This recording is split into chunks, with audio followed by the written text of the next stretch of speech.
You're watching the 420 Pace, found at 420pace.ca.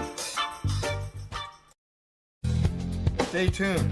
We'll be right back after this toke.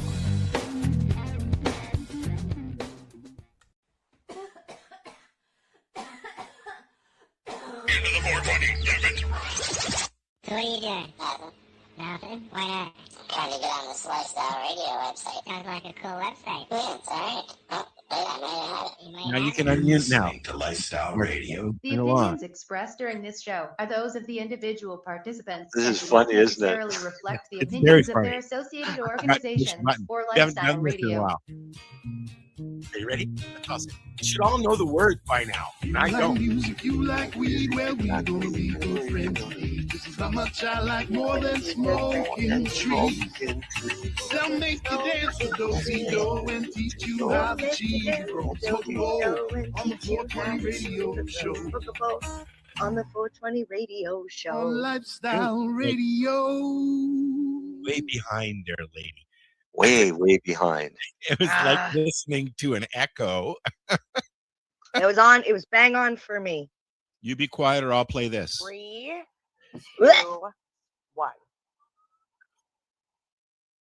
That's all you get. It's like a preview for later. We'll play it again later, the whole thing. That was still funny. It will. That. I lives honestly- free in my I- brain. I should send you some sauerkraut that you can actually try. Not that gross old wine sauerkraut Oh, that you if grabbed. you could send me anything, I would want some moon mist ice cream, but it wouldn't make it No, it wouldn't. here. No. How about, what is it? Sir Stroming. Now, hold on. Tommy is coming with Kush into Toronto a lot these days. He could be your little ice cream transportation. They do it in a night, not even. Zip right here. That's funny. What? They've been buzzing. Tommy is and Devon have been, or Devon have been running back and forth from Ontario to Nova Scotia doing shows. Oh, really? So that could be your little cartage system right there. You see, now I'm telling everybody. Yeah, everybody's gonna. I ask. can't. I Cool. have enough trouble getting my ice cream from the grocery store to my freezer. Yeah, 'cause I Forget forget. getting it from Nova Scotia all the way here. Jeepers. I know. Eh? Where have you been hanging out that you've got an accent all of a sudden? I hang out with all sorts of people and I just sort of like pick up their accent. You've been hanging around with Naomi too much. Actually, no, I have been spending a lot of time from somebody from Nova Scotia lately. So maybe, just maybe. Well, when I go to PEI, I walk around and go, yeah, because that's what they do, as you know, Marcel. Yeah. I know. PEI, Hello, the only Gail. province I know that has 4 different pronunciations for the same spelling last name. And it just depends on what part of the island. What's the last name? Can you Good- spell it? That Cadet. happens in Toronto, dude. It depends on what What? corner you're Cadet? Cadet. Like Cadet. Godet? Godet? Yeah. Good. Yeah. Yeah. And Goody. Goody? One of them is Good, Goody. that makes me think of good evening. Goody. Goody and plenty. Okay. Plenty goody. I just want to say we're trying something a little bit differently. If you want to chat with us, you can on the 420 radio show page, right in the little event thing there. Please use the event thing because that way we'll see your chat and let us know you're listening. Because otherwise, we're just going to sit here, the three of us. After 17 years, 4 of us. Four There's of 4 of us here, but one just won't unmute his mic. Well, that's why I said the three of us. There you go. Hi, Dale. Hi, Dale. How's it going? Good. It's funny, Dale's always got so much to say in the 420 radio chat with like all these cool pictures and articles and stuff, but you don't He's see shy. much on the show. He's shy. Yeah. That's all right. I was shy when I first started too. Now look at me. I still am. I'm not much into the camera. actually- I'm an introvert. An introvert. Oh, yeah, right. I am. I really am. I seriously, I have to, for me to go out and speak at public events and things like that, you have no idea how much anxiety. It's no wonder I used so I much have to fucking take you cannabis. guys with me, or I can't speak. Well, you Yeah. did a great job at Harvest Fest. You ask anybody who has, I mean, I've been doing this a long time. I know how to do it. But the minute the internet goes off and you guys disappear, I'm like, No, you already know where your safe spaces are. You know which booths you can go to and hang Oh, out yeah, yeah. at. And Yeah, so if I'm as having soon a as the panic camera goes attack, off, just you're find me going. the Shatterizer booth. What did you say about Harvest Fest, Dale? I said you did good at Harvest Fest. And it's from practice, years and years of I practice. haven't seen used one to- picture of you from Harvest Fest this year at all, mister. Not one picture. All the Me pictures either. I've seen are from everybody else but you. Maybe Yeah, I he was didn't the one behind the camera. Yeah, that's my excuse. Actually, you know what? I don't even think. No, I don't remember if I even took a fucking picture. There's no, but I mean, out of all the pictures that I've seen that, Yeah. that Deb and other people have posted, there is not one picture of you in a booth or anywhere else. Well, I didn't have a booth this year. You didn't? No. Oh. No. I didn't You bother just had doing your the ice booth. cream in a cooler beside your chair. No, I didn't even bring any ice cream. I didn't even bring any. I didn't bring any edibles. Wow. No, I went down there solely to do the presentations and then hit the road and come home. You didn't even stay this year. Not there. I stayed in a motel down the road with a swimming pool and air conditioning. I think that was the same hotel And we a stayed solid in when roof we over your came. head. No, because when you were here, it was in a totally different location. Okay. Now it's down in the valley, down in the Annapolis Valley. Oh, that's pretty. Yeah, down. it's way down. I Yeah, never no, got to enjoy the hotel anyways. I was at the event with you guys painting vaginas apparently. Yeah, it's like a 3-hour drive for us. So we went and we stayed one night in the motel. The Friday night, we did what we had to do on Saturday, and then Oh, I got my rode shirt. I back should home show my shirt. I'll get it and when I got go. out of there before they had another storm. Yeah, that's I would have been pissed if I had driven all the way there and all it did was fucking rain. But Harvest Fest is going to be different this coming year, or the next Harvest Fest is going to be slightly different if everything goes according to plan. Because we've already started organizing it. And one of the things that we're really seriously looking at, trying to get half decent pricing, is renting a big ass tent. One that'll fit 10 to 20 booths. So the ones that bring the big trailers and stuff like that, they're totally fine. They have their trailers, they've got shelter and stuff like that.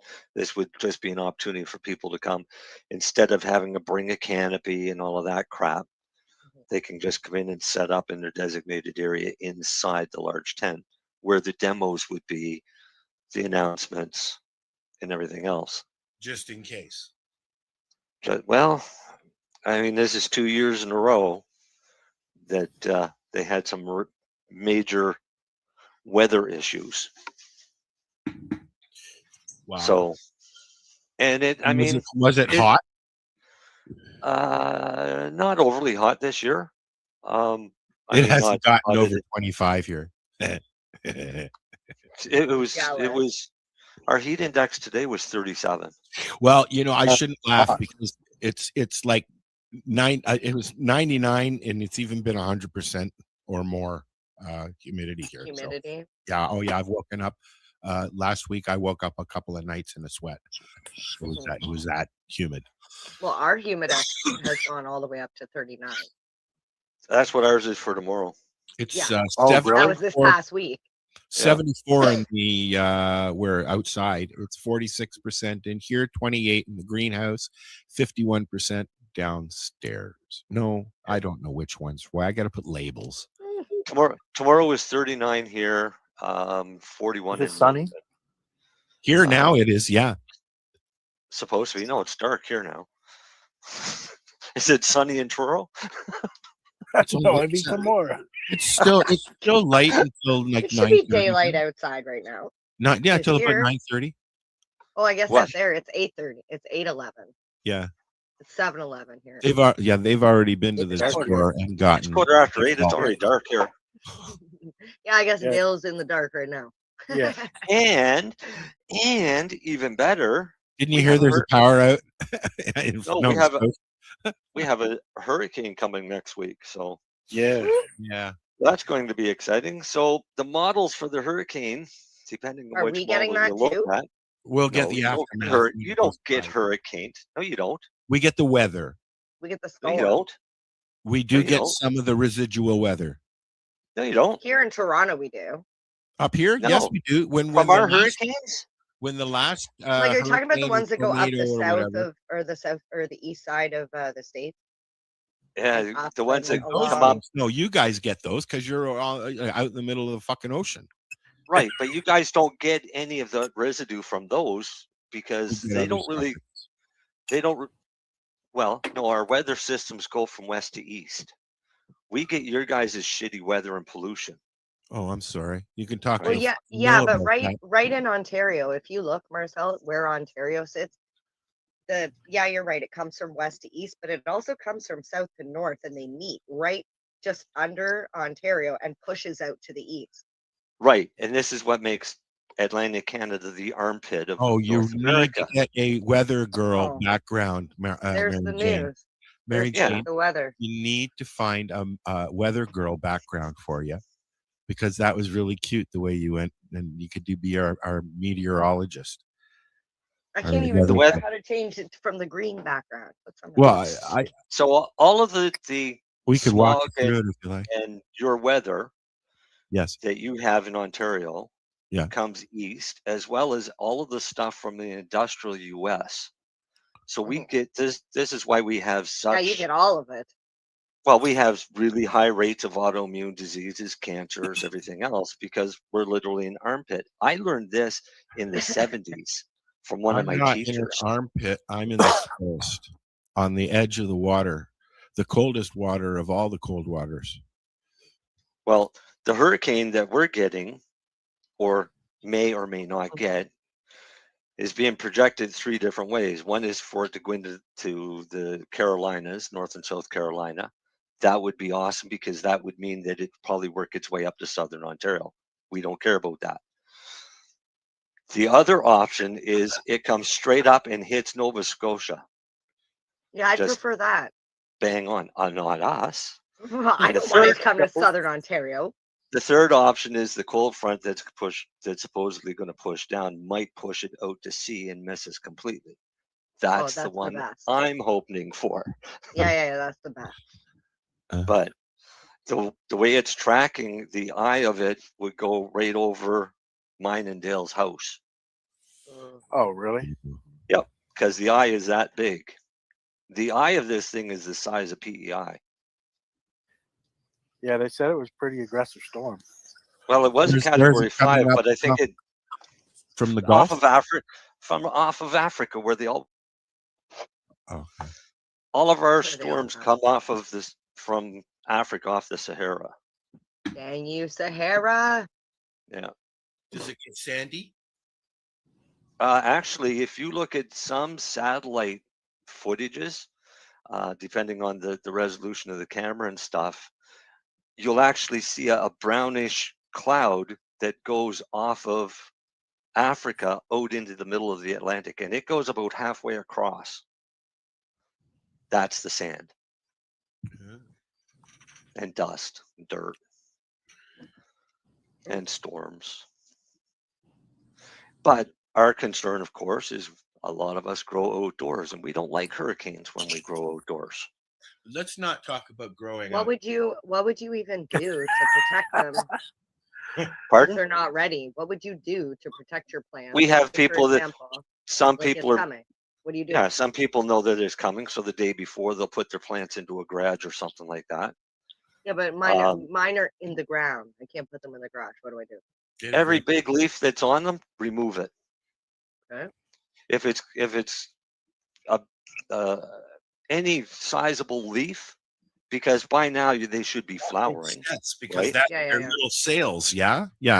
So you rip every leaf off that you can, tie as many branches as you can, right? With stakes and things like that. Uh-huh. Because Prevent it with from That makes like total moving and blowing sense, around. Marcel. It makes total sense to well, do that. yeah, because with all of the heavy vegetation that's on it, it basically, like Al said, it acts like a sail. So when the wind hits it, it has something to push against, which can cause breakage to Yeah. your stalks and things like that. We need So two you re- people, and then we can do You the braid. remove. Here, hang on, because I've already started. Have you got a video that you can show us of us whatever we're talking about? No, but I'm going to show you what plant should look like.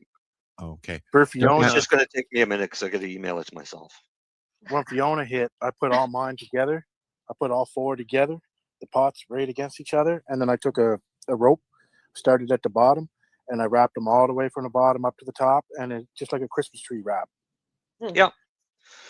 Some people cover them in burlap for protecting shrubbery and things like that. Well, yeah, I mean, you can do the same. You can cover them the same way you would do a tree or a shrub. Yeah, sure, why not?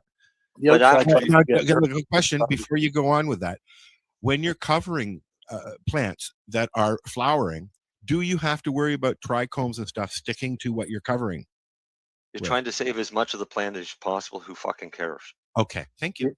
Yeah, don't worry about the outside stuff. You still got all that inside stuff. Okay. All right. Mary Jane, can you turn a little bit to your left, just so you're looking at me, because you're looking at the wall and not me. I was just looking at Timmy for a second. No. What I'm getting at is the biggest thing that bugs me about this stuff is my video is usually over here looking at the wall. You see how I'm looking? I'm not looking at you guys. But just so you know that if I look this way, I'm looking at a wall. Yeah, you are. I'm your wall. Hi. No, I don't want to look at. I literally have a wall here. I don't want to look at my wall. Back to plants. Sorry. Welcome to my world. Yes. Can't you move me over to the other side? I just did. But I'm looking this way. Well, tell Timmy to fuck off, and then you'll have to look that way. But look, my hair looks better this way. Don't you see? Don't you see? Oh, this is your good side. Is this what it is? Yeah. Hello. All right. Well, it took me like an hour to blow dry this. You underneath, so you're looking at Dale then. Yay! I like looking at Dale. Ooh, Dale. I'm telling you, he's always got the best photos. I'm trying to download some right now of last year's hurricane. Oh, those might not be good photos. I mean, they might be good photos. So while everybody's downloading, do we want to talk about anything? Not really downloading, but I'm excited about something coming up. Well, anyways, if you wanted to talk about what you do for hurricanes, I wasn't finished. Oh, well, we were waiting for the rest of that. Yeah, hurricane. Well, because hurricane option 2 is go out and harvest them now. That's what I'm doing tomorrow for one. Are you serious? This early? I'm seriously thinking of doing it on this one. Critical Kush. So that would just make it more of an uplifting. Is that the critical sativa-like high, right? Is that the critical Kush that you got from OCS from somebody else, or the other way around from somebody else through OCS? No, that was the chronic critical orange. Okay. And it wasn't OCS, but similar. All right. So well, I mean, it doesn't matter where you get them from. If you get them from the same breeder, because they're always the same breeders. Yeah. Right. No, that was critical orange. It's nowhere near ready. It's the end of middle of October, the end of October. All right.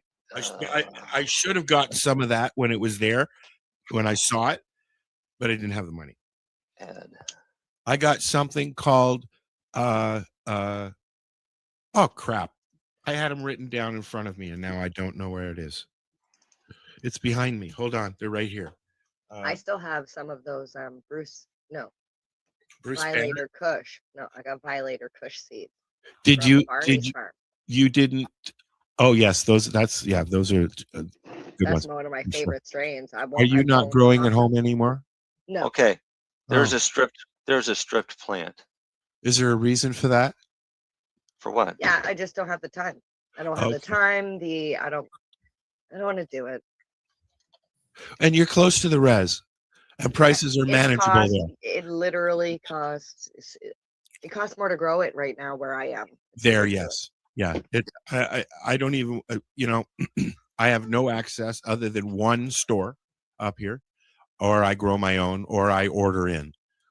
Well, I mean, the reality is there's probably 7 or 8 legal stores here in the town that I live in. And if I don't go see one of those, You can there's always always go to the Legacy res. 420, which is like 20 minutes away from. That's what I mean. Yeah.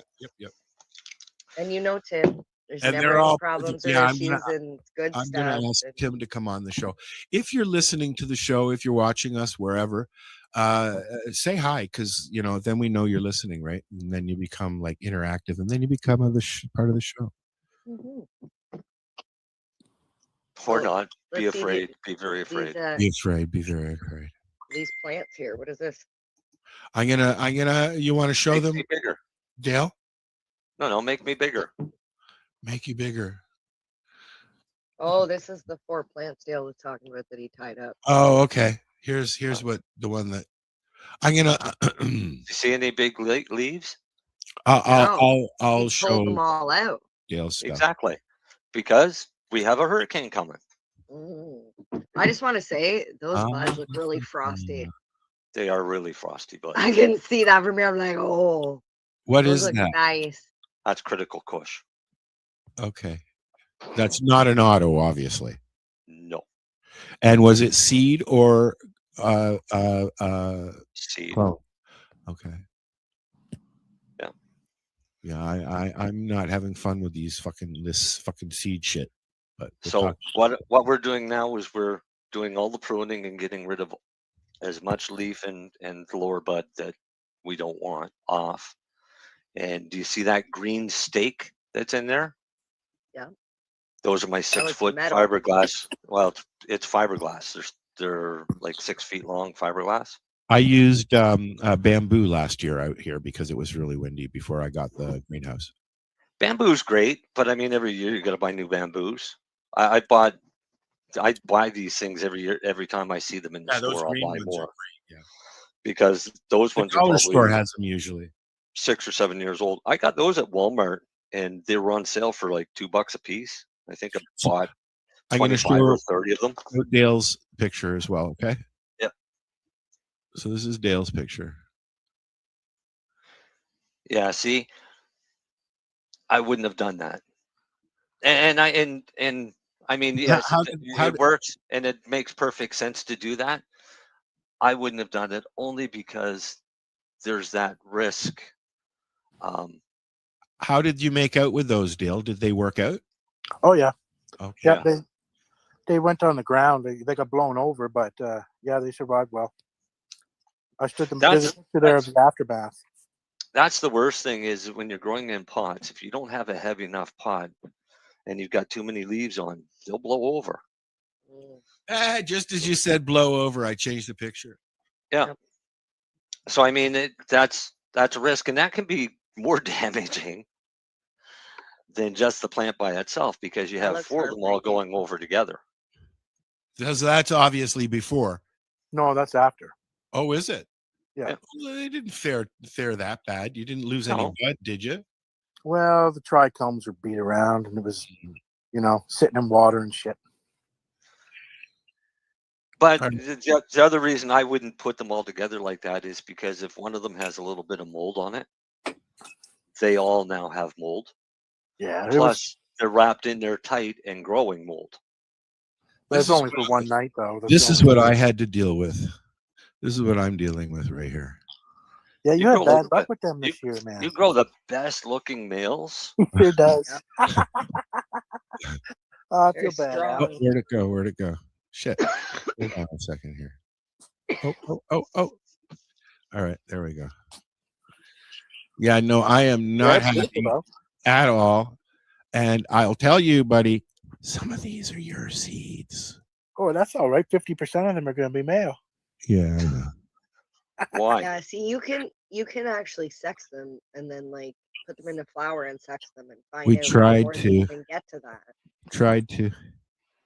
Oh, you didn't do it right then. Well, no, I didn't. It's called a learning thing. You'll know next time. You just put Well, them in the dark. we can hope so. Start them in the winter, Oh, and you'll know what you sorry, got. Dale. That was rude of me. I was trying to remove my screen. What did you start them in the wintertime? Well, you That's know what what? Yeah. Frustration is this is my first time ever growing from seed. So I'm frustrated. But I guess it's got to happen, right? Unless you purchase like feminized seeds, this is a possibility. Well, now I've done that. I have some seeds that I got from OCS because I needed to get something. I got I can't remember what they're called. I'll go look in a second. But I got 2 strains that are fem autos and 2 strains that are feminized. One of them is a Pineapple Express, and I just dropped my ashtray all over the place. Wow. And the other one is I can't remember because the strains were kind of like, near and far behind, right? Is that the way it's said? I don't know how well Pineapple Express would do at your latitude or latitude. Well, we're gonna find out. Unless you do indoors. That's the out of all of the seeds that they had, the feminized and the autos that they had, that's the only one that I knew that they had stock of left. So, yeah. If anybody listening has a way to send me clones, please let me know. And no spiders, please. Why not? I don't want any spider mites. Thank you very much. Well, if my re-veg works, I'll send you some clones from that early finisher next spring. Yeah, but how do you send? You see, this is my thing, though. I mean, great, thank you, but how do you send them so that they come? Who did we have? We had somebody on the show that was telling me that they when they ship clones from LP to LP, they actually put a light in the box now. Yeah, there are clone shippers. It's easy yeah, to ship. there are containers that literally the top comes off. It has a puck in the bottom, reservoir for water. It literally has the light thing. You just now click can on you the walk top in? and- Can you walk into the post office and say, "I'd like to mail this"? Well, you put it in the box. With that, Mary Jane, can you do that? You'd have Put to it in the like, box. Yeah. So you wouldn't want that. You don't want them to know what's in it. Well, it doesn't really matter. It's none of tell their them it's fucking a business plant. what's in your mail. But put it in Are a you cardboard allowed box. to send plants in the mail? Why not? You're not I've sending gotten them tons in the into mail. another country. And they're not budding, so you're covered there. Yeah. So I got to find out how long an overnight, like how much an Here. overnight would Can you- Yeah, cost. there you go. Can you see this? That's Oh. it right there. So the bottom is the. There we go. Are there any LPs or res stores that are And see the sending top out got the clones? light. This is what I'm Some? asking. Yes. All right, so I need to find some. There was LPs sending or selling clones, but the problem is you're paying a shit ton of money for a clone from an LP. Well, that's the fucking thing. I'm looking for equipment and stuff for the grow room. I'm looking at, hey, it's only $49 and $153 fucking shipping. Well, no, what was Ribliotti's company out there? I can't remember. Is he doing clones? I think it was one of them, one of those ones from out in that area. When they first started with legalization and you could have 4 plants, they were selling clones. And I think it was for the 4 clones, it was $500. Ooh, but then any $500. clone after those 4 was $50 or something each. They just fucking, this is the thing. Like,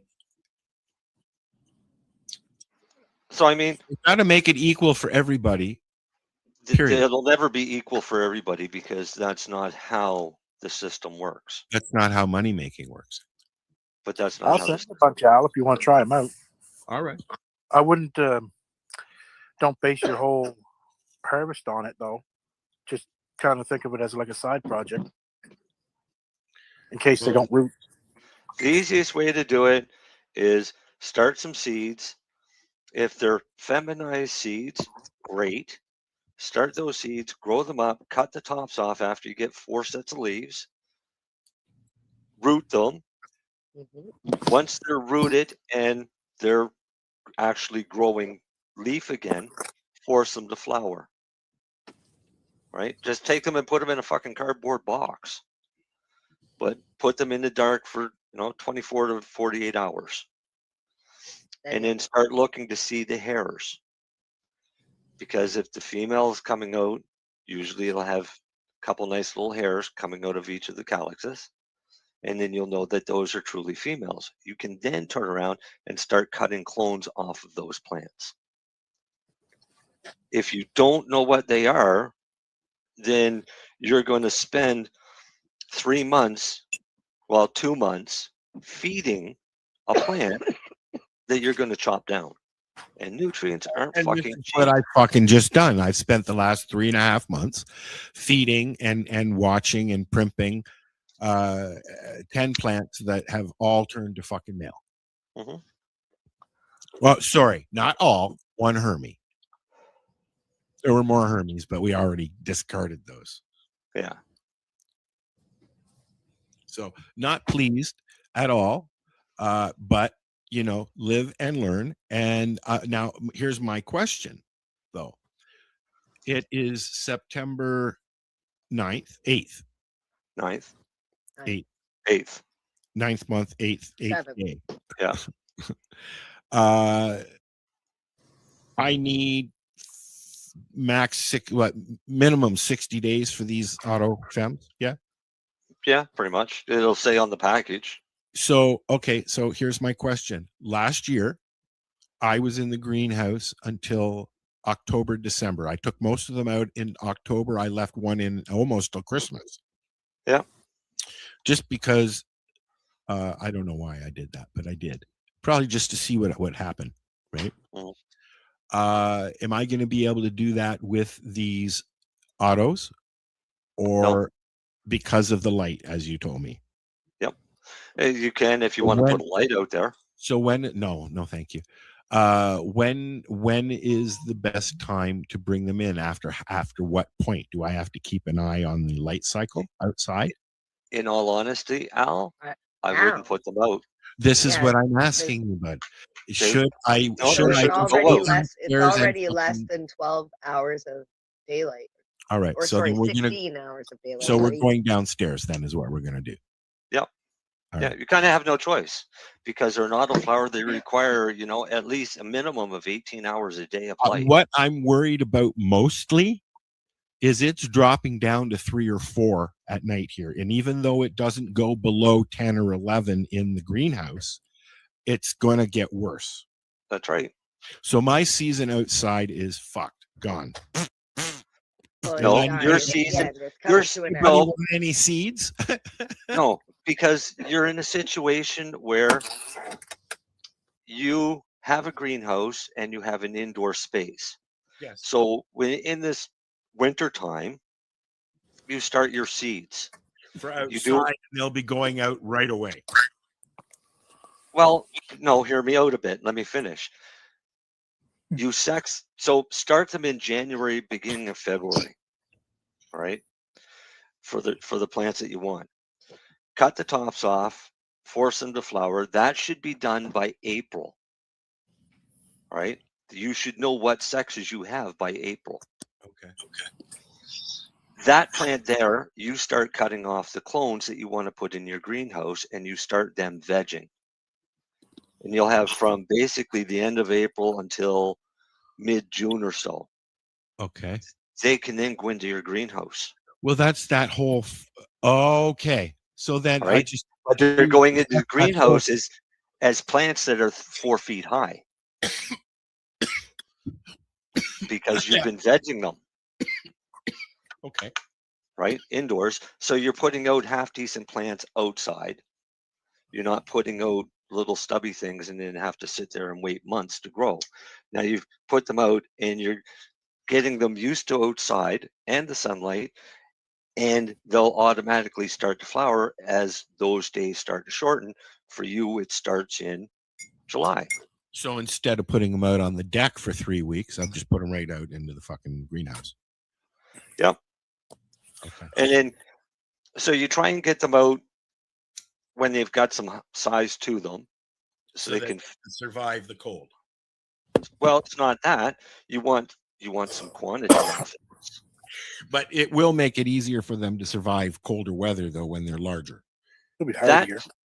That plant that you had there that you showed the picture of as the male, if that was a female, I'd be shocked if you got an ounce.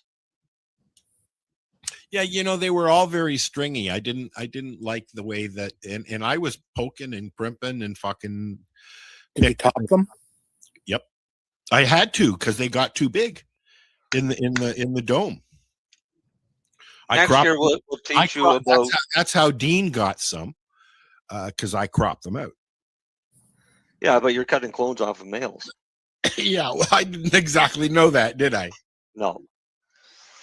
Right, and that's the other issue that happens. And I mean, shit happens. It's not the end of the world. In your case, it's the end of your outdoor growing season. Yeah. But now you know what to do for next year. Yeah. Not first things. Yeah, first things first. Clean out that fucking greenhouse. Yeah, because and that's what it's all about, learning from experience. You've got residual pollen now all over that greenhouse. Well, that's why I bought a big jug of vinegar and I got the pressure washer. So yeah, the first thing I'll do is I'm going to get them out of there tomorrow. Yeah. I'm going to let the dirt sit for a while, and then I'm going to put it into a big pail and mix it up so that it's all mixed up and stuff, and pull all the crap out of it. I'm not sure if I like this WP420 stuff that I got. There's a lot of fucking plant matter in the bags. That's what creates airflow around your roots. Okay. Well, I wasn't sure, right? And it helps retain moisture. There's lots of stems and everything in there. So yeah. I mean, even ProMix, which is a pretty reputable soil. Not the white, just the regular ProMix. No, not the white ones. No. The general purpose doesn't have anything in there. But the other ProMix that I was using for the veg and flower, yeah, that did, yes. Yes, and that's to create airflow around the roots. Okay. Yeah. Not a bad thing. They even took her cool chair. Look at that. Left her with a fucking camping chair. Wow. Yeah, I know. That bites. Where are we at? 8:40. 8:40, 7:40. Okay, I had some news I wanted to talk about, but I got to finish.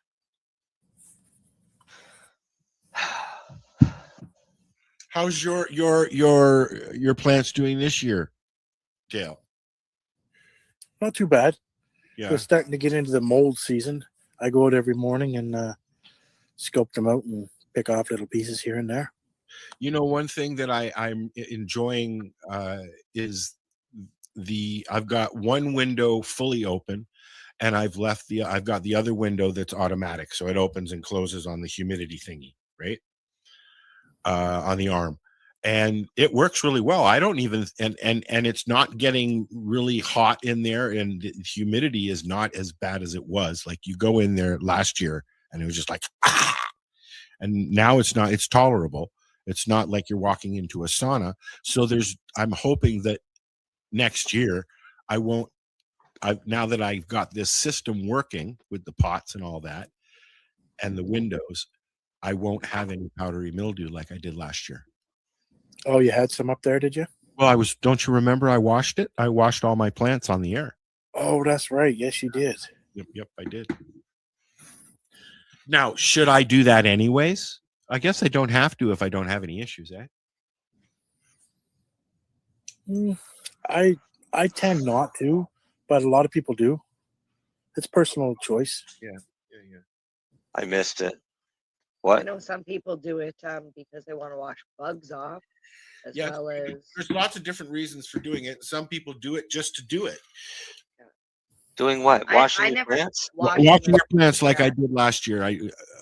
Downstairs in the basement. I never liked to do it because I always thought I was just adding moisture to the plant and then I Well, had to dry it. But I get why people do it.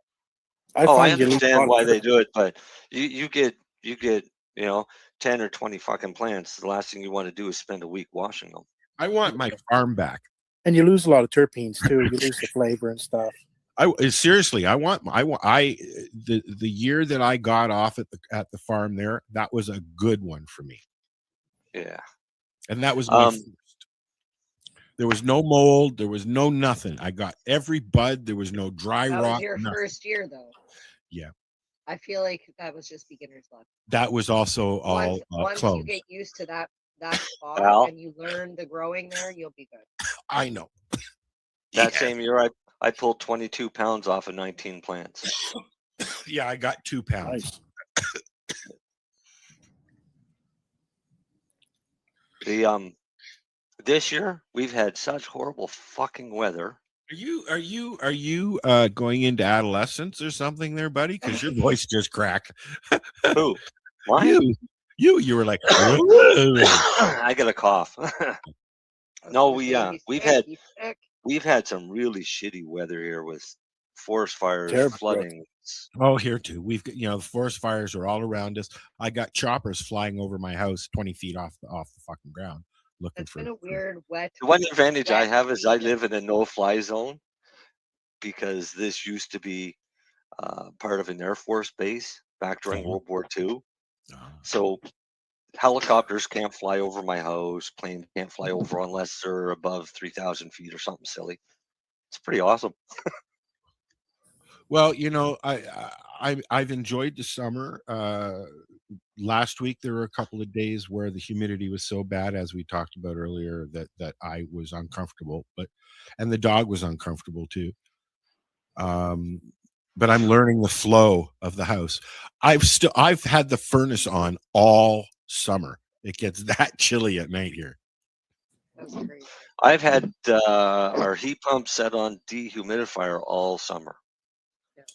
I And wish have not gone to air conditioning at all because all we need to do is get rid of the humidity and the temperature gets down enough.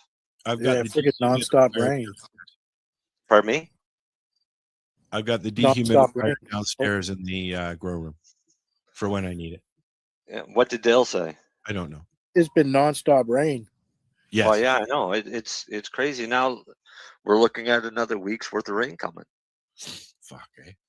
Yeah, that's we why I'm went gonna take out that to a one tomorrow. cannabis- We went out to a cannabis farm and they were saying it's been a shitty growing season just because of all the rain, which means Yep. not a lot of sun, which means not a lot of growth. You'd think a lot of, oh yeah, let it rain. The plants need water, but they got too much water. My plants are half the size of what they normally are. Yeah, Right, it's fucked up here. That's how bad it is here. And I I mean, wonder if people growing in sand over soil did better this year. why? Well, because with all the rain and traditionally sand is drier. I have cloth pots. The water runs right out. Oh, Lack of sun. Right? It's the lack of sun. We've gone like days without sun. Well, Or I you- think or all it- of July was all rain. The whole fucking month. Yeah, pretty much. It was pretty much rain almost every day for the month of July here. yeah. I had a friend at the beginning of August said to me, they're saying summer is over. And I was like, fuck you. Don't fucking say that. And she was right up until last week when it got really stupid hot. It was cold and it was shitty. Yeah. So I mean, it is what it is. Global warming. It's a thing. the hazards. Fuck that global warming. I don't buy into that shit. Well, that's what I'm saying. It's global warming. Right, That's why it's heating right. up, right?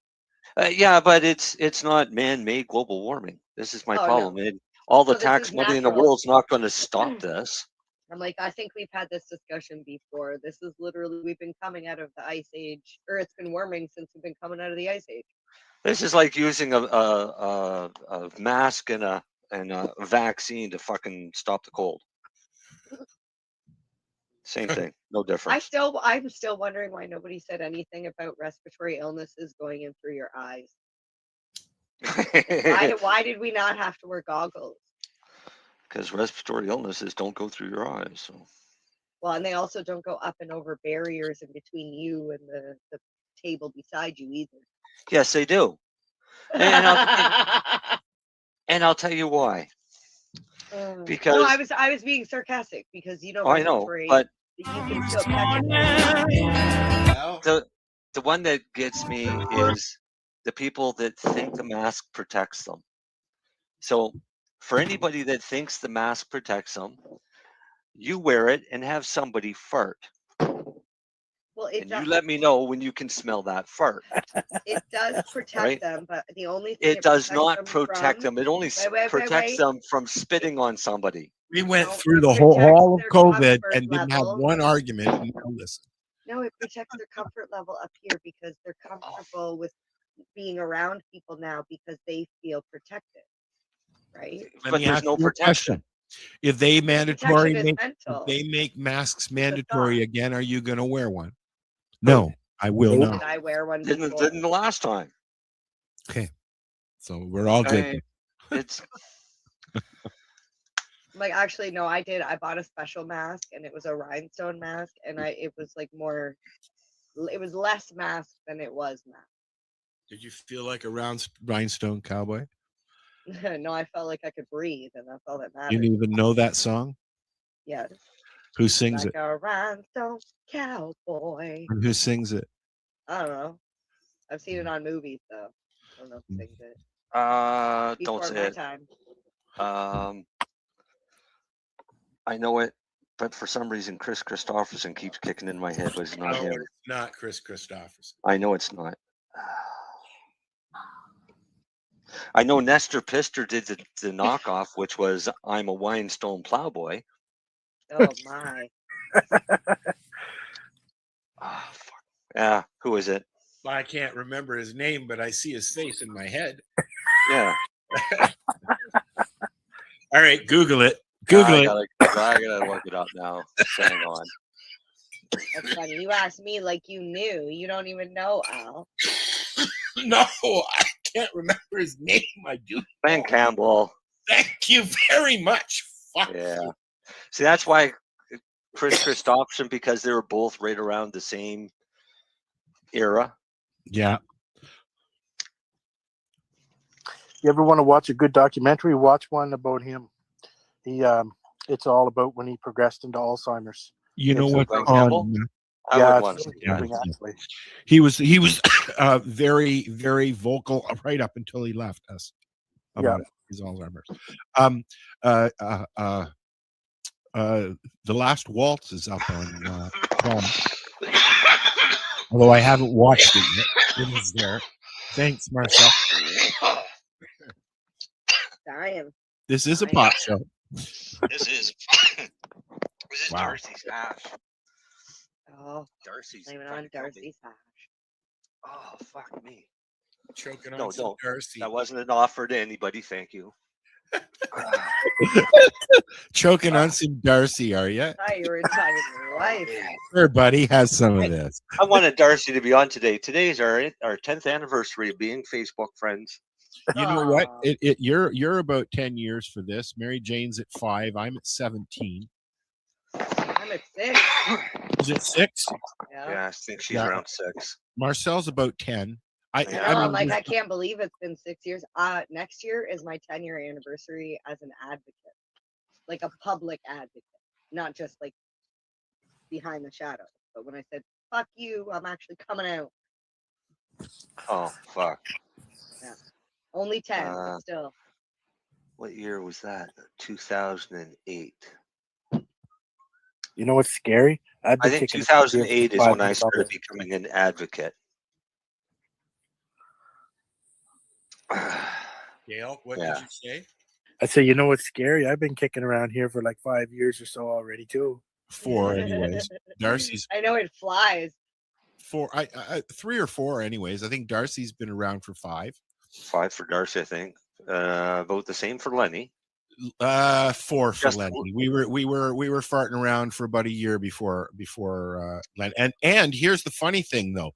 This is like the 5th group Yeah. of people that I've had on the show. It started out much Well, different. when I joined, it was just Marcel and Al. And Ross. When I Yes, joined, and Good Ross. about Ross. I Ross was forgot awesome about on the Ross. show.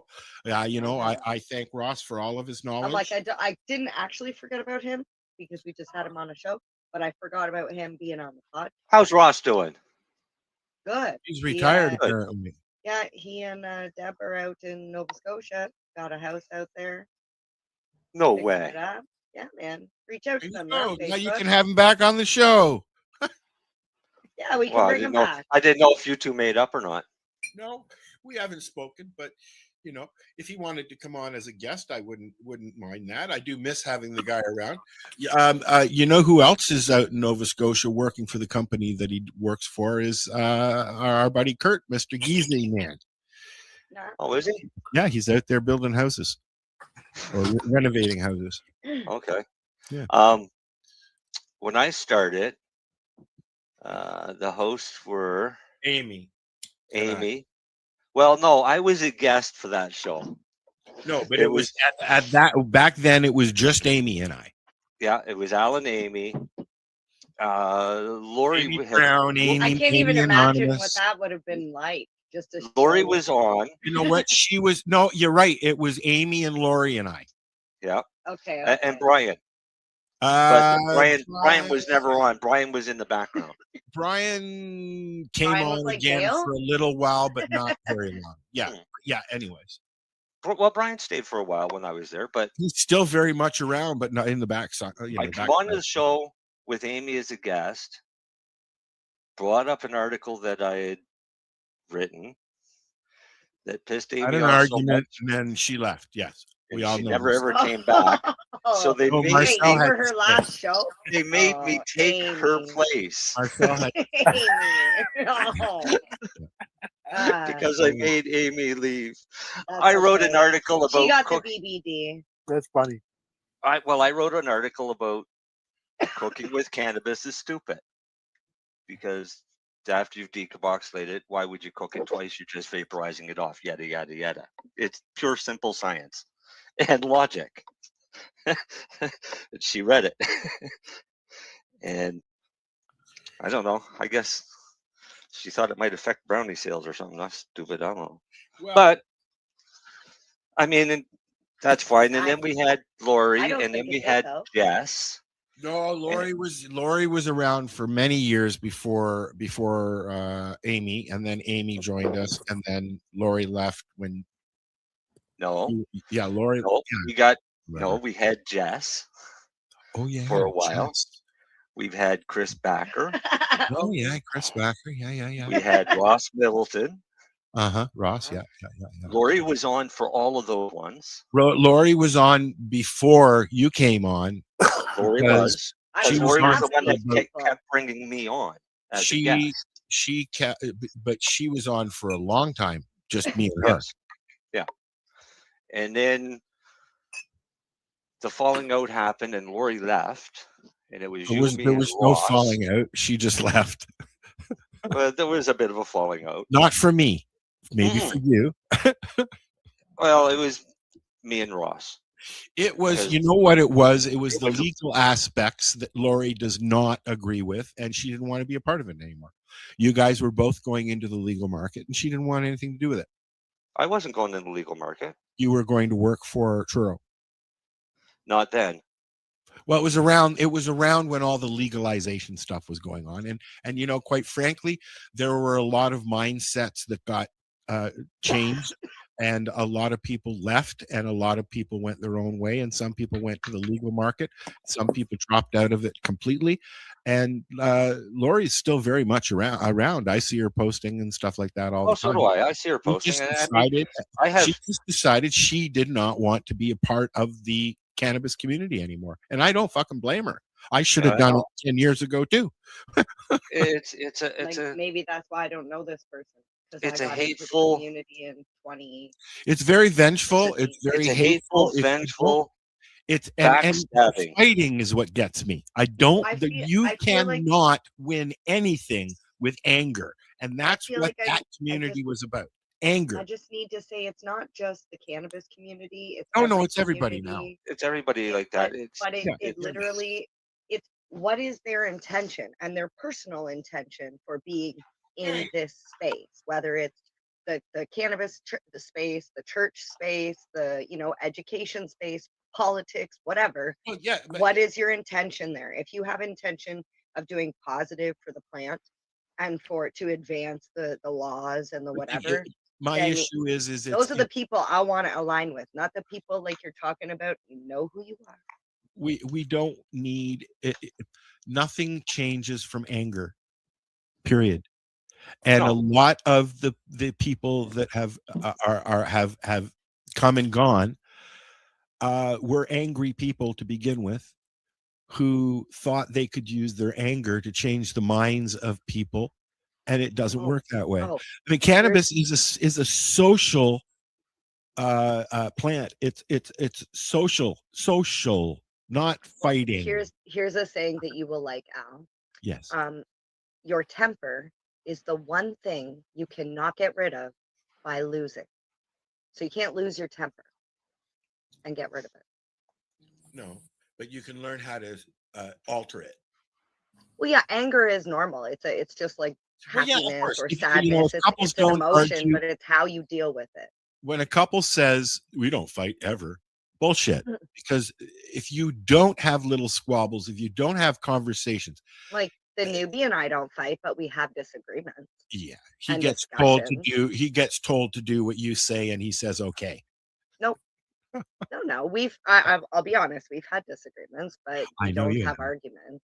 Well, but you see, okay, but That's about intention, though. We intend to have a relationship that is, because you communicate, but the art respectful. of Exactly. communication as a whole has dissipated immensely in the last 20 years. Not my house. Well, Because I find in general we communicate, but we're usually conversation laughing at everybody else. conversation is gone. Okay, so I'm guilty. I will tell you, I've had conversations with people over the last 5 years where I've learned through the conversation And I how don't to like speak those better people. to people because know that I'm not speaking the way I should be communicating properly. And I'll tell you why I do it is because when I grew up, the communication that came from my mother was yelling. It was demanding. It was attacking. It was always like But that's also so. generational.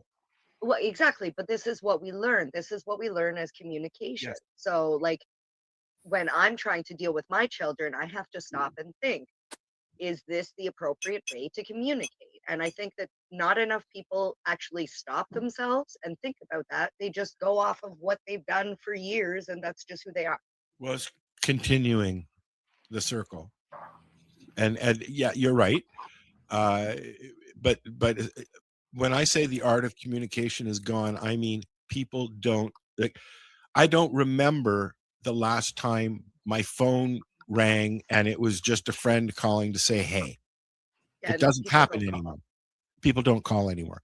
You used to sit there, and I long for those 4.5 hour conversations. My sister and I still do it. I do it with Kelly all the time. I do it with David. You just sit there on the phone. I And think it's important to have at least one person that you can do that with. Like I do this. You should This be exact able to same do that. thing, like this It video used to call. be We do all this your every day. used to be all your friends were like that. You'd have a party line. You'd be all like, zip, zip, zip. Okay, I'm gonna have it. Who's snoring? It's Al. Oh, hi. Are you still there? No, you hang up. You hang They're up. like, Al, Yeah. get up. Like even in our 20s, we were doing that. Now we don't do that anymore. We hold Yeah, on. I don't. We hold on Everybody, to this. most people stupid fucking listening are thing. probably like, "What's a party line?"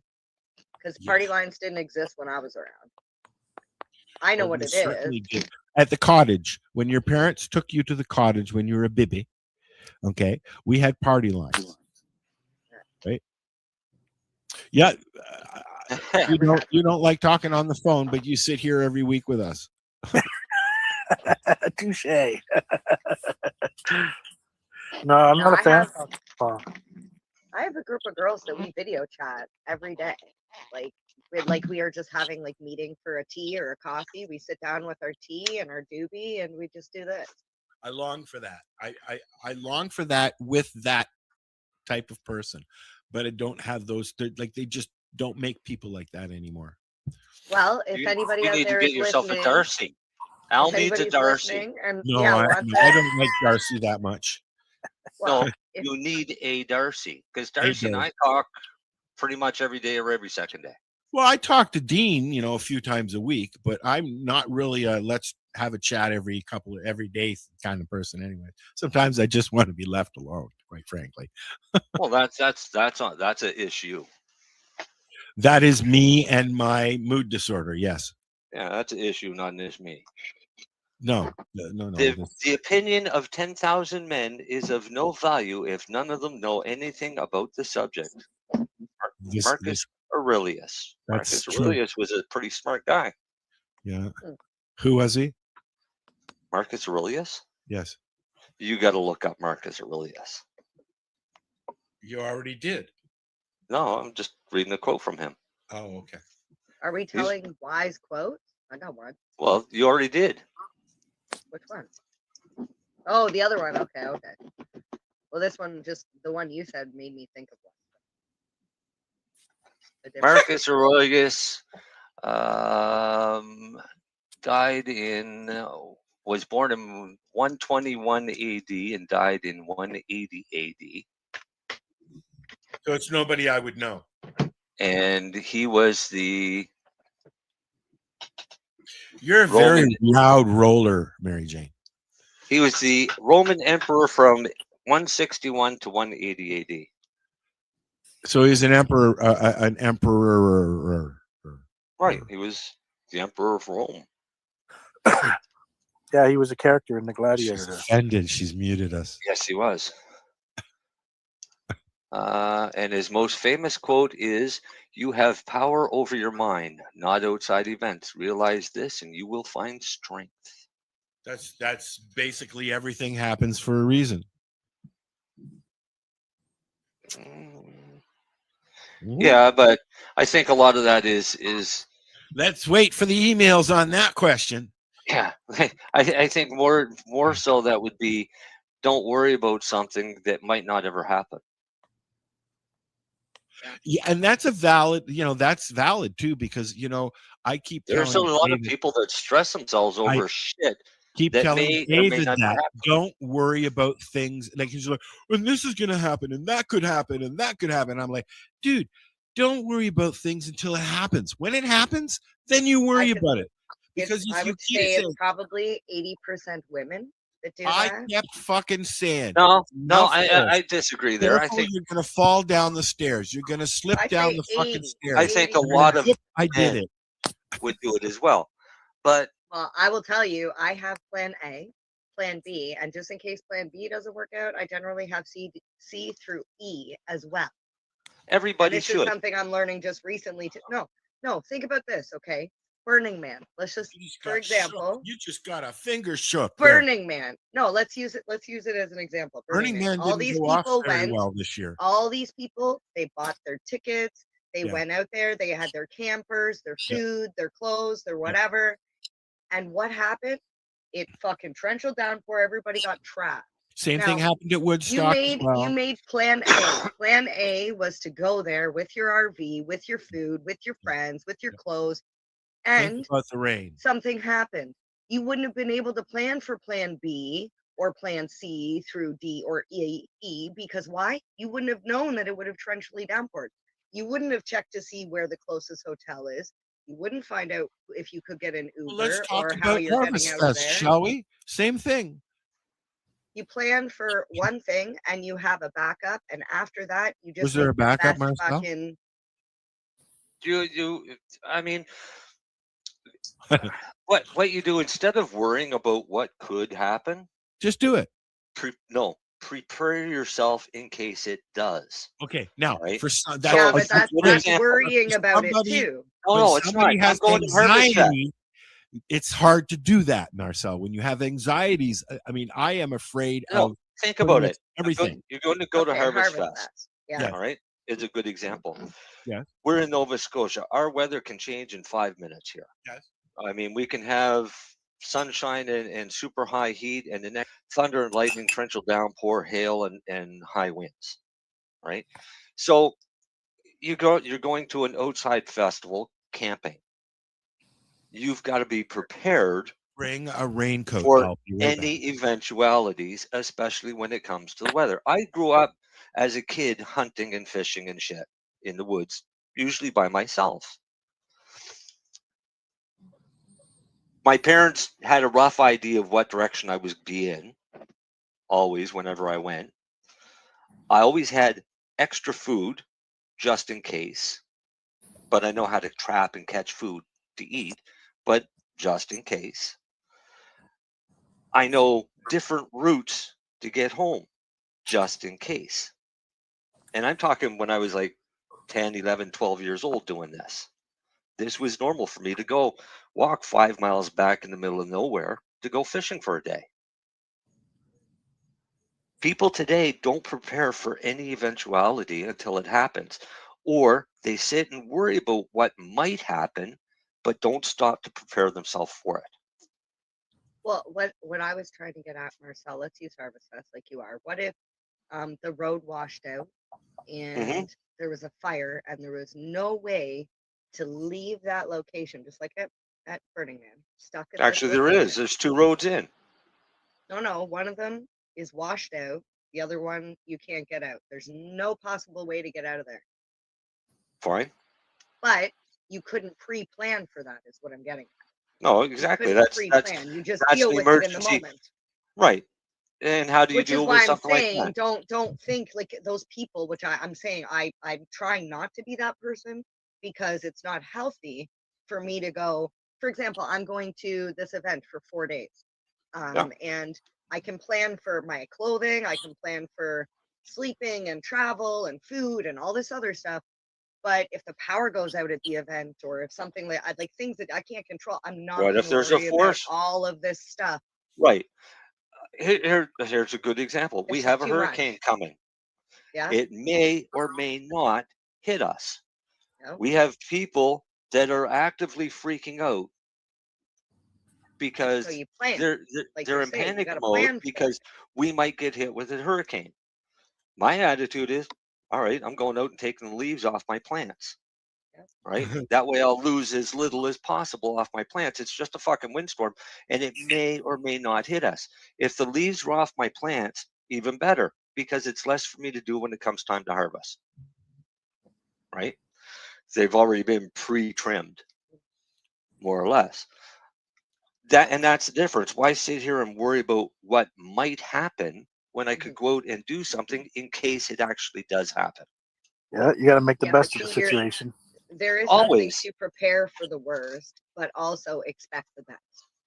And it could come from my military background. I mean, you always had to be prepared for the unpreparable. Yeah, but if you're saying you used to do that when you were a kid with your parents, Marcel, I think it starts earlier than that, unless you were in the Yeah. military as a youngin. Oh, well, I was pretty young in the military I because know I my went friends, through my friends' mom cadets, used then I went through the reserves, and then I went through the regular forces. And Blue Moon Well, ass. military definitely does help because you guys are built differently. My friend's dad was in the military and literally got his daughter and kids in it, and he would drop, like you say, he would drop them off in the middle of the woods or say like, "Here's all your tools, go home. Yep. I'll meet you there." Yep. Hey, And Blue this was Moon. before cell phones and shit. Like, And then, but when I you buy joined the dinner. military, they would still do that to me, but they would pay me for it. So it was awesome, Nice. right? Hey, did you ever let them do any testing on you while you were in there? Nope. I heard about that. Like they just I line did. up and they just like jab you with these shots in the arm and just send you on your way. That's not testing. That's your inoculations. So everybody has Sure. no. Everybody has to be inoculated for TB. Well, that's normal stuff, but why do you have to do that as an adult?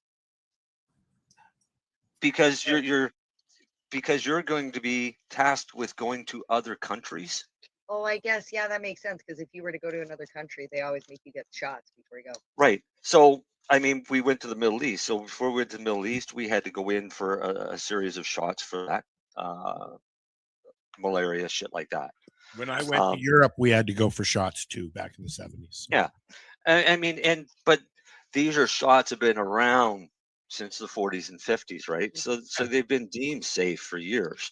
It's not new shit that's fucking with your DNA. So yeah, we never had testing. I mean, I did an atropine test one time, and that's not something that I would go through again. But it was an eye opener on how it works. Pardon me? That sounds funny. A natropine. Atropine. Atropine is a drug that if you come in contact with a nerve agent, it's the only thing that's going to save your life. Is it the same kind of thing as that? And you literally have seconds to kind of thing. No, so, you literally have seconds to get it into your system. Oh, okay. So nerve agents are used in chemical warfare, and it attacks your central nervous system and shuts down respiratory and everything else. Atropine basically goes in and slows everything down, your entire nervous system, to basically keep you stable until they can get you to a hospital, because you ain't going nowhere. You can't move, walk, or anything. I would like to say I did a test on CS gas, but that was more of a punishment than anything. We had to go and do our gas training, and I learned a couple valuable things that day. CS gas is essentially, it's military grade tear gas. This stuff will burn the eyeballs right out of you.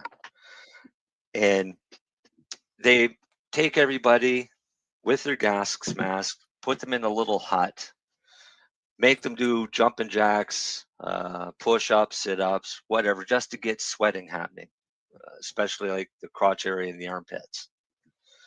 Then they turn on the gas, and you have your gas mask on the whole time. You start to feel the burning sensation anywhere that you have open pores. Basically, anywhere where you sweat it. Then at the end, when it's time to go out, you line up in a line, and somebody's at the door wearing a gas mask with the door closed. And when you come up, you take a deep breath, hold it, remove your masks, say your name and the last 3 digits of your social insurance number, and then they'll let you go out the door. So when I got up, I took the mask off, and instead of holding my breath, I breathed out and breathed in, said my name, said the last 3 of my social insurance, and these guys were looking at me.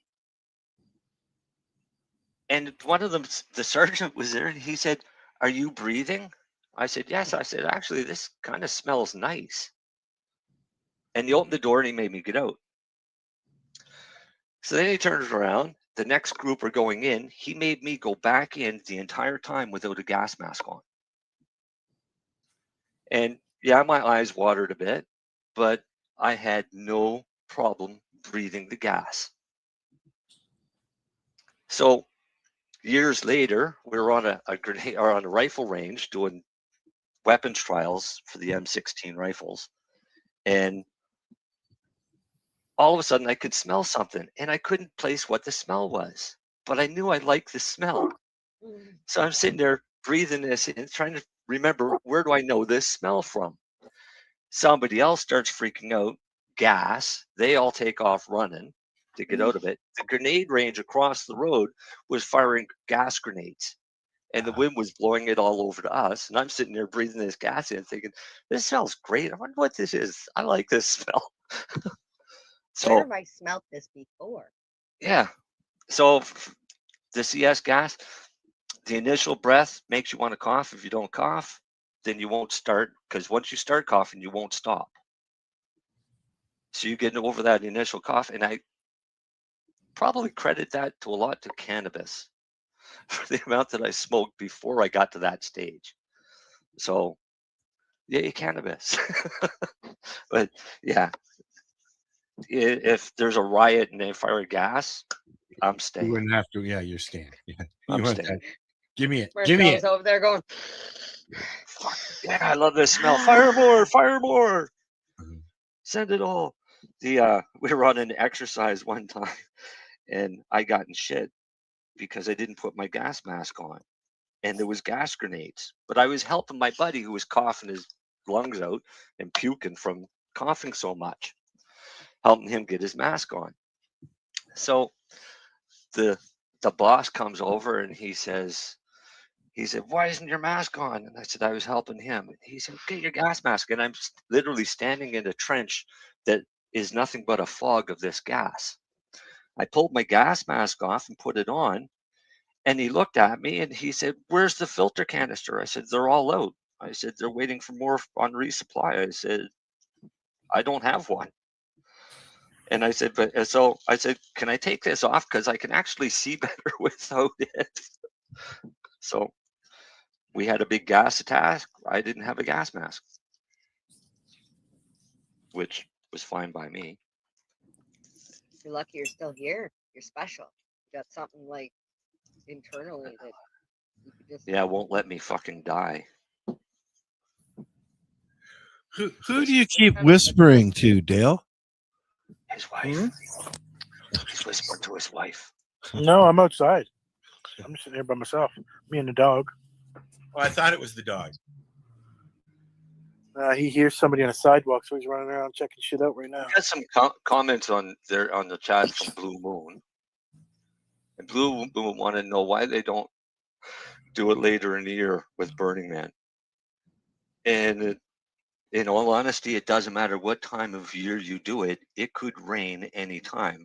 That was a desert that hardly ever gets rain.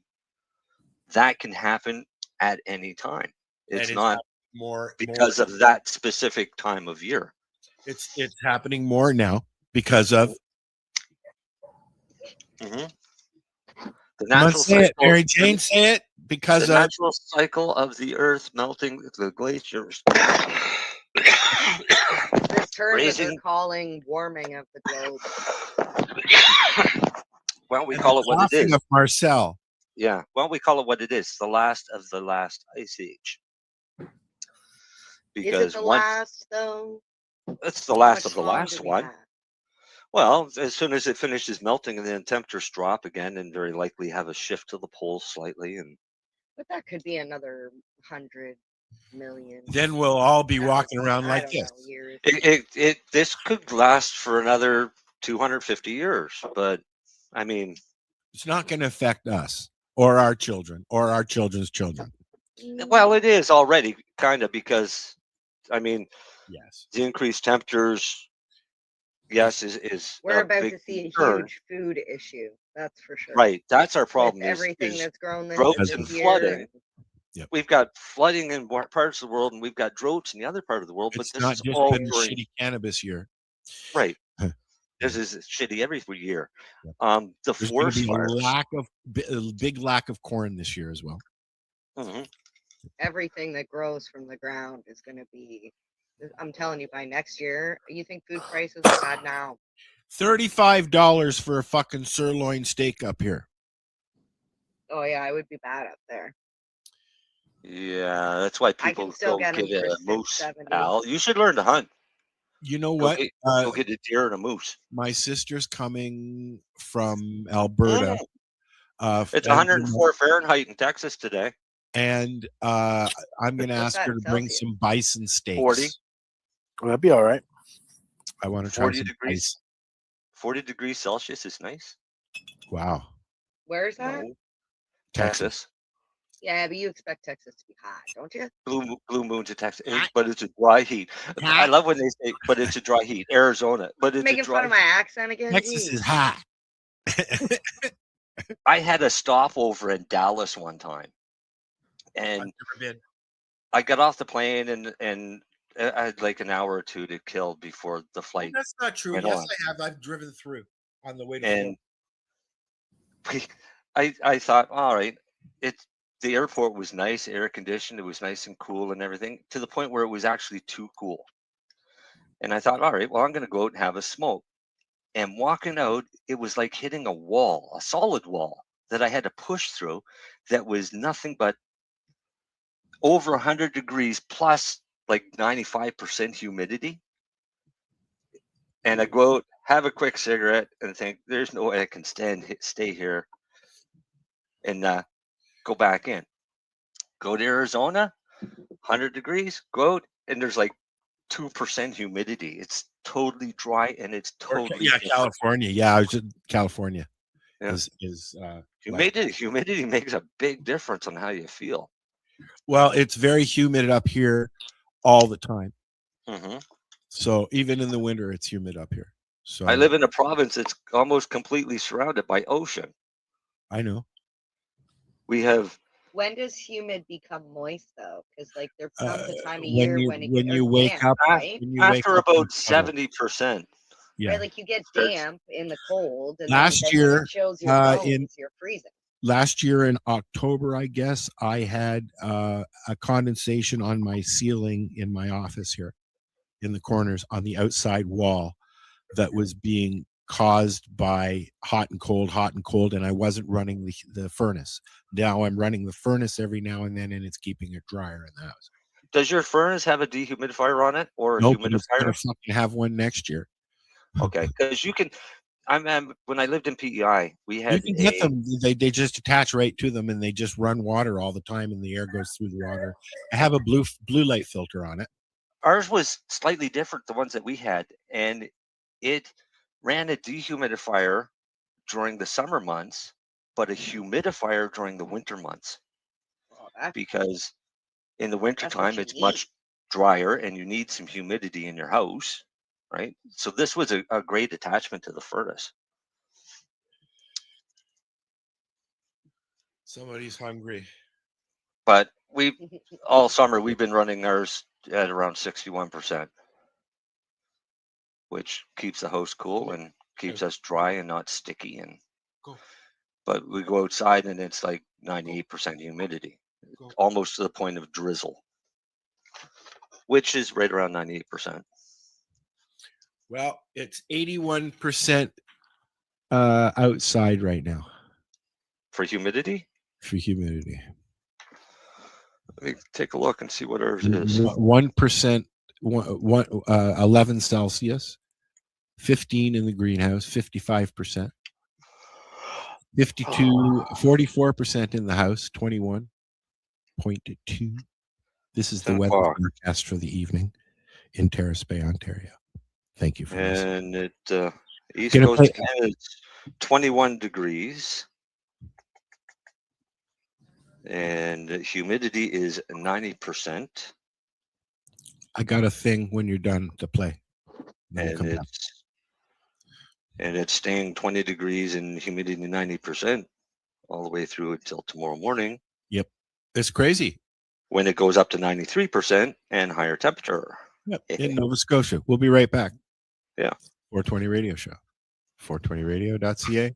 Hey, you can hear us on 420radio.ca and see us on CBG TV. We'll be right back. Yeah. CBG TV is the way to broadcast your message to an audience looking for your products or services. Affordable advertising, personalized campaigns, special promos, event attendance, and more. Talk to someone today, in person or by email. Find us online at www.cbgtv.com. Or you can. Hey, this is Cheech. And this is Chong. And you're listening to Lifestyle Radio. What is it? Lifestyle Radio. Say it one more time. 420 Radio? Woo!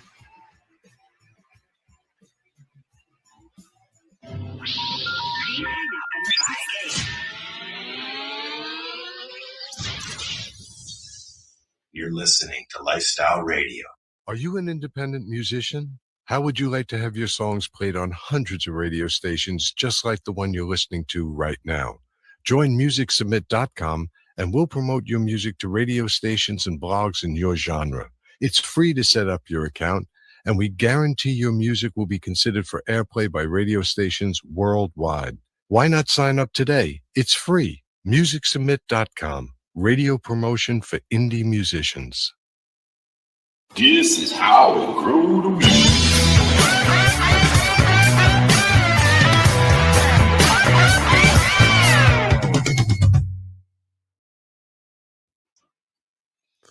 Okay, we're back. Hey, at this time of night right now in Austin, He goes Texas. right back into the weather. No, I brought up windy. I wanted to see what the temperature was in Texas right now. And it's 40 degrees. He's in San Antonio. San Antonio. I've been there. I've been through there, I think. I don't even know where San Antonio is. Texas. I know, but like, Is it not on the Mexican border? I don't know. I don't know exactly where it is. Is it San Antonio del Bravo, 39 degrees right now. Is it right on the border? Yep. Yeah. San Antonio del Bravo. Hey, buddy, go get us some Mexican brickweed. Oh fuck no. Please don't. I don't even know if you can still get Mexican brick. Yeah, got to remember the I Alamo. got some growing in the greenhouse right now. Mexican brickweed. Oh, that stuff was terrible but fun. I mean, when you got a brick of it and you're trying to pull it apart to see what it actually is, and dissecting. What was it? Yeah. I mean, I don't even know. We don't even know what it was back then. We didn't have strains back then. It was just, this is good shit, or this sucks, man. It could have been any of the Mexican land strains. Yeah, San Antonio del Bravo is not on the border. So what are you smoking down there, Blue Moon? Where I'm having a mix of some, I can't remember, and I can't remember. But it's a mix of two strains that I enjoy. San Antonio is a pretty big city, eh? Yeah. Wow. Yep. I like how they have that big circle road. Actually, they've got two of them around it. Makes nice feeders to get in and out of the city. I wish more cities would do that.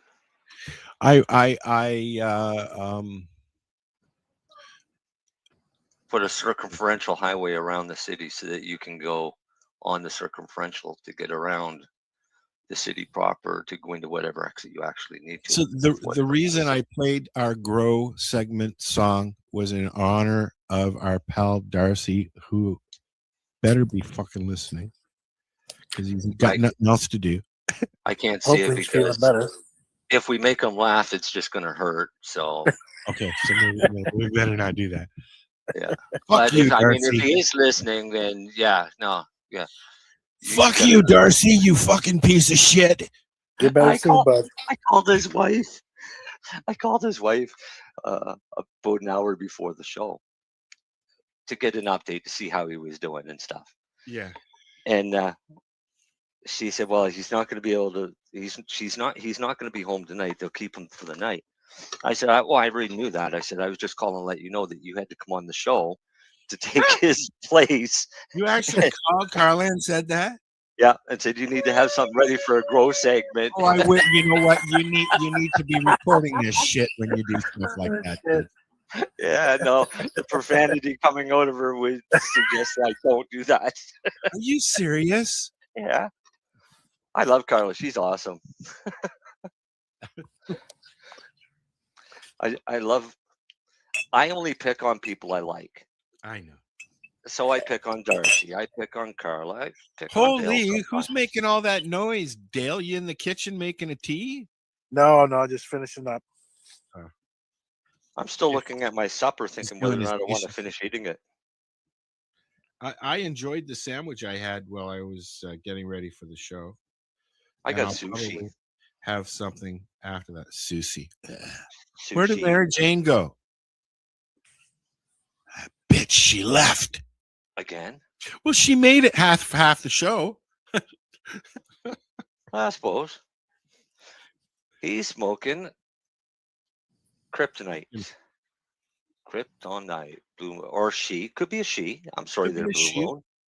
Could be male. Could be female. Don't tell us. We want to keep this relationship As Just gender keep it neutral. Gender neutral.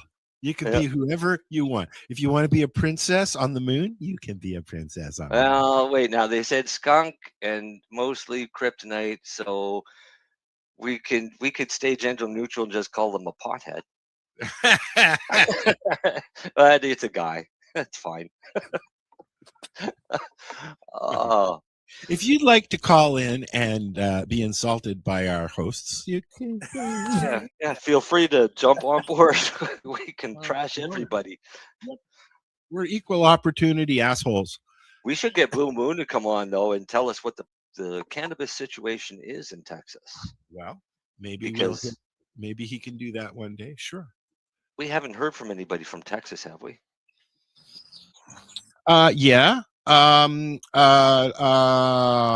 Jesus, our friend there, the cop, the Leap guy.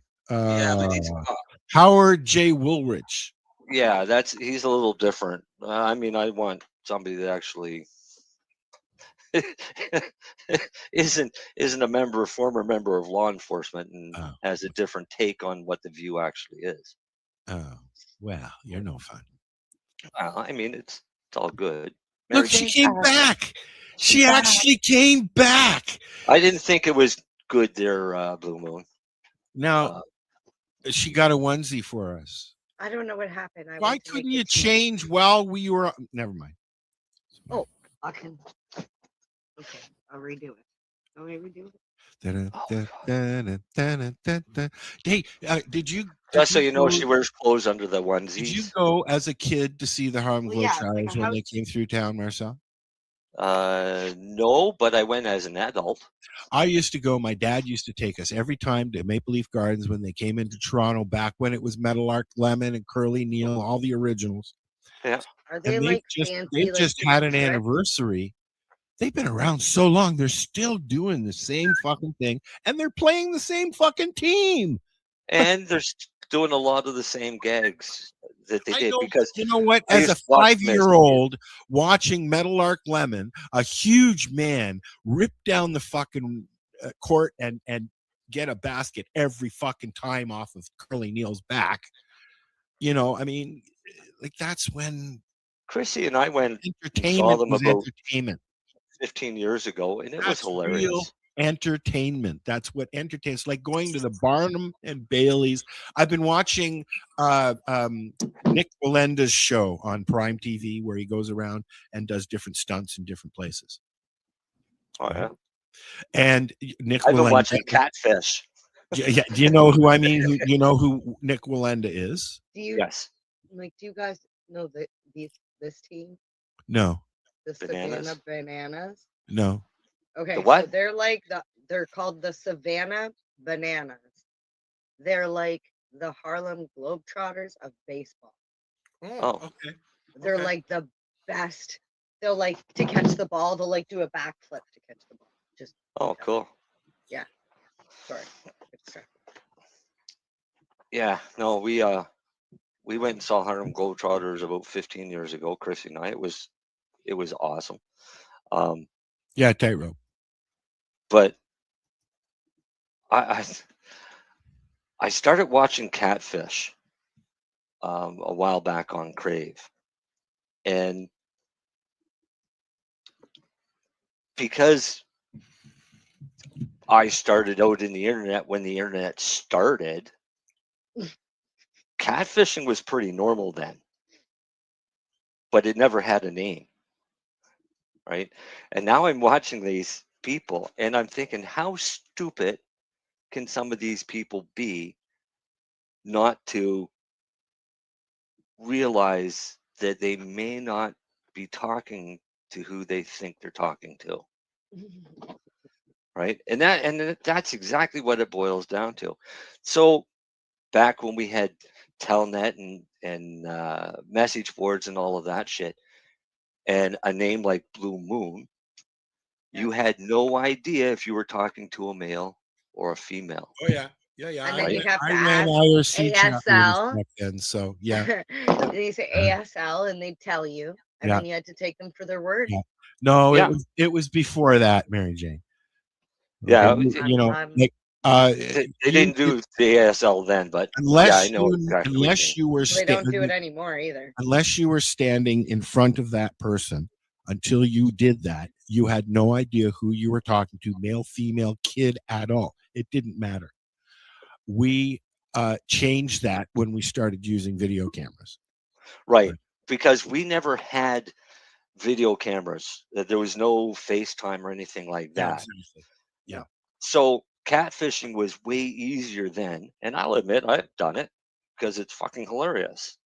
But usually you let them know so they can, at least understand why they're the brunt of your joke type thing. Now, in this day and age, everybody's got a camera or access to a camera. Yep. All right. And there's so many different platforms such as Facebook, Messenger, FaceTime, Skype, Zoom, StreamYard. We're on right? all of them, 7 p.m. every Friday evening on 420radio.ca. Yeah. And it's so easy for somebody to say, well, let's FaceTime. You know, and If don't you're like that. chatting with somebody and you're thinking of getting into a romantic relationship, I don't like that. You That's suggest that actually you rule number one. Do the video as quick as have you a Zoom possibly meeting can. or something like that, and they come out with an excuse of they don't have a camera. Before the internet, Get we were rid of them. talking about it earlier, there were party lines, and you used to call into these party lines, and whoever was on the line you talked to, and if you got along with that person, you gave them your phone number, they called you, you started conversations, all of them, blah, blah, blah, blah, blah. That's what we used to do. But that's Right, but the you biggest could running tell from joke the from back in the day. You know, the sex workers. But you the didn't know what the sweet, person on sexy the voice. I could hear that's a the thing. female. You don't know what they look like. I could hear a female, but I didn't know the age of that person back then. Well, you also don't know what they look like. That's right. Now, I'm sorry, I'm vain. Luckily, I had good luck. I had good luck. So, I didn't do it. I met I've somebody never who called I got into one very of those serious with lines. on the party lines.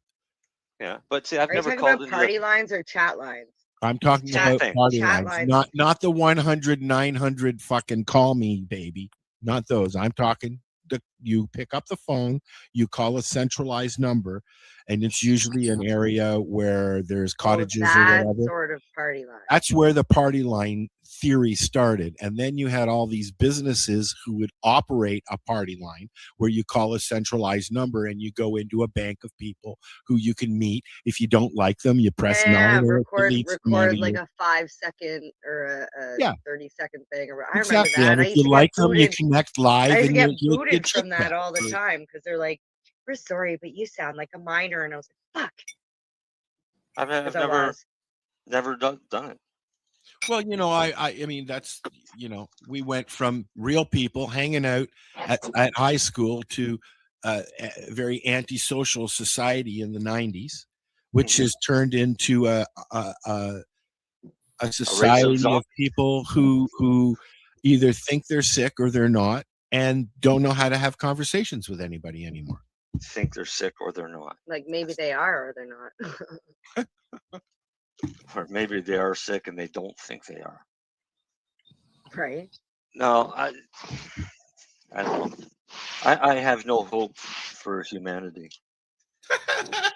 Me neither, bud. Me neither. I honestly don't see a way out. The way the world is going, I honestly don't see a way out for humanity to survive. People are fucked. Yeah. I don't know though. Like it's humanity is going to destroy itself. I hope that we have uplifted your evening. Yeah. Yeah, you gotta let me cheer Made you up. you feel special today. I feel like empires have risen Little ray and sunshine. fallen for many, many years. It's gonna happen again. I think it's Yeah. time for a new Just leader. because your mother has told you you're special every day of your life doesn't mean you're actually special there, Buttercup. All right? Really and just if a and if fucking she prick. told you Shut you up. can do whatever you want, she's wrong. She's a fucking liar. Yeah, because that's not true. So next week, Mary Jane won't be with us because she's going to evolve into what? Nope. Evolve. No, I'm going to Elevate. Oh, The Elevate. Elevate Expo Cannabis Expo. Where's that? It's going to be in Etobicoke. It's 4 days, Tuesday through Friday. Well, please record a little bit for us. Is this Oh like yeah, a, we're going and doing media. So this a anything legal we market post. type thing, or is this Yeah, a it's B2B. There's going to be retailers, bud tenders, LPs. So basically, I don't know if you know Jazz Samra. He is the owner of Sativa Bliss, the founder of VIP Media, which actually is doing the Elevate Cannabis Expo. And what he's done is he's created a network of people within the industry, so that way they can communicate with each other. He even has like a group chat with like, I can't even remember how many store owners and managers are on there. So like if there's a new product that hits the market, that's like, a way to communicate. But there's going to be education sessions on like all kinds of different things, and he's got it geared. Each day is for different things. Like one is for retailers, one is for bud tenders, one is for LPs, one is for the I think the last for one's like him. an expo thing. Remember what was that quote Yeah. about 10,000 people? And I think he said it was like 90, 95 or 90% Canadian companies. The opinion of 10,000 men is of no value if none of them know anything about the subject. I'll just leave it as that. See, that Marcus Aurelius was a smart guy. That's one of the reasons why I'm excited about this, because it's literally 4 days of like, I'm not going to discredit any other expo or event because they all have their benefits. Like some of them are like, let's just go and hang Car out. shows, and some of them are. Well, some of them are for everybody. Like for example, Lyft has it for like any consumer can go in, a bud tender, an LP, like Still a anybody. car show. But at this one, there's not your basic consumer. So it's literally, we're just trying to educate the people in the industry. And But all educate them what is the thing? Are you educating them what the black market knows or what they think they know? Well, there is quite a few of the speakers that have like for example, I know Katy Perry just off the top of my head because I've been going through the like schedule and whatnot, which you can find online at Katy Perry, the singer? Elevate. No, Katy Perry, the owner, founder, the CEO of Toke Cannabis. Yeah, I think she has like multiple stores now. She does. In and around Toronto, but like she came from Legacy. So there are a lot She of those was people she that are, was a part of the original Legacy Yeah. crowd out of Ontario. Yes. when I first met Katy Perry, I know I seen her at a 420 or a global marijuana march with a megaphone in her hand, and she was speaking, but I didn't really Probably. pay too much attention because it was kind of like, oh, there's a chick over there standing doing a speech. Yeah, and there I were was 50 headed other this chicks way. doing it too, though. You know what I mean? But Bojo. the first year that I actually like, the time that stuck with me, Al, you were there. You and I went to the MP's office or some Oh, shit yeah, in yeah, yeah, I Toronto remember that. Yeah, because we were trying to like. Still, I don't understand why cannabis is still the only medication that's taxed in Ontario or in Canada and double was taxed right in the because village, it's yeah. excise tax. Yep. That was So, in the but like village. I remember when Al and I went to go smoke a joint, I had a sign, and I was like, "Hey," and I said to the chick beside me, I said, "Can you hold this?" It was Katie. Ah, okay. So that's when we started chatting, and yeah, that was a great day too. Like any day I get to go out and be an actual advocate, those are the days that I like. I enjoy entertaining. I love being a podcaster. I love interviewing, but advocacy is where my fucking heart lies. Like grass on the hill, stuff like that. So Is education, that I'm excited. I'm excited to see? see what they're going to teach. I'm more for the medical side, and 31% cannabis is not medical. And we Right. also have work to do there too, because that is about to come, the rules and regulations. And one of the things that Ross said on the podcast that we did was that hopefully with those changes, because he's been in talks with Health Canada to bring in-person medical access where people can actually go and ask questions and receive cannabis. The only way that you can do something like that is through what Lenny's doing. We'll talk about it next week with Lenny. His Optimus Cannabis is a medical only dispensary, online dispensary as well. Do they have an actual store in Nova Scotia now? No, he only does online orders. But Yeah, you I can had no order idea out. Truro didn't do that anymore. What? I had no idea Truro didn't do that anymore. Truro's only doing very raw. few LPs are doing medical now because they all went after the rec market. Want and that big buck. Exactly. And they think everybody wants really high THC, but people get higher off of low THC. Look, if my pharmacist said to me, I got a strain that they say will work really well for your ADHD, would you like to try it? I would say yes, please. I don't get that question anywhere. I just found out my doctor in the rec market. I just found out my doctor of almost 40 years is retiring, and I'm dumbfounded. I feel like I'm getting a fucking divorce, and I don't like it. Because he's been one of those doctors that if I had a question for him, he would answer my question, or he would find the answer. Yes, no, maybe. It wasn't just I don't know. Yeah. And you don't get that from the younger doctors now. That's the situation. They are truly practitioners. Which is sad because if you think about it, family doctors, if they don't fix the problem, you're just going to keep going back to them. We need pharmacists to be able to prescribe as well, because, and I know they can, but only in certain situations, because in certain medications. Yeah. Like I'm not. The only medications that I take now are for my diabetes. I'm not going to have a hard time getting a doctor, even at the emergency room, to continue that prescription once my doctor retires. Right. But the problem is finding the a new anxiety doctor. behind that. I don't want to be an emergency room guy. I did that already. Thanks. So, are you looking for a new doctor now? I have a year. He's given me a year worth of prescriptions. So why aren't you looking today for a new doctor? Because this is this whole thing. Takes a while, dude. I just got the letter.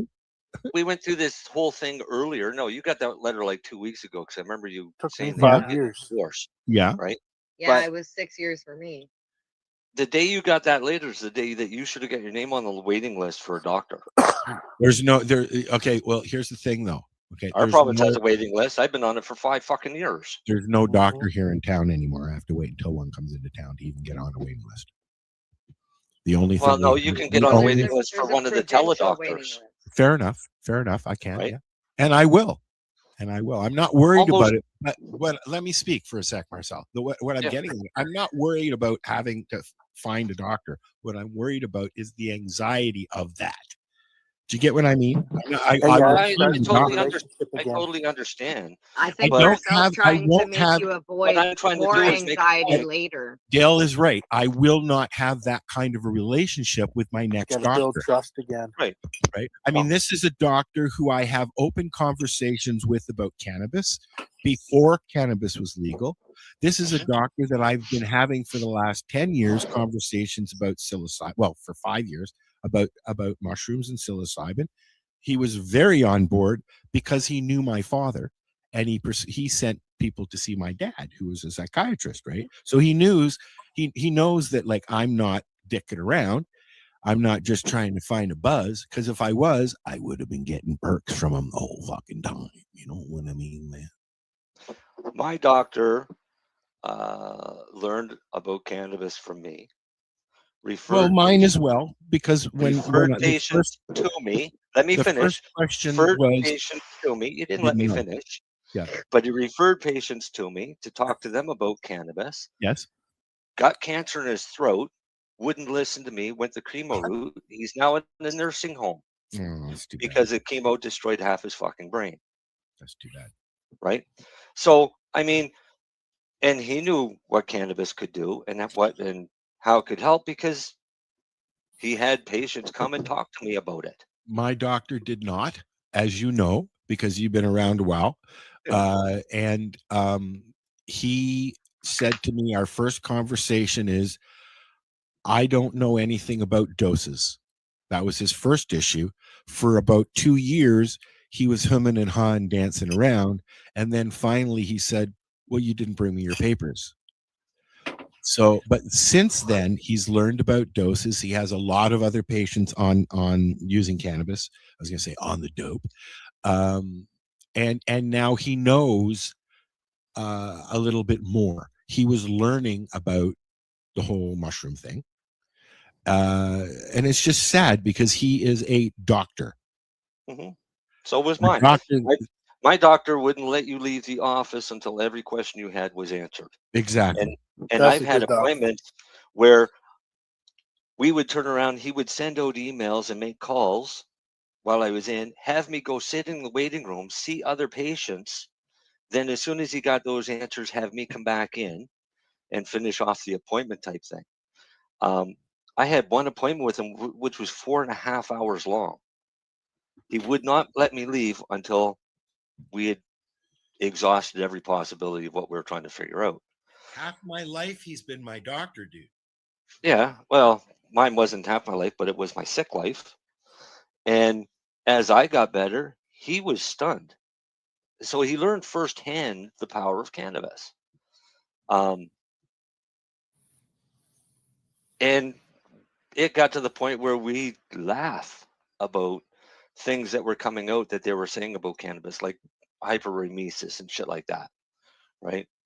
The first time I mentioned to him, he sounds like bowel obstruction. And that's exactly what it sounds like, is a bowel obstruction. In most cases, it is a bowel obstruction, right? So I miss him, and I haven't had a doctor since. Why? You know, because I'm one of the 25% of this province that can't get a fucking doctor. I stopped seeing him, and I had a doctor up in Durham, Mount Forest area. And then when I came back to the city, I went right back to him, and he says, like, I thought I just sent all your stuff up there. I said, yeah, I moved back. He went, oh, okay. You know, we're at the it's not 6 minutes easy, left mark, Al. Yeah, I know. I see that. Yeah. Okay. What's your point? Well, because I don't want us to get cut off without you playing your ending spiel, and I forget how many hours long that is. It's not that. 23 seconds, you ass. I was smoking Darcy's hash, so I have no concept of time. But I do know I need a gummy. I hope that Darcy is feeling better. Me too. And I hope that he has enough in him to join us next week, and Lenny as well. I've come to a new routine that I figured out for my health and well-being. If I don't eat a gummy before I go to bed, I can't get up in the morning. Okay, so a friend of mine's daughter has seizure issues. Mm-hmm. And she's been having some work done upstairs. Mm-hmm. Has another operation coming up as well. And she had some gummies the other day and slept right through. She was actually quite amazed, because she usually says, no, I don't want to try that shit. Yeah.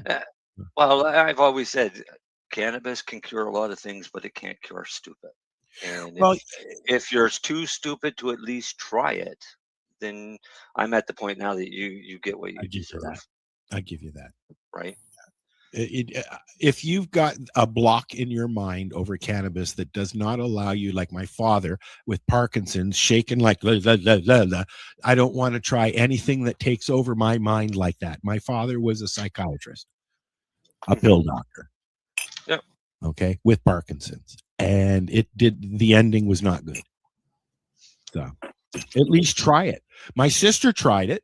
The whole time she's been in Alberta, she's been using cannabis. But then it got to the point where she was having anxiety and stuff like that. More so, I think, about taking the right thing.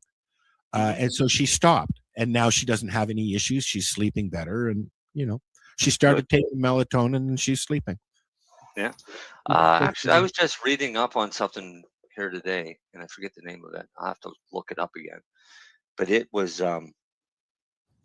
it was a TikTok video or one of them stupid things, and the guy was talking about 7 different natural remedies that they don't want you to know about, things like zinc and magnesium and things. But this was Solera or something like that, and it'll give you the best night's sleep you've ever had and mental clarity. So a lot of people with ADHD are using this and stuff like that, and so I want to find out more about it. Blue Moon says COVID needed a hobby. On that note, we shall say goodnight. Thanks for listening. We're here every Friday. This is the 420 Radio Show. Usually Darcy and Lenny are here too. Maybe next week. Yeah, hopefully. Yeah. Hopefully we'll have a full house. No, we won't, because Mary Jane's not going to be here. Mary Jane won't be here. Way to go. We'll put a Way to picture ruin it. up. We'll put a picture up. It's okay. All right. And Blue Moon, anytime you want to come on, you let us know, man. There you go. You can come on next week. Take my Bring you place. on. And, yeah, and fill us in on the cannabis situation of Texas. There you go. All right. Say goodnight, guys. Good night, guys. Good night, Good night. Have a good one. So what are you doing? Nothing? Why not?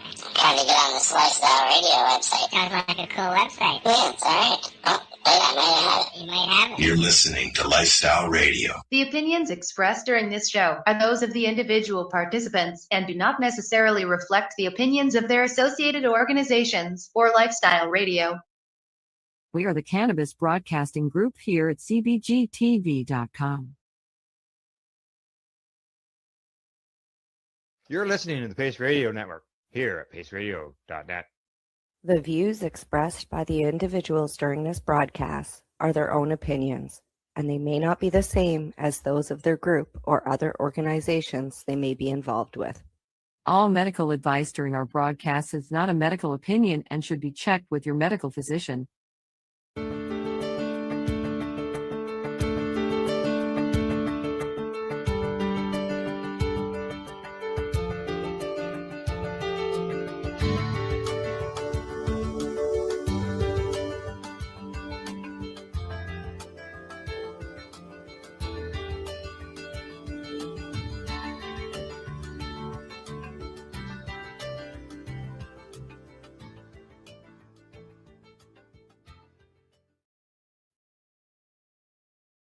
Hello, everyone, and welcome to VAC Roundtable 101. And this is another special discussion that we have, and that, of course, is with our dear friend, Dr. Peter Grinspoon, who, of course, comes to us from the East Coast today. And one of the things we want to talk with him about for a second time, we had him previously, and so we're definitely happy to have him again. Basically, we're going to talk about his brand new book, and this is a fascinating look where, of course, we focused on a lot of different things, but this one is aging well with cannabis, feeling better, sleep better, live better, and with marijuana and CBD. So we've seen a lot, of course, information come out regarding, we've seen, nursing become a specialty around medical cannabis. And of course, Dr. Grinspoon's lineage, his father, Dr. Lester Grinspoon, of course, I was fortunate to be published in his book, Marijuana, the Forbidden Medicine. I was the PTSD study through my, my Gulf War syndrome, etc. But we, of course, got introduced to Dr. Grinspoon back, let's see, our VAC roundtable. And we wanted to bring him back because his book seems to be touching a note with people. Because one of the main things we deal with, and especially medical cannabis, is older people coming to cannabis. And older people have a lot of questions. Yes, some did come from smoking back in the day, but of course, the landscape has definitely changed. We've seen the emergence of CBD. We've seen the emergence of now CBD potentially being covered by insurance in some resolves. So that has, of course, brought people to more questions with few answers. So we figured we'd bring one of the experts in here. And since he just published his book, and since he's a doctor, he can give us a different perspective from most people. So everybody, please welcome again Dr. Peter Grinspoon. And it's an honor to have you. So I'm just going to jump right into it. Your new book focuses on aging in cannabis. So what surprised you most while researching and writing it? And did any of your assumptions change along the way? Dr. Grinspoon. Well, first of all, thank you for having me back. I'm so excited to see you guys and to be back. This is always such a fun discussion. You know, I've been treating patients of medical cannabis for 25 years, and an increasing number of them are seniors. So I sort of noticed that change. But what really surprised me, number one, is how many seniors are embracing medical cannabis and how quickly that's changing, right? It used to be very difficult to get someone, if you think it would help their pain or their anxiety or their insomnia, someone over 65 to even think about medical cannabis. Oh, no, I wouldn't do that. And now it's just amazing. Like the demographic of patients that's embracing medical cannabis most rapidly right now is our 65 and older crowd. So I was really amazed at how rapidly that's changing. And then, doing the research for the book, again, it wasn't really anything I didn't know on some level, but there's so many maladies of aging. I mean, they say aging is not for the faint of heart, right? Your knees wear out, your hips wear out, your back wears out. Tens of millions of people have chronic pain. Our treatments for chronic pain we can talk about are very, not very safe, and it just, cannabis really seems to align well if used safely and appropriately. You don't want to start someone off with like 100 milligrams when they've never used it before. But if used safely and appropriately, it's amazing how well it aligns with like many of the maladies that are specifically associated with aging. And I don't think it's a coincidence the seniors are adopting medical cannabis so rapidly. I think they're finally realizing that they've been sold a bill of goods about it, and it actually is like a relatively harmless or like less harmful than many of the prescription medications, way to alleviate a lot of their suffering. And at the end of the day, medicine's just as much about alleviating suffering as it is about diagnosing and treating conditions. And, they're finding that the cannabis really helps alleviate their pain, their anxiety, their insomnia, their colitis, their spasticity, it's sort of like a lot of the end of life issues too. So I was really amazed at that, at how like just closely aligned the benefits that medical cannabis has are to the actual specific things that people suffer from when they get older.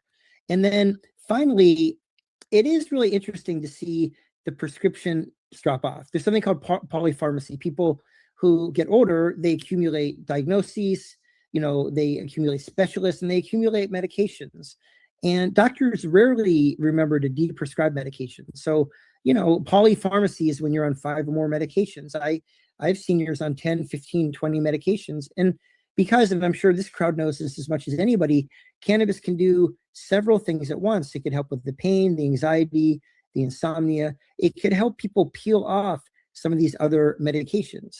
And polypharmacy can be dangerous because on the one hand, it's a lot to keep track of. It's also expensive and easy to make a mistake. And so it's really a win when people are peeling off these pharmaceuticals, especially ones which can have much worse side effects than cannabis. So I was really interested to find also how effective it can be in helping seniors limit how many different medications they're taking.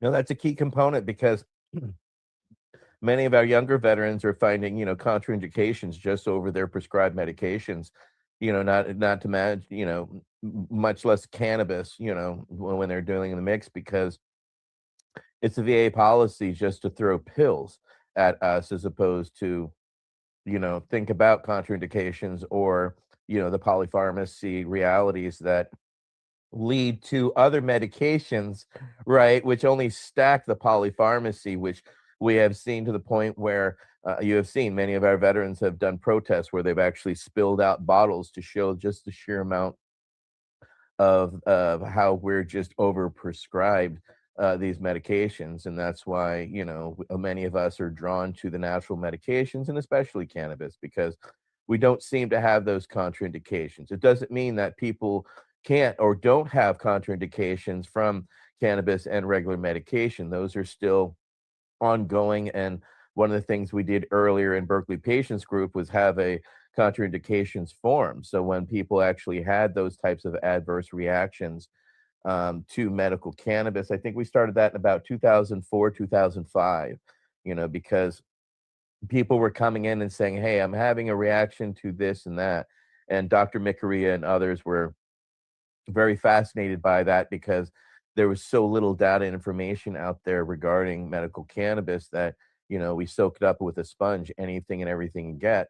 And being that pre-internet, we were reliant on the very few books and periodicals that were out and available. Whereas now, thanks to, people like you and others that are help educating others from the educated perspective and also the applied real world applications is something that is unassailable to many of us because the information that you're receiving is real world information that, as we see, the majority of the studies that are out there are metadata studies. There are not cannabis specific studies. So we see and are dealt and have to deal with the backlash all the time of, sensationalist articles quoting another metadata study that says medical cannabis bad because this, that way, and the other. So, one of the things we hope to see in Dispel in Time is to see more of this actual patient data. And that's why it's important to have discussions with people like you who are seeing patients directly. So let's continue that discussion. Next up will be Doc Lang. Go ahead, Doc. Yes, hi, Peter. Hey. You spent years practicing medicine at Massachusetts General Hospital. Can you share a patient profile or clinical experience that fundamentally changed how you think about cannabis as a therapeutic tool? Well, that's a good question. I mean, one experience I had that was interesting is, I've always been interested in medical cannabis. When I was a resident training, this will date me, but when I was finishing my residency in the year 2000, I gave my senior medical presentation on medical cannabis. This was 26 years ago. I actually invited my dad to come too, and I was speaking to all the other residents. And back then, they all thought I was really eccentric. Now, none of them were sort of against cannabis because they were like young doctors. Like they weren't like the old school elderly psychiatrists, the Bertha Madrises who hated it. They were like young. They had all used it in college. Nobody was against it, but they thought like, what a cute idea. What an eccentric notion that cannabis is as a medicine. And then now it's just really interesting 26 years later that these same doctors are referring patients to me. So it's really cool to see the slow change in opinions of doctors on medical cannabis and the fact that many of them are starting to meet their patients halfway and starting to embrace medical cannabis. We still have a long way to go for physicians, educate physicians about medical cannabis. A lot of them are really caught flat-footed when the patients bring up medical cannabis, and they can come across as like judgmental or critical, which then the patient just clams up and they don't have any communication at all. I'm a huge believer in open communication between doctor and patient, and that means it's on the doctors to create a climate where they're first of all open to what the patients are saying and learning from them, because the patient knows best what works for the patient. And second of all, so the patient doesn't feel judged or criticized. And it's been very interesting to see the attitudes of doctors over the years. What a doctor thinks about cannabis. And I'm just bringing this up because I know the doctors have been a huge part of the problem over the last 50 years. They've not been particularly helpful in the fight to legalize cannabis, except a few, like my dad and a bunch of others. But on the one hand is like the oncologists, right? And they see their cancer patients, doing really well with their chemotherapy, their nausea, vomiting from their chemotherapy, their pain, their anxiety, their insomnia. They see them doing really well with cannabis. And it's really hard to find an oncologist that is against medical cannabis. I mean, like almost all of them are supported. And then on the other side of the spectrum are like the, adolescent psychiatrists who see like these young people, psychotic, not working, smoking tons of cannabis. And, cannabis probably plays a role in all this. It's certainly not helping, but they tend to overgeneralize these sort of addiction psychiatrists and think that cannabis does this to everybody. And they tend to be really against it. But most doctors are in between, and doctors are slowly coming around and becoming more and more in favor of it. And I get more and more consults from other doctors. And when you have lectures or you talk about it, it actually comes up. It never used to come up. So I would say that the most amazing thing to me clinically has been to see the evolution in doctors and nurses and seeing them listening to patients and becoming better able to tune out the nonsense. The problem with cannabis for patients is that for any issue about cannabis, if you look online, you get completely contradictory information, right? So if you don't know about it, it's really, really confusing. It helps nausea. It hurts nausea. It treats pain. It doesn't treat pain.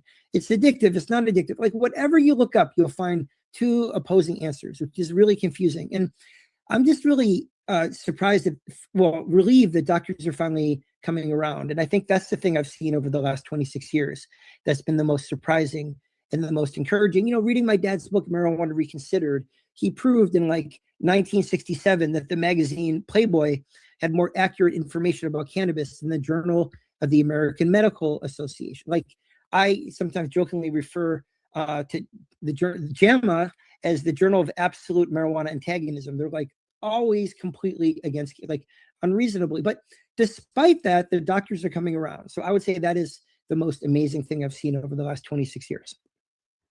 And it's about time. Well, about time. That leads us to another pioneer in medical cannabis here, Marilyn Mathrig. Oh, wait, Mike G has a question. Has a follow-up before. Had a follow-up. Hey, that's some really insightful, information as far as the, excuse me, the look into how the doctors receive their information as far as the breakdown and kind of like the different specialties and everything. Something that I've kind of always, wondered about in maybe is the training, and you kind of touched on that. And it's been the slow progression over the last 26 years. How do you see, because for instance, I sent my doctor, some information about, cannabis just the other day. How do you see doctors kind of in the field right now, either being trained on that? And this is a good follow-up to Mary Lynn because of what she actually does. And how do you see kind of the medical field and doctors kind of being trained into this? Because the other things that we keep running into are kind of misdiagnoses of even like CHS, right? So how can these doctors kind of get properly trained in cannabis so that it's not kind of relying on solely that kind of doctor patient right, absolutely. Well, that's why I wrote my book. I mean, my book is very objective. It talks a lot about the harms, the benefits, the dangers, the medication interactions, the things it works for, the things it doesn't work for, the best ways to use it, how to get people started. But doctors are really not taught very much in medical school that's helpful about medical cannabis. And again, it hurts doctors and patients because patients are bringing it up very frequently and the doctors are being caught flat-footed. And then the doctors can't really advise the patients. And the patients go to the dispensary and they don't know what to get. And they end up accidentally over-consuming and ending up in the emergency room because they get a 50 milligram gummy when they should start at like 2.5 milligrams. Or they ask the bud tender. The bud tenders are the nicest people in the world, but they're not medically trained. It would be so much better if the doctors and the nurses could advise patients. Slowly, this is coming around. JAMA, which I just talked about, actually had an article recently, calling for more education of physicians with medical cannabis, because for these exact reasons, like patients are using it and doctors don't really know how to talk about it with them. But the younger doctors in particular are sort of very dissatisfied And recent polls have shown that about 10% of them feel like they got adequate education about medical cannabis and that they're prepared for speaking with patients. So, that's really got to change. I mean, the other thing is they don't yet, they're starting to. I remember there was a poll from about 15 years ago where they only taught the endocannabinoid system in like 13% of medical schools. I think they're starting to teach it. It is so crazy not to teach the endocannabinoid system. I mean, that controls everything. It controls all the other neurotransmitters. And like, even if you hate cannabis, you're like the most reefer madness-y, you think cannabis is like satanic lettuce. You need to understand the endocannabinoid system to explain why. I mean, everybody needs to understand the neurotransmitters, molecules, and connections by which cannabis works in the brain. So I think slowly but surely it's getting better. But what really makes it difficult is there's this like cabal of academic addiction psychiatrists. They come out all the time with these articles saying cannabis doesn't work for anything. And it's really frustrating. It makes it really difficult. I mean, who in this day and age can argue that cannabis doesn't work for pain? I mean, there's some issues we could debate, but for pain, for example, and you just have to talk to people. Of course, it helps them with their insomnia. I mean, why would they use it if it kept them up all night and didn't help with their insomnia? So 10 million people use it for insomnia in this country. So we are getting more and better education in the medical schools, slowly but surely. But this is really hampered by the fact that there isn't really agreement in the medical community. I would say like 2/3 of it is pro and recognizes that it helps. And like there's this small minority that because of the addiction psychiatrists, people tend to defer to them and they're kind of unreasonably against cannabis.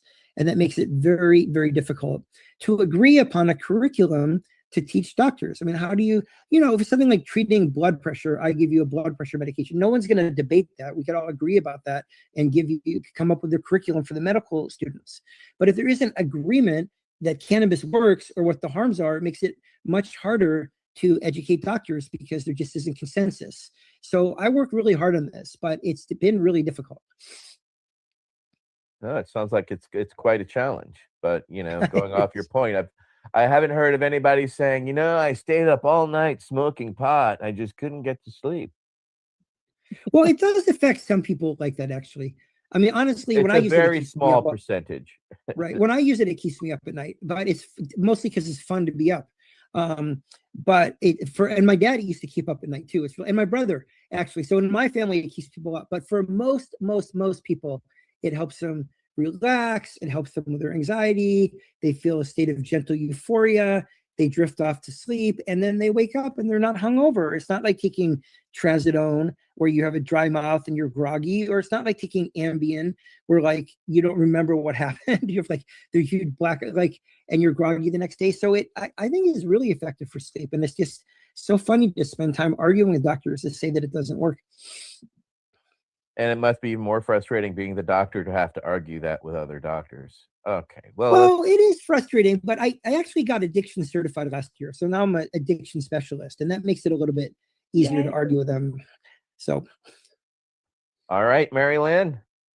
Yay. Well, good. Congrats on that. That's my background is addictions. And it just gets so frustrating because over the years, we've started calling cannabis the exit drug instead of the gateway drug. And Peter, in talking about this, the good news for us is the American Nurses Association has recognized cannabis as a specialty.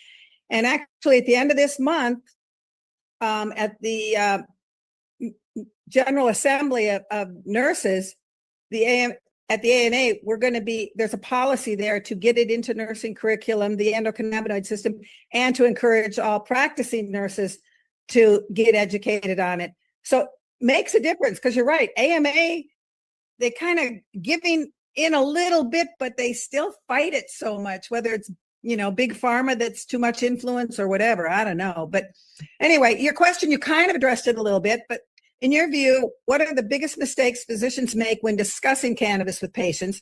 And how can medical professionals have more productive conversations about patient benefits and risks? Well, the biggest mistake physicians make in discussing cannabis with patients has to do with what I think the biggest mistake that physicians make in general, which is like not being humble. And the three most important words being a doctor, I think, are I don't know. When doctors bluff or pretend they know everything, they get in trouble and they screw things up. Now, I'm a primary care doctor. I mean, if I were like a sub specialist, I should know. But as a primary care doctor, as long as somebody knows and I get them to the right person, that's all that matters. It doesn't have to be me. And there's such a culture of like bluffing and pretending you know things. And I wish physicians would just say, you know, well, the lack of humility and also the lack of curiosity. I wish physicians would say, you know, I don't know much about that. I've heard it helps patients. Let me look into it and let's have another discussion about that. That's all they have to say. And then they just learn about it and find some credible resources. I think that they don't know much about it, and that makes people insecure. I mean, yeah, of course you're insecure if you're perceived as the expert. You don't know anything about something. And I think that they get a little bit defensive, and they sort of like default to like what the thinking in the medical community used to be 20 years ago, which is what they vaguely remember being taught in medical school, is like, well, that hasn't been proven as a medicine yet. And then that just shuts the patients down. And again, you need open communication between doctor and patient, between nurse and patient. It's dangerous if there's not open communication. I mean, cannabis does have medicine interactions, and it also like affects anesthesia, how much anesthesia. And some people have a bad reaction to cannabis. So for some people, it makes their anxiety worse. And it's just really bad if you can't communicate with your doctor. But if the doctor is all judgy and judgmental, I mean, and it's not just cannabis. Like a good doctor has to make a patient feel comfortable talking about their alcohol use or their drug use, so they'll never learn about it. And if you never learn about it, you can't help anybody. How do you know they're addicted to opiates if they don't feel like they could open up to you and you could discuss it? So I think a lack of humility and a lack of curiosity is what is getting a lot of these doctors in trouble. I mean, they're sort of set up for trouble because the war on drugs and the AMA, they're just boneheads about cannabis. They've been ridiculous. That's why, you know, like in the 1970s, 80% of doctors were members of the AMA, and now like 14% of doctors. I mean, they're just too much big pharma, too much conservative nonsense. So I don't really take the AMA that seriously, but I just think the doctors haven't been taught very well. And if you haven't been taught very well, again, you should approach something in curiosity and humility, not just like default into your like the few things that you remember from 20 years ago that aren't true. So we could do a lot better. We're getting there, but we could do a lot better. Yeah. All right. Next up will be Michael Crowitz, council member. Thanks, Etienne. It's really great to see you. So if I can figure out where my question is here. Yeah, this is a question that is kind of near and dear to my heart. I was telling the guys that one of the most interesting dispensaries that I'd ever seen, right in Santa Barbara, I think it was, when we were getting ready to do the conference there, Maryland. Remember the Horta Farm dispensary that opened up, and they brought in the media and they brought in the mayor and everybody to see how they handled, naive patients, a patient that had never used cannabis before. And they had a rather elaborate intake system where you would sit down if you needed to and learn about, how do you roll a joint? How do you, recognize what part of the plant to use and how do you use it? Whatever, stuff that we maybe learned, out in a van, parked at a Led Zeppelin concert or something. It needs to be more formally taught. So anyway, that's the origin of this question. The question is, many older adults grew up during the height of cannabis prohibition and anti-cannabis messaging. What are the most common facts or misconceptions you encounter among seniors who are considering cannabis for the first time? Well, that's a great question. I mean, first of all, it's unfortunate that they grew up during all this anti-cannabis messaging, because it makes a lot of people not even consider it. And it makes people embarrassed to ask about it. And it's funny, someone will come in and they'll be like, whisper, like, can we talk about medical cannabis? Like, as if a SWAT team's about to come in the doors. Like, we've caused such shame and stigma, and we've scared so many people off from using it. I think it's really unfortunate.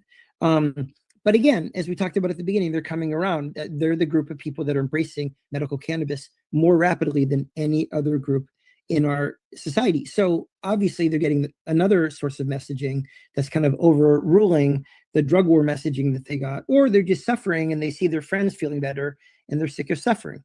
So But there are a lot of myths. One big myth is that cannabis needs to be smoked.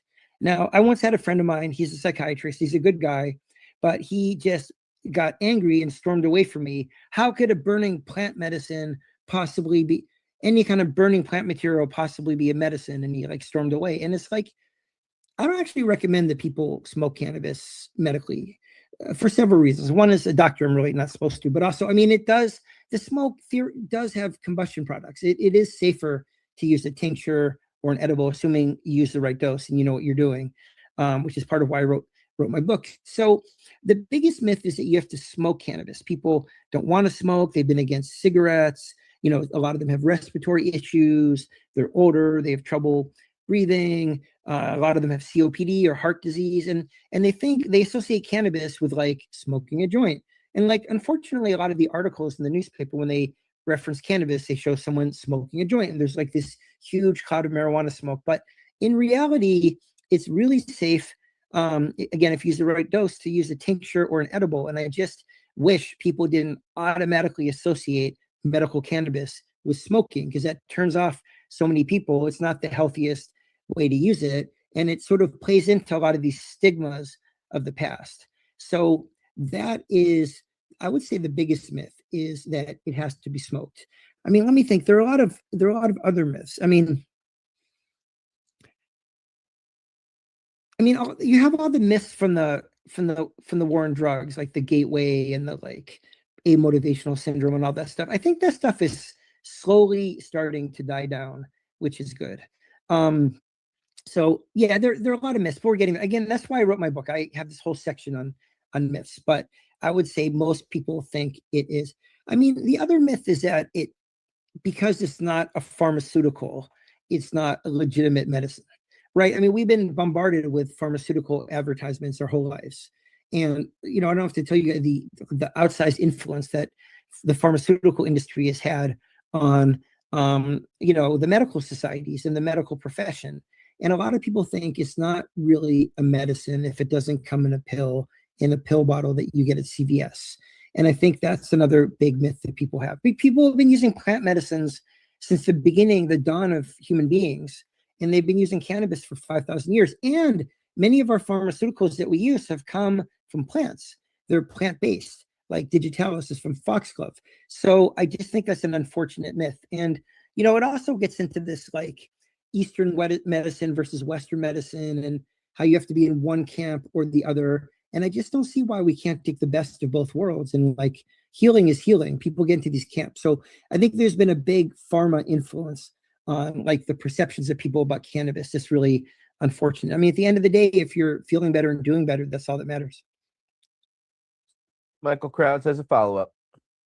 Yeah, I'm curious. It just brings to mind a discussion that we've been having recently. It seems to come up more often, an increasing percentage of times that we hear about efforts to limit the products that are available.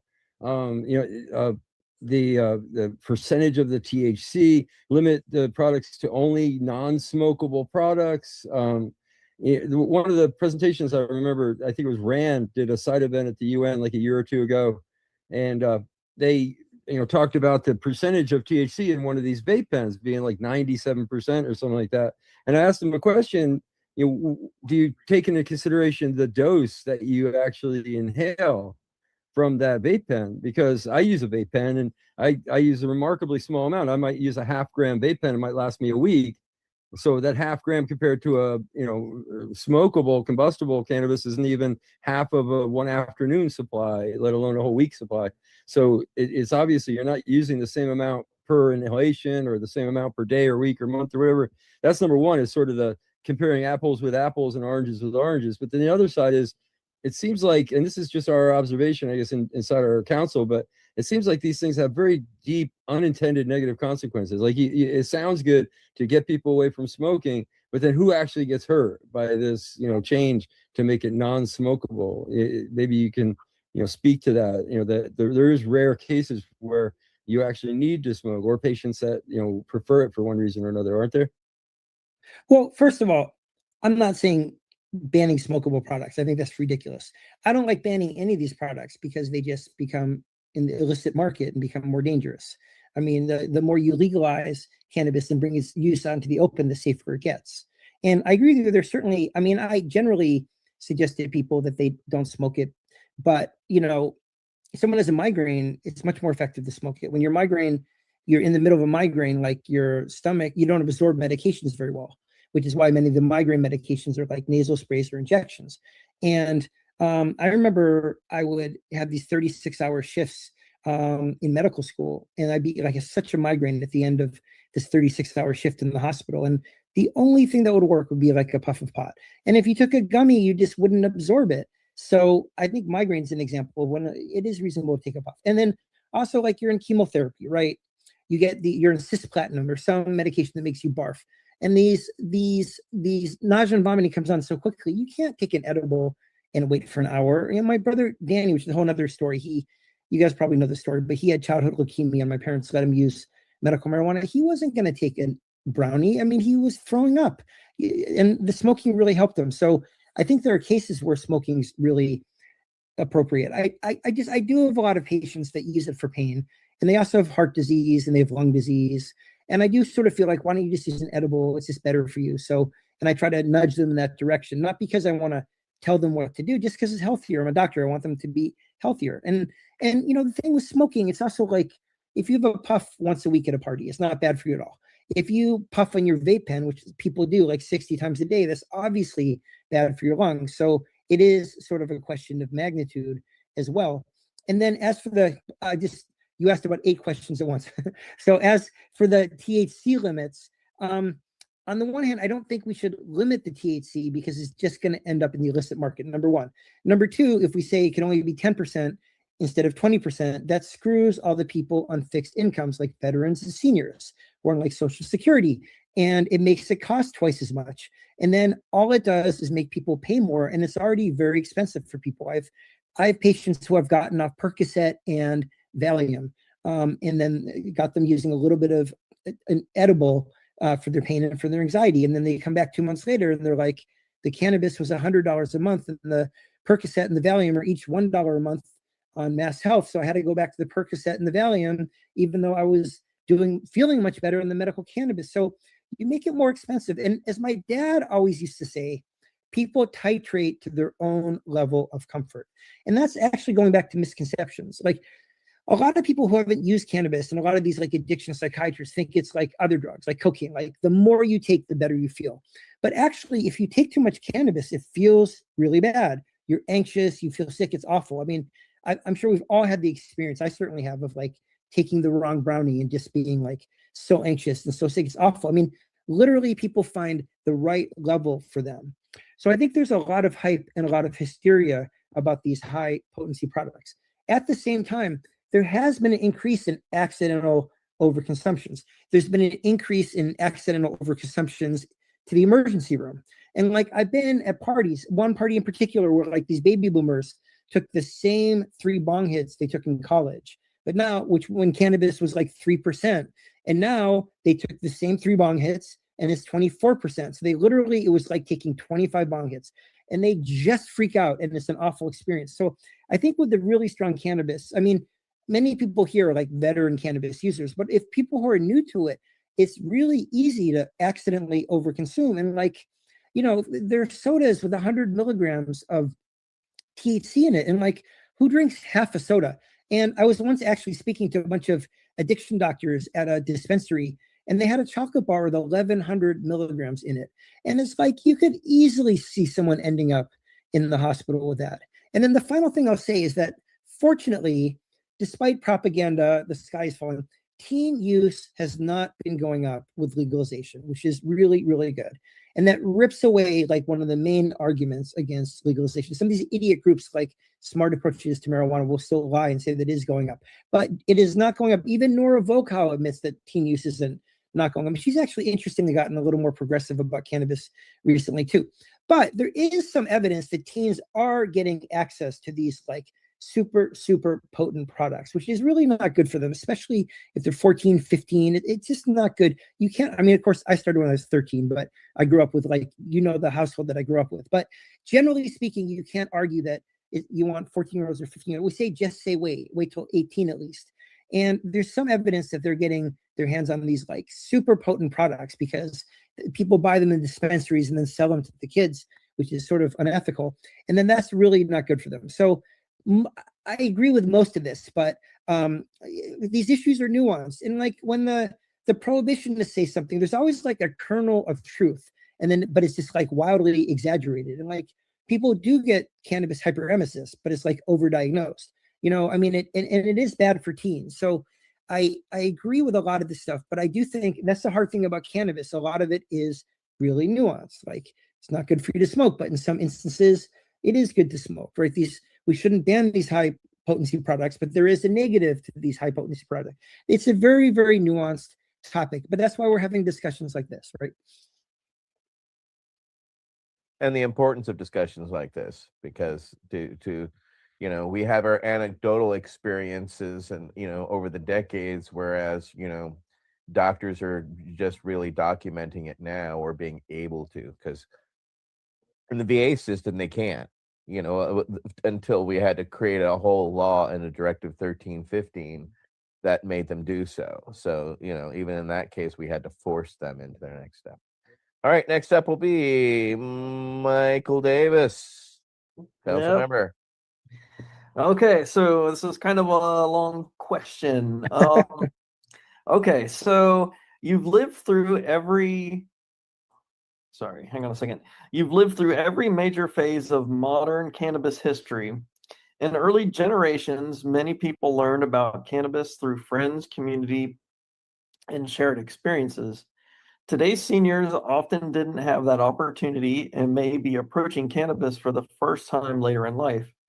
How do we help them access and understand cannabis safely and confidently without requiring them to navigate cannabis culture and without leaving pharmaceuticals as their only option?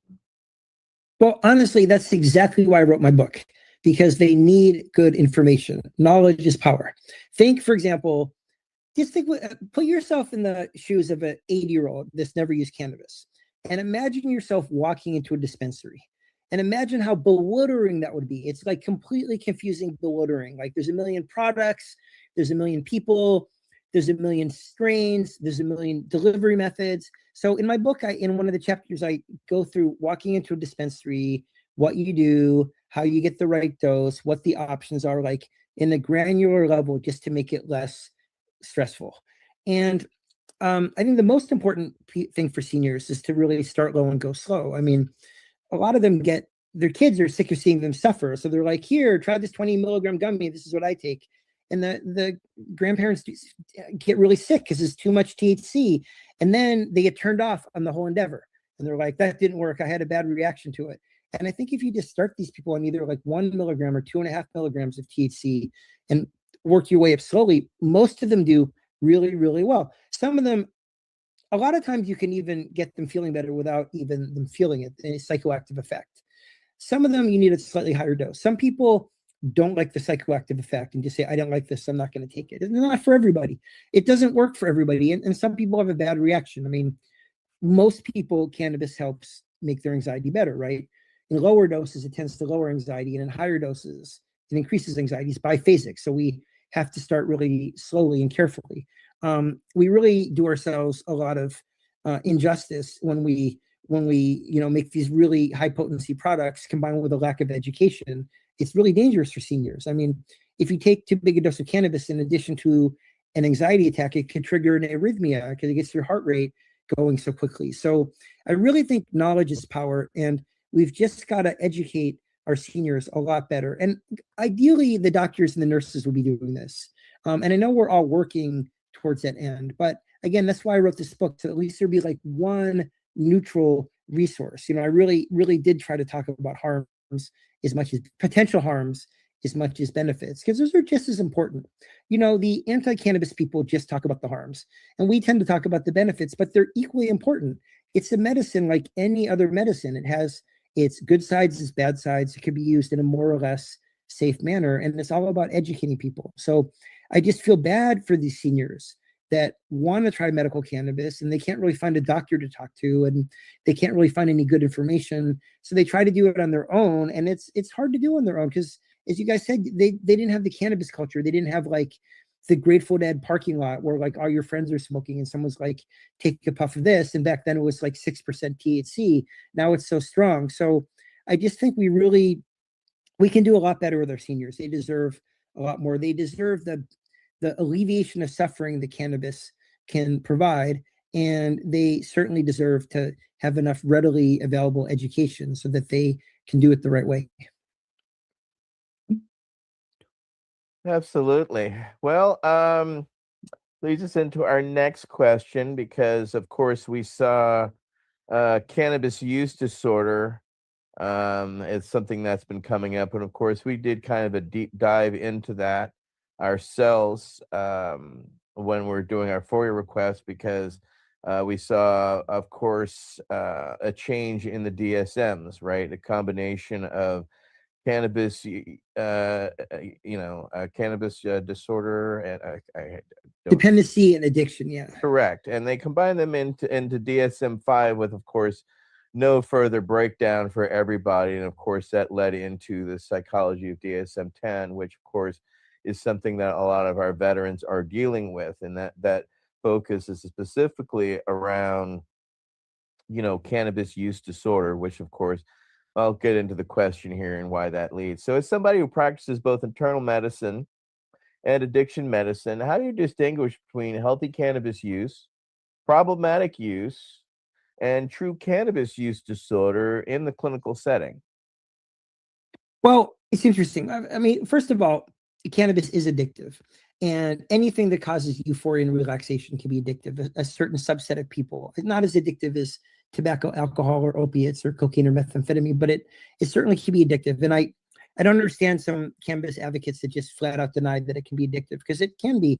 And I treat people, I consult privately, and I treat people for cannabis addiction, and it can be a mess. It can be really difficult. Now, no one dies from cannabis addiction. It's not like opiates, alcohol, methamphetamine. So you have to keep it in context. It can really derail people's lives, but it's not deadly. But I think we do ourselves a disservice when we like flat out deny that there's cannabis addiction.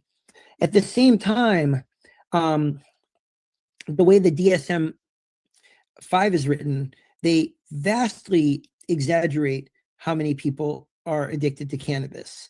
To be addicted to cannabis, they have 11 criteria. I mean, addiction is continued use despite negative consequences, and like loss of control and risky behavior, and not participating in your family, your habits, your hobbies, your friends, just having all your emotional relationships be with the drug. I mean, so that's basically the definition of addiction. But to try to make everything clinical, they have 11 criteria. And again, these are like the same: loss of control, use under dangerous circumstances. But to get cannabis addiction, you only need to qualify for 2 of the 11. And unfortunately, one is tolerance, needing to use more as time goes on. And the other is withdrawal, meaning like when you use it every day and then you stop using it, you get withdrawal effects. People who use cannabis every day heavily, and they stop using it, not everybody, but it does sort of the opposite of what the cannabis does. You're grumpy, you're not hungry, and you have insomnia. It's not pleasant. It can make people who need to stop using cannabis for like a drug test at work, or they're traveling to Russia, they have trouble stopping because of the withdrawal effects. But the fact is, if you have tolerance and withdrawal, you're defined, according to the addiction psychiatrist, to the DSM-5, as being addicted to cannabis. But the problem with that is it ropes in all the medical patients. Now, we have the same 11 criteria for opiate addiction, right? You need to have 2 of 11 to be addicted to opiates. But they have an opiate exclusion where they say just having tolerance and withdrawal does not constitute an addiction, and that everybody that uses opiates chronically for pain has tolerance and withdrawal, of course, is part of using opiates for chronic pain.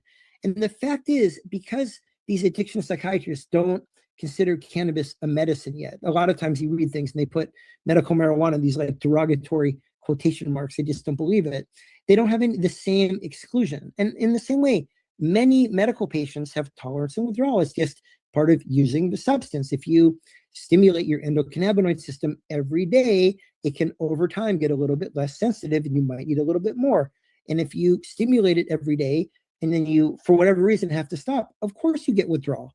So their definition of cannabis addiction doesn't have that exclusion that we have for other drugs. And it ends up roping in all the medical or many of the medical cannabis patients.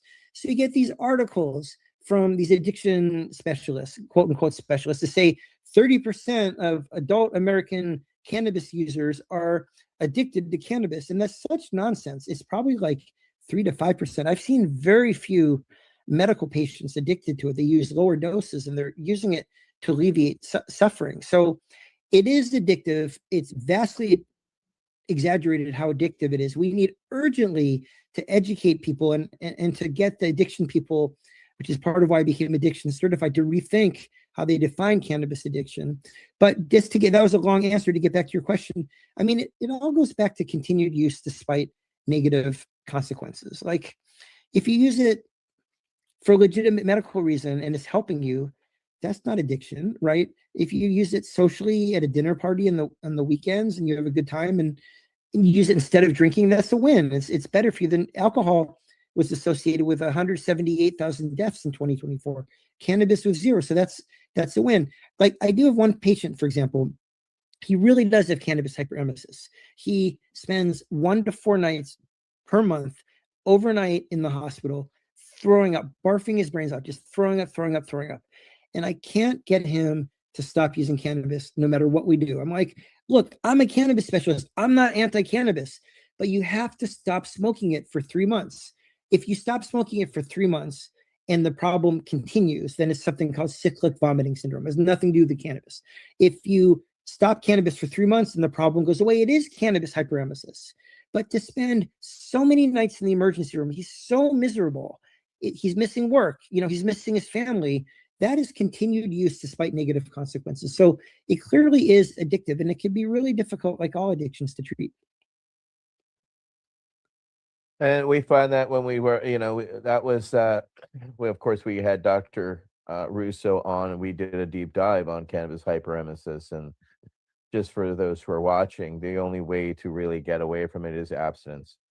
Unfortunately, there's just it's a genetic defect in the human. Has nothing to really do with cannabis that we're able to find as much as and there's a metabolomic test for that too, just so people are aware, because as Dr. Grinspoon was talking about, cyclic vomiting syndrome, and a lot of the cannabis hyperemesis of true people who experience it, they on average, Dr. Russo said it costs around $98,000 for them to finally arrive at that diagnosis, because cyclical vomiting syndrome is so much more prevalent and diagnosed that it's sometimes cannabis use disorder is not properly diagnosed. So just right. Well, caveat. you know what? If I could just mention, it's really Please. interesting. They used to underdiagnose cannabis hyperemesis syndrome because it hadn't been defined yet. Right. Now, in the age of electronic medical records, and you could search, for example, in the word cannabis, anytime anybody comes into the hospital and they're vomiting and they have the word cannabis anywhere in their medical record, they call it cannabis hyperemesis syndrome. Sometimes it is, but it gets so overdiagnosed now. So it's just really, it's really difficult when they do that. Also, I want to say I've seen it. It's really ugly to see, and people shouldn't deny that it happens. It's really ugly. But then again, it gets so confusing with the prohibitionist physicians, or like people are scrummeting in the ER because they're so sick. It's like there's no such thing as scrummeting. That's just like nonsense. I mean, where do they come up with that stuff? So again, it's very difficult because like one side flat out doesn't believe it exists and says it's because of a pesticide called neem, and the other side is like vastly exaggerating it, calling people scrummeting, and it just makes it difficult for like an ordinary person to know what the truth is. Well, and it also paints a terrible picture. He used that a couple of years ago at the UN in his presentation, and we were laughing, and we actually were talking with country representatives from Finland and Norway, and they're like, his experiences we do not experience in reality. We do not understand what is he saying what is true? And we had to reassure them, no, he's a professional liar. He's just very good at what he does. And they're like, oh, okay. But yes, when we first heard the term scromiting, we laughed heartily and were almost kicked out of his event because we were laughing at his willful ignorance. But we'll move on now because we could spend way too much time talking about that ass hat. All right, let's get on to Council Member Lang. Doc, you're back up with another question, sir. I'm ready. What role do you think cannabis could play in helping people maintain independence, mobility, and quality of life as they age, particularly when compared with some conventional pharmaceutical approaches? Well, I would say that's the key. If you're switching a more dangerous pharmaceutical for a less dangerous medicine, that is key to your maintaining your independence as you get older. Now, cannabis, again, is not without its side effects. You want to use as low a dose as possible, like you do with any medication. I'm not talking about recreationally, but for like medical patients, and it certainly can make people feel high. And you want to be careful if you're 80 and you're getting up at night to go to the bathroom. You don't, get woozy or fall down or trip or anything like that. But that said, you'd much rather have the person on 2.5 milligrams of THC than 5 or 10 milligrams of Ambien. They're much more likely to fall. And cannabis doesn't contribute to dementia. It can definitely affect your short-term memory temporarily. Then it comes back in a couple hours. But so many of these other pills like Benadryl and Ambien and all the drugs like Ambien, the benzodiazepines, your Klonopin, they not only do they cause falls and balance problems, but they contribute to dementia, which is a really, really big deal. Especially so many people are getting so much older. So cannabis can really contribute to people's independence because it's a way to treat. You can't just not treat people's symptoms. If someone's in pain, you can't just not treat the pain. So, it's a way to treat them without opiates so that they're not going to get constipated or fall in the middle of the night or whatever, get addicted and have neuropsychiatric changes. And we talked about Ambien. So I really think that it helps people age and maintain their independence strictly because it replaces, well, one, because it alleviates symptoms. I mean, if you have bad arthritis, you need something to help you move around, and cannabis helps people do that.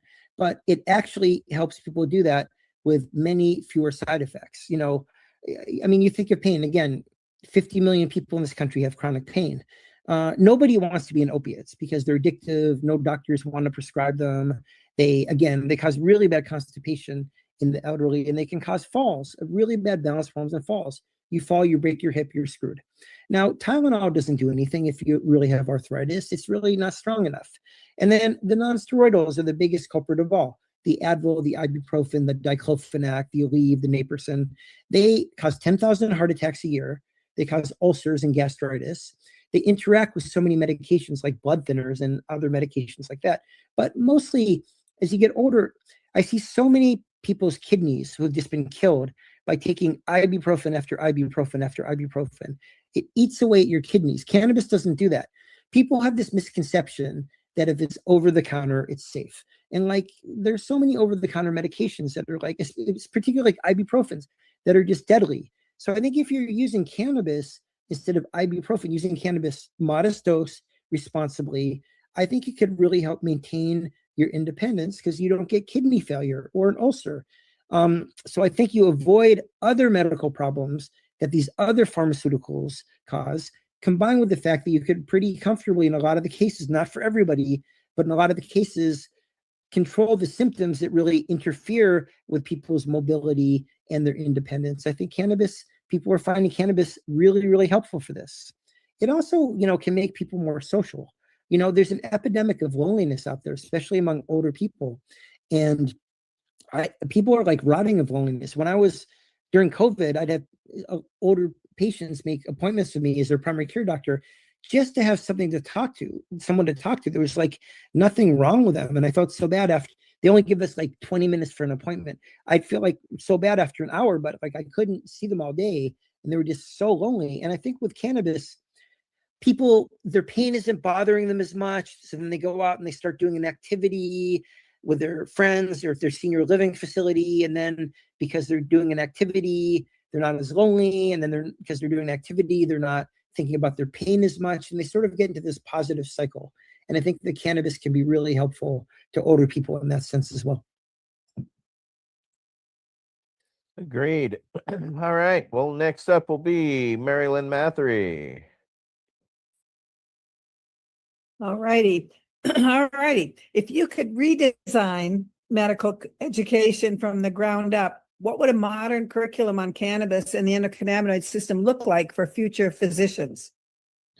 Well, first of all, I would, you can't understand cannabis without understanding the social history of cannabis. So I would talk about how it was a medicine in this country in the late 1800s, early 1900s, was put into the U.S. Pharmacopoeia in the 1850s, and then how it was criminalized and taken out of the U.S. Pharmacopoeia in the 1940s, and about all the nonsense that has been out there about cannabis and all the drug war propaganda that our government put out, and then unfortunately a lot of the doctors followed. Remember, you just have to talk about that a little bit because people have these views and have heard these things in like the DARE program when they were teenagers and don't really know where to put them unless you kind of give them a context for it. And then I would start certainly with the endocannabinoid system. Again, even if you think cannabis is like Satan's lettuce, you have to understand the endocannabinoid system. And, you know, it controls so many different things. Like if we had studied the endocannabinoid system when I was in medical school, so many other things would have made sense, like how it all fits together. The endocannabinoid system is like the air traffic controller for all of the other neurotransmitter systems. Now, they were just discovering the endocannabinoid system when I was in medical school, so I don't really blame them for not teaching it to me. But now there's no excuse. We know it really well. We've been studying it for 50 years or 40, I'm not that old, 30, 40 years. And I would teach, you know, the basics, the enzymes, the receptors. I would just talk about all the different things it controls in the body and talk about how it works, having nothing to do with cannabis. Just how does the endocannabinoid system work in our bodies? What does it do? What does it help? You know, how is it connected to the gut? How does it affect memory, temperature control, pain, reproduction, all the things that it controls.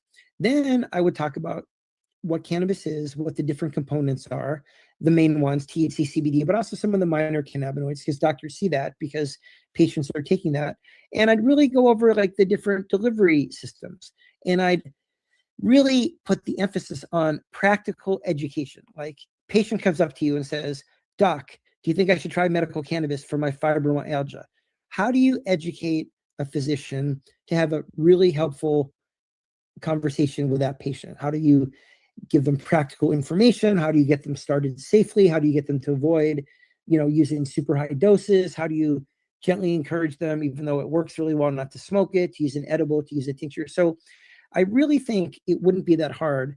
And the biggest challenge to teaching doctors about cannabis is there's so much to know. I mean, there's so many studies, like 4,000 studies a year, and it gets really complicated, the endocannabinoid system and the different components of cannabis when you get into the weeds. But I think it is really feasible, no pun intended, but I think it's very feasible to give them just a basic cannabis education. And that's how I'd go about it. Absolutely. We definitely need more books in education, and yours is definitely a step in that direction, especially for other physicians. You know, there's not many books by physicians for physicians. Of course, the nurses, that's done by nurses for nurses, but yeah, we need more of these things. So great job, Doc. Next up will Thank you. be Michael Krawitz. Boy, am I distracted tonight. I don't think I don't multitask very well. It's really been a fascinating discussion, and I feel very strange because now I'm getting to where I got gray hair myself, and I start to sort of see these issues in a very different light. But yeah. Anyway, my question is, looking back at your father's work, are there lessons from Dr. Lester Grinspoon's advocacy that remain especially relevant today as cannabis becomes increasingly commercialized and mainstream? I would wonder what he would think, as he looks at the lay of the land today. Well, it's hard to answer because so much of what we know today is sort of from him, and it's sort of all this stuff that he dug up and now we've kind of confirmed. But I think that he would be concerned about the commercialization because it, you know, the alcohol industry just wants people to drink more so they can make money. The tobacco industry just wants people to smoke more so they can make more money. The cannabis industry is complicated. And that's why, you know, it's not a very good straw man for like the prohibitionists, because when they attack the cannabis industry, it doesn't quite fall right. Because there's like 10,000 mom and pop operators, like local dispensary owners that are really trying to do the right thing, really trying to promote quality products, really trying to redress some of the social justice inequities that have been perpetrated during the war on drugs. And like, these are like good people and good things, not every single one of them, but generally these are like a really good thing. On the other hand, you do have a component of the cannabis industry that looks increasingly like the tobacco and the alcohol and the pharmaceutical industry. These big multi-state operators, your Trulieve, your Curaleaf, they're not acting in a benevolent manner. You know, they're really just trying to gobble up all the smaller shops and gobble up all the market, you know, and then you really wonder what they're doing with their advertising. I mean, I just think they're like about making money. They've lost the social justice component of all of this. I think a lot of people in the mom and pop stores sort of like come out of the movement, and you just have these multi-state operators that are just like, you know, sort of like it's getting harder and harder to distinguish them from the alcohol, tobacco, and pharmaceutical company. Not every individual, I'm sure some idealistic people work in those companies, but so I think my dad would be extremely concerned with like these multi-state operators that are just, you know, they make more money if people get addicted, and they're just, their hearts are in the right place. So my dad would feel a little bit discouraged that like the social justice movement that he was in such a big part of is sort of ending up in these companies that are becoming increasingly indistinguishable from tobacco, alcohol, and pharmaceuticals.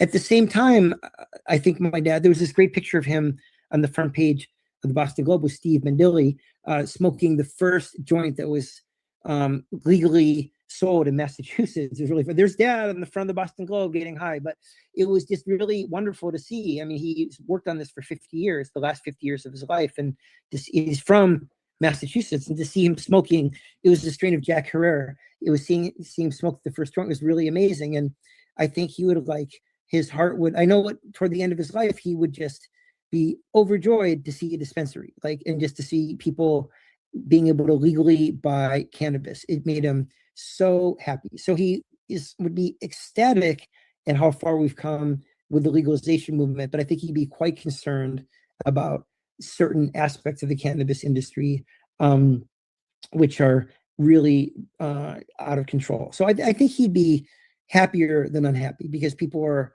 overall arrests are down. You know, we're not, you know, we arrested 20 million people over the last 50 years, mostly of black and brown skin. That's, the arrests are not zero, but they're down. People have legal access to it in 24 states, and it's legal medically in 40 states. It really stinks if you have cancer and you're in Idaho, you either suffer or you have to buy it illegally, and that's just an awful choice that like no sick patient should have to face. But I think overall he'd be just so thrilled and delighted with how far we've come, especially since he wrote Marijuana Reconsidered in 1971. And, you know, back then 12% of Americans supported legalization, and now, like, you know, 70%. It actually went up about a point for each year he worked on it, but now about 70% of Americans support legalizing recreational cannabis, and like 90% support legal access to medical marijuana. Now, name anything else that 90% of Americans agree upon. I mean, who would have thought the cannabis would be like legal access to medical marijuana would be the thing they agree upon? So I think he'd be pretty happy. And ironically, in 1979, he wrote this book, Psychedelic Drugs Reconsidered, which was just an amazing book. They're amazing drugs too, but it was an amazing book. And I read it when I was 13. It blew my mind. And he went into the social history, just like he did with Marijuana Reconsidered, all the medical uses. And he was like crying from the rooftops that we should be using this in psychiatry. And he got crucified for Psychedelic Drugs Reconsidered. And now, like, even my hospital, MGH, has the Center for the Study of Psychedelics, like all the major hospitals do. Most psychiatrists are in favor of it. And it's just so weird to see that. I'm glad that they're in favor of it now, but it was so awful the way they crucified him. And it's just amazing to see the change. And, I can't help but think he probably got the change started by introducing good information and just saying it out loud.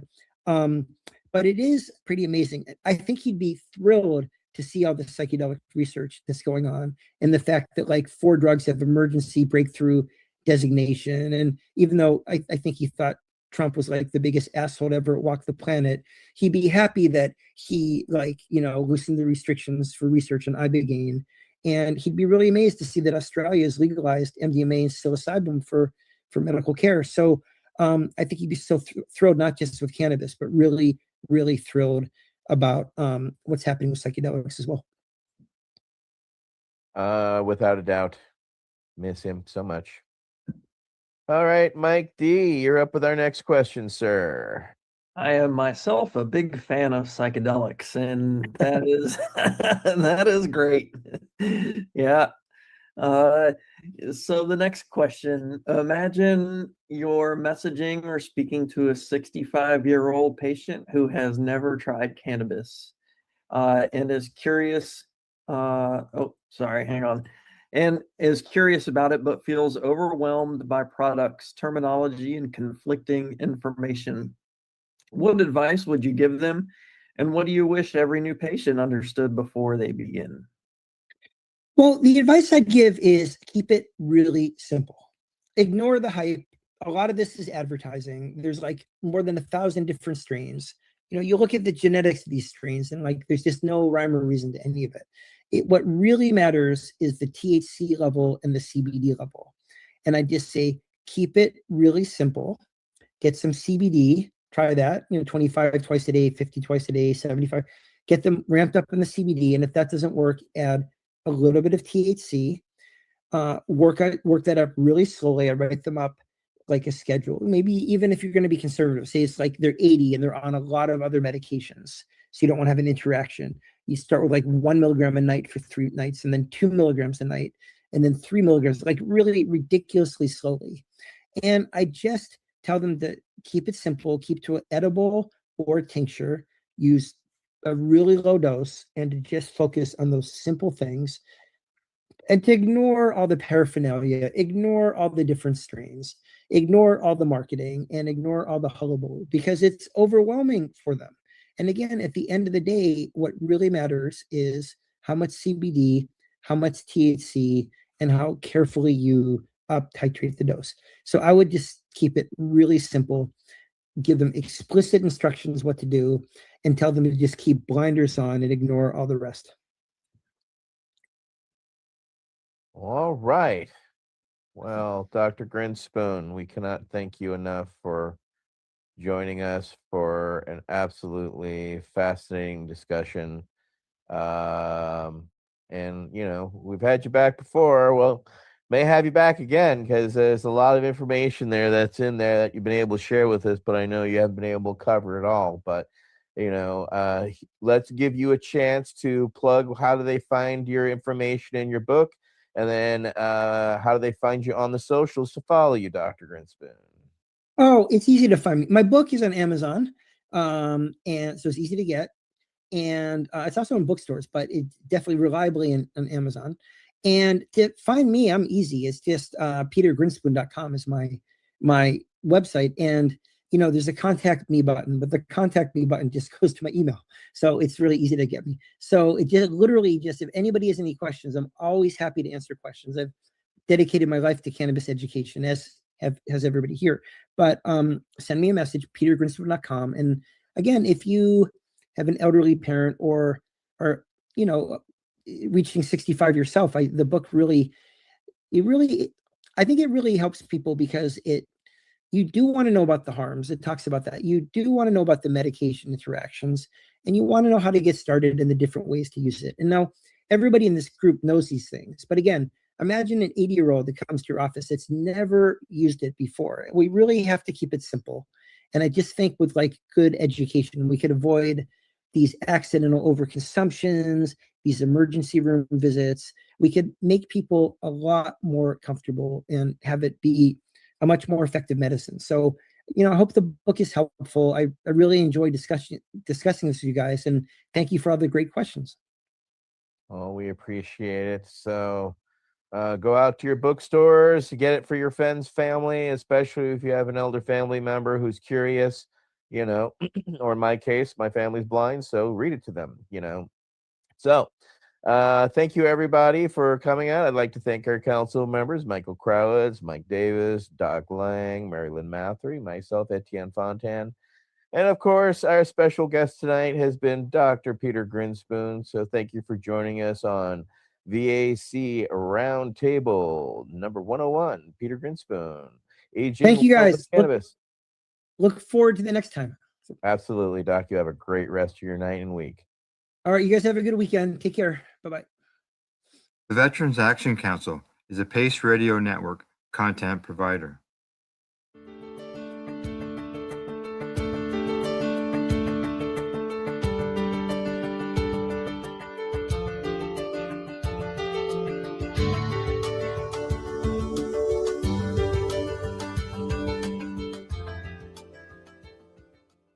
You're listening to the Pace Radio Network here at paceradio.net. The opinions of the individuals during this broadcast are their own and may not be the opinions of their group or other organizations they may be involved with.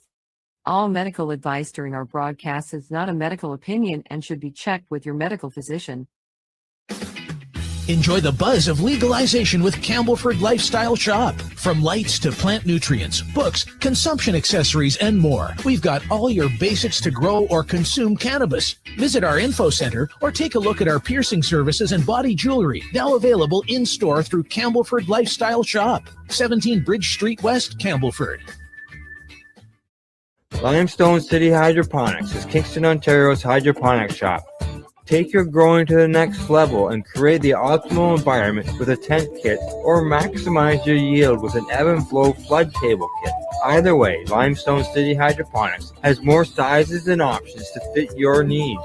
Are you looking for the power of the sun that adapts to your budget? Then look no further, as they have professional grow lighting. They have indoor grow systems that are easy and cost effective, with many options to fit your living space and lifestyle.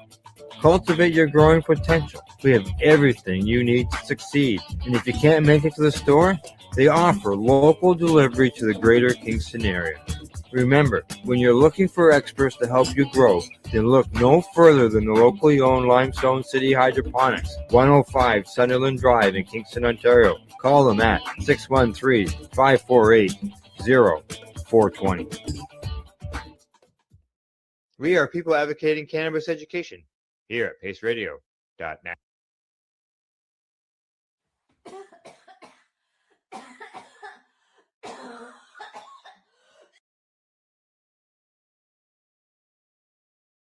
You're listening to the Pace Radio Network here at paceradio.net.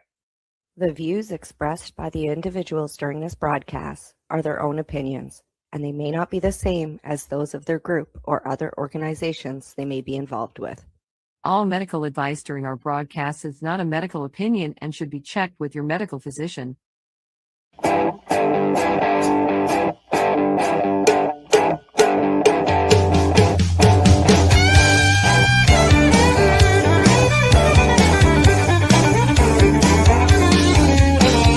woke up this morning with a crack in my head.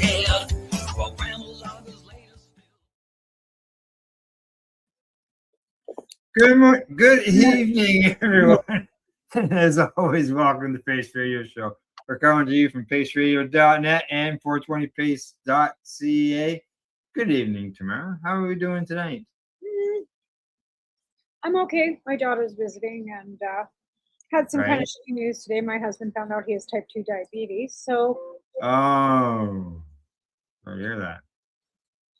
so that was kind of a day, but it's more hot, it's warm, but not quite as warm as it is out there for you. So how are you managing out there? Well, actually, I was expecting a scorcher. Like yesterday was felt like 110 degrees here. It was like 98 on the Fahrenheit scale. And but today they said the same thing, but it was like 20 degrees cooler. Now, as far as our air quality and our visual end of things, because we are in the smoky area, the sky is today. It looked like felt like I was walking around with yellow tinted sunglasses on. They were saying that was the reason why the heat levels have come down. I was watching that on CBC tonight, and they're saying that the smoke is blocking the sun, which is causing it to be as warm as they figured it would be. But the smoke, I can just imagine. We had a summer out here when it was that bad, when you felt like you walked outside and you were smoking a pack of cigarettes and you didn't smoke. Well, that was yesterday. Gail said to me, "What's burning outside?" And then I went outside, and then we got a lot of fires. Around and knew what was going on then. We were looking at the map earlier, and you got a lot going on out there. Yeah. Oh yeah. Yeah. Fires in the north. There's fires out west. Yeah. And the smoke's They're actually, blowing. I shouldn't say much. We've got 2 fires burning close to us too, but one's being held and one's like out of control, but it's up in a very up in the mountains where they can't get to it. You know what I mean? Because we've got there's places that they just sometimes have to try and hit with bombers because they can't go to them. Right? It's so remote. There's nothing that. And so high up, like it's on the side of a mountain, and you just can't get to them. And we've got one up that's up Lucier, which is quite a spectacular view if you ever get to the top of it. So yeah, there's but again, that's just, it's summertime, and we hope that we don't have the fires, and we don't have as many as you guys have burning out your way, that's for sure. The numbers last I saw were in the triple digits. So. Yeah, that's pretty scary. But it's been really dry everywhere. Like, let's face it, we did not get the snowpack. You guys didn't get the snow, but again, we had lots of rain in the spring, but it's dry. Like, my lawn is yellow. Yeah, our snow was pretty good compared to the previous year, but we could really use the rain. Like, the yard is feeling pretty crunchy and looking the same way. We set that mosquito tent up today beside my house, and we're under water restrictions. We're not allowed to water. So. Right. So for all those people that are growing cannabis outdoors, I hope that your crops aren't drying up too bad, and you got some irrigation going on, because that would be a very large hit for patients, and because a lot of patients go outside in the summertime, right? Yeah. Oh yeah. Yeah. And that's the thing. Like, when they grow outside, it's too, even when in Ontario with the heat the way it is, if you're not getting irrigation water, exactly, and even if people out in the country, wells can go dry, right? Yeah, absolutely. That's the thing. So then you have problems watering your cannabis if you haven't got any water, and there's no rain to collect. So yeah, true that too. All right, going from weather, what do you say we bring in our guests? Absolutely, let's bring her back in so we can hear what. All right, I'll let you do the introduction. Oh, we've had Melissa on the show. Melissa Ellsworth is one of our longtime cannabis advocates, but she's in Nova Scotia, and they've been having some excitement today out there. But she's been fighting WCB for a long time, and again, she's actually in a hotel room tonight because she's out there doing her treatment. So let's bring her up, and she can fill us in on what's new and exciting in her world. Hello, Melissa. How you doing? Hi, Al. Hi, Tamara. How are you? Good to have you back on the show. Thank you. Good. Thanks for having me back. Yeah. Well, you had plans, and then the plans got changed again. So here we are. Yeah, I was kind of, the last couple of weeks have been kind of flippy floppy, but I'm up here this week. Before we get into too much of what's happening right now, on behalf of some new viewers, can I get you just a bit of a rundown on what's happened in the past, and then we'll go from there. Okay, how far do you want to go back? Well, I should let people know how you had your injury and how it happened, and a summary, right? Yeah. Okay. I was working as a psych nurse, and in 2006, I was hit in the head with a chair by a patient, and I ended up with post-concussion syndrome and a whole bunch of stuff. And then I went on to work for federal corrections, and then in 2009, I was assaulted by an inmate. And after that, it was just, I was none of my injuries were treated. They diagnosed me with only TMJ, and that was it. And that was in 2014. And from 2014 till 2023, I basically had to bring up all the other diagnoses, fight to have the other diagnoses recognized.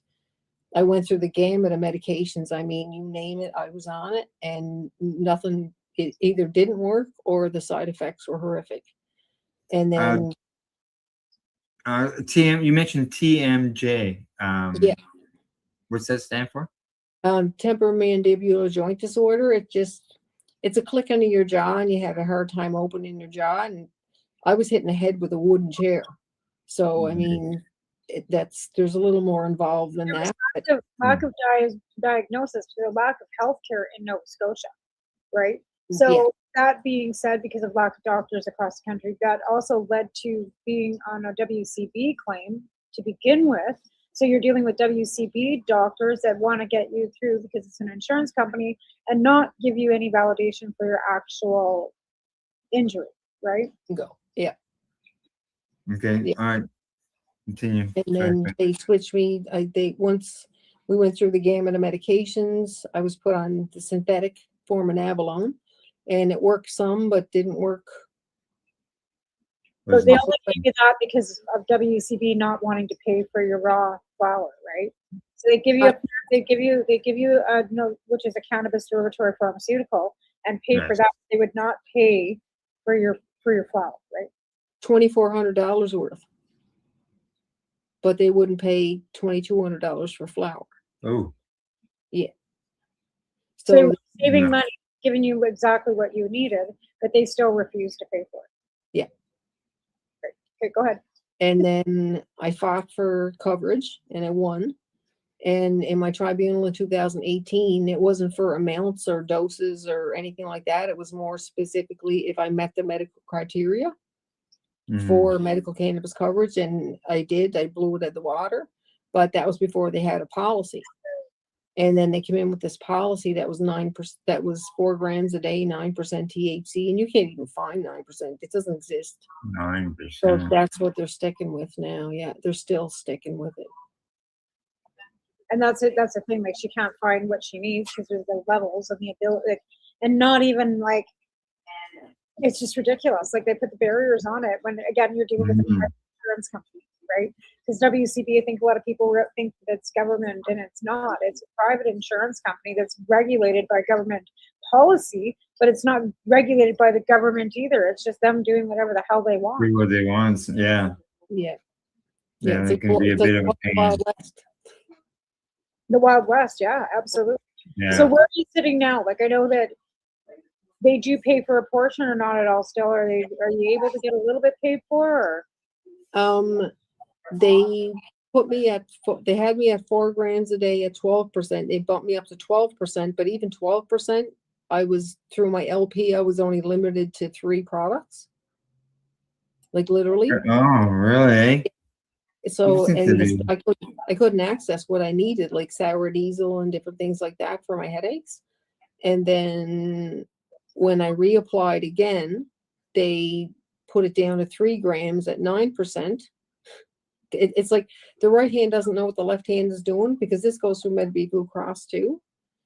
And then they bumped it up to 4 at 9%. But I went to Canabo. I've been going to Canabo, like through the Canabo clinic, because they wanted me to see a cannabis expert.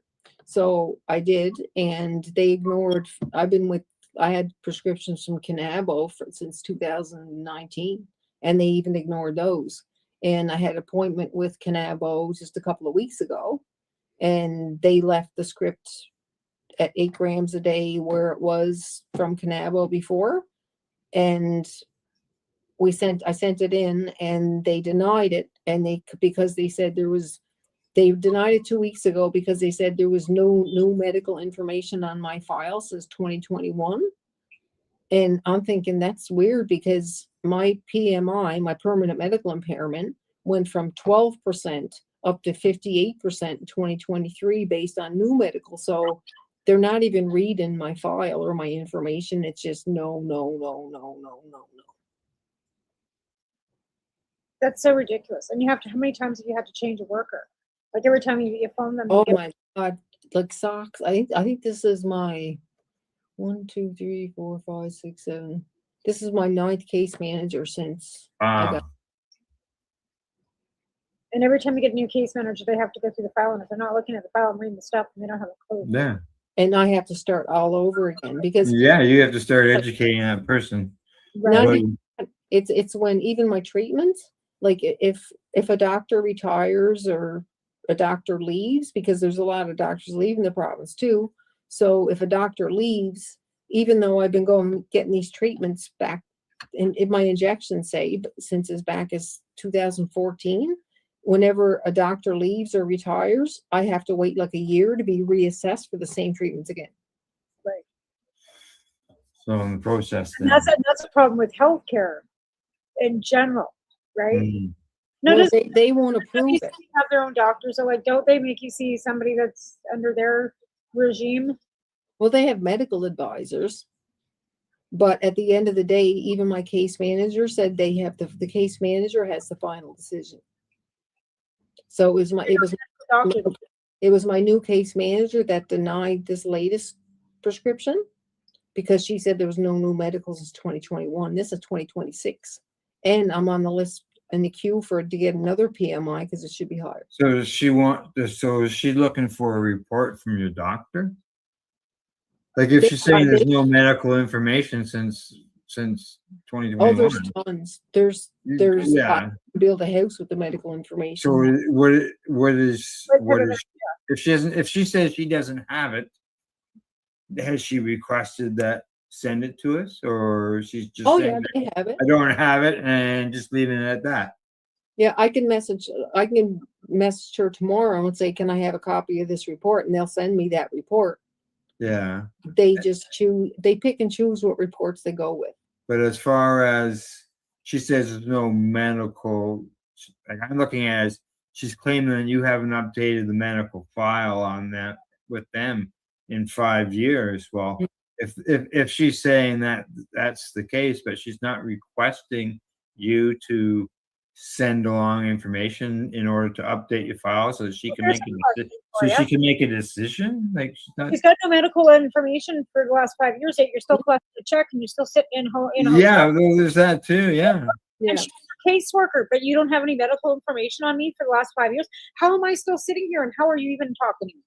That makes sense. I was diagnosed with failure to thrive in 2019, and I'm still alive.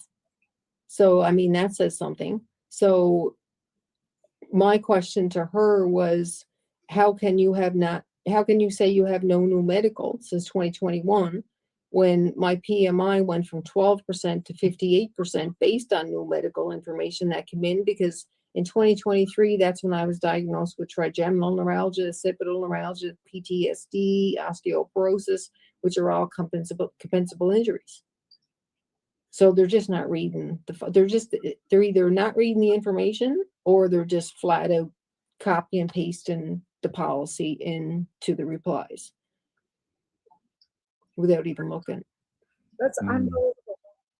And as a former nurse, that blows my mind, because that'd be like someone having a patient and not checking their vitals that day. You know what I mean? Like that's an important part of the whole process. And how did my PMI go from 12% to 58%? No, is that something that they do? Like this PMI, is this their evaluation of you? It was their own. So I can see why you question how did my evaluation numbers get worse, but yet you don't have any information on it. That's what I mean. Like that sounds absolutely ridiculous. Yeah. Like, how are you even talking to me if I've got no PMI? Yeah. I shouldn't even be on WCB then. You just shouldn't even have a caseworker if you haven't had any information since 2021. That makes absolutely no sense. No sense. Yeah. She just proved she's an idiot. That's what that just proved. Yeah, pretty much. Holy. They want to pay for it. It's almost like they'll pay for opioids, they'll pay for benzos, they'll pay for all the other stuff, right? And which is contributing to a large issue in the province right now. Yeah. And I've gone through opioid withdrawal twice since Christmas, and I'm not going back on them because they don't help either. Like, you know what I mean? Like they don't, and I don't expect to be pain free, but I would like something, a safer option, so I can be around a little longer. That's my main thing. Well, the thing of it is, like, you want quality of life. What quality of life you do have, and why should you have to be doing it with opioids? Because you can find a better quality of life using this, and in the long run, you're going to have better quality of life. Isn't that what they want? They want you to be able to get off their ticket, right? They want you to be able to get off WCB. They're, like I said, I think they're just waiting for you to turn 65 so they can wash their hands.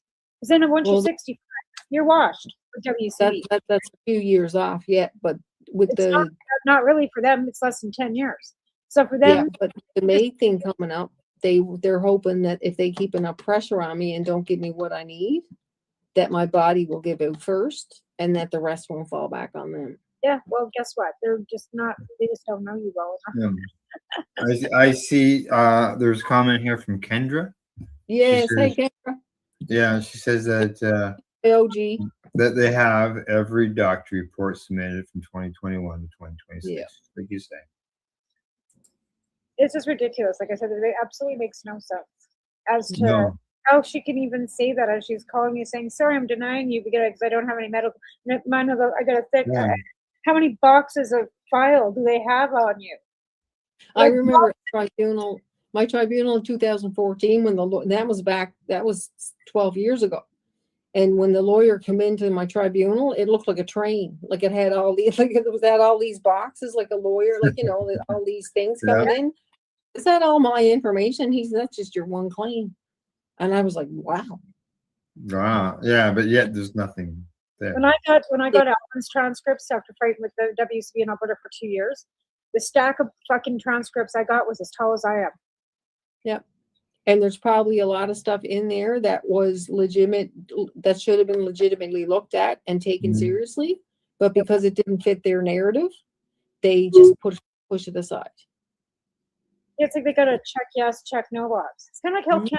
You know, when you get you send your prescription to Health Canada, your application, that box filled out right, that box filled out right. Oh, they missed that. Into an envelope, back goes denied. Oh yeah. I think it's the same thing. Like it's a robot. Deny. I had mine rejected because the forms that I printed off from the Health Canada website were rejected by Health Canada. Well, here's my question. They say they're following Health Canada policies, right? Well, yeah, because there was a new form made out, which was basically like 95% like the original form. Yeah, and they wouldn't accept the old form anymore. So my question back to them was, then why is it still available on the website? Exactly. Take it down. Yeah, it's not hard to do. I mean, the thing is, people have made it as complicated as they possibly can for anybody to get through. It's like anything. They want you to give up. They don't want to make it easy for you to make they're not here to make your life easy. Apparently that's what they've proven over and over and over again. Even when it comes to Health Canada, when it comes to any government entity, whether it's insurance company, whether it's private insurance, public, well, there is no public anything that does this except for healthcare. And healthcare is let down too. Like, to be fair, like the Nova Scotia healthcare system is let you down, but it's a Canadian healthcare system because we're supposed to be entitled to healthcare in Canada. But if the province can't provide the people in that jurisdiction with doctors, then they're failing us. And it doesn't matter whether it's WCB, whether it's, I have a Health Canada patient or a medical marijuana patient that's being told because the College of Physicians don't want you having access to cannabis medically. So they're telling doctors not to sign those forms either. So then we have to go as a patient and spend money we don't have to get a license or get the documents filled out, which costs money. I was talking to a patient, it cost her $350, and she's not even growing to get a medical cannabis license recently. Was it Nova Scotia or New Brunswick that paid for a patient's cannabis? They won the rights to it in a court challenge or something several years ago, and then I think something had flipped. Oh, I think that was in Nova Scotia, and they won it with comp, but I think the employer challenged it at human rights level, and they lost. Okay, and that was probably Yeah, it sounds No familiar.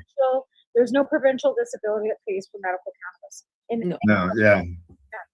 And nobody's, I don't think anybody's even tried challenging that, because let's face it, it's hard enough to get on disability. Yeah, you did. But again, it's hard enough to get on disability as it is. Never mind going against and trying to challenge them to get them to pay for your cat. If you're already on their disability, then you have that ability. And there are people that can't even get on the disability to even bother helping you challenge that, because they won't even let you And get then on. there's charter, then there's bodily autonomy. Like there's so many things wrapped up in this that are just because and it's funny because I'm keeping track of what I eat and trying to gain weight, like smaller meals, especially after because I'm still going through the withdrawal process, right? So I still got to go easy. But in 2015, I was 142 pounds, and that's when I was on it. And I even said to my doctor, I said, when I was on before they interfered with everything, I said, how many times was I in your office? And she said, only for basic stuff, because that's all I needed to be there for. Checkups, just regular things. Yeah. And now you're in it all the time because they took your cannabis away. And that's proof that the cannabis is the only thing that's helping you. Helps you eat, sleep, helps you function, helps with your pain management, whatever. Quality of life, everything. Away from you, and your quality of life is like deteriorated. And your doctor can document that. And we can all be seeing like you lost how much. It'd be all in those medical records. It is. They have them. Yeah. That's, and I'm sorry that you had to go through all this to get you have to gain the weight back to keep fighting, like, right? Yeah, but one good thing is that this trip back up, I'm back with an old pain doctor that I had back when all this was not so bad. And I saw him yesterday, and yesterday was the first time I had my shoulder injected since 2018. Oh. Been a while. Are you feeling a bit better today then? Yeah. Yesterday, I'll tell you, and Kendra can verify this. I was worried that he was going to tell me that I'm past the point of coming back from this, because I know how the body, once things happen as a nurse, and I was worried about that he wouldn't be able to help me, that I'm too far gone. Like, is this going to work? And then after the appointment, I got a couple of injections, like through here and across my back, and then he did my shoulder. And I have to come back up in 2 weeks to see him again. And once I got back to the hotel, we were sitting in the parking lot, and it was just kind of like relief, just like, and it was like my whole body, it was like somebody just pulled the plug on me. And it was like I just broke it. It was like a panic attack. It was like all my nervous system, everything just kind of just went at one time. Yeah. And I broke out into a sweat, and I'm looking at my friend, and she's looking at me, and I knew I didn't feel like there was no tunnel vision, like there was none of that. It was just, and it wasn't anything to do with the injections. It was the relief of finally being heard, and that I might actually make it through this. That it finally hit me once I got back, and then I ended up leaning forward and trying to put my head between my knees because I thought I was going to pass out. That's how, because my nervous system is a mess from everything. So the doctor sent in the last prescription. She sent it in for appetite and pain control and appetite, which is like the two main things. And Medivy Blue Cross still only kept it at 4 grams a day. Yeah. Like I said, I was talking to that other patient that I was telling you about that had to pay $350. She had a 30 gram a day, and it was a stink and a great big phone calls and stink, and they cut it in half on her. Oh yeah, they don't like the big numbers. Well, the doctor, my old pain doctor that I was seeing, that I'm seeing again, he's not one to muck around with this stuff when it comes to that stuff with them. Right. He's the one doctor that will discuss, and he's won things for others. So, and see, my issue was when I went through and won the first time, they had no policy. Like there was no policy. I just had to show that I met the criteria and it should be medically expedient. And then they came out with this insane policy. So I said, shouldn't I be grandfathered in? And even their own lawyer questioned that and said, that's a good question. Yeah. But they said they don't do that. And I said, in what world? Why wouldn't you be grandfathered in? You're the original person that started. You should be able to have Because whatever. they have all kinds of different like cutoff points, pre-96, pre-91, pre-this, pre-that. So, and that was all through changes made. So I don't get it. At this point, it's become a personal thing. Like literally, it's just become a personal thing. I just can't even fathom them wanting. And I can go to the NSLC and buy a big bag of buds. Yeah. Ultra sour. And when I send them in the receipt for that $130, they come back and say, no, we're not paying for that because that's recreational. But it comes from Organigram. Yeah. And is it coming through the medical line, or are you going to the store to buy it? I'm going to the liquor store to buy it, but it's coming from LP. Yeah, I realize it's coming from an LP. If they'll mail it to you and send you the receipt from them, they will not cover it. Nobody will. Recreational market, you think that's the thing you mean with your taxes. As a medical patient, if you're trying to use those receipts for your medical, for income tax. Yeah, it wouldn't matter whether you ordered it through the medical system, through the LP, or whether you went to the store. They're not going to cover it either way. Oh no, she got it from the LP, from the like if she could waited to get that in the mail, they would have covered it. Yeah. But because she went to the store and bought it, they won't cover it. Same LP, same pot, different resource, right? Instead of getting it different spot where you bought it. Yeah, so it's ultra sour, so it's half sour diesel, which I need, and it's the only place I can find it. So, and they said, no, we won't reimburse you because that's recreational. And I'm like, that's like saying alcohol is recreational. Like, you know what I mean? Like you're selling alcohol. So is alcohol, some people still use it medically.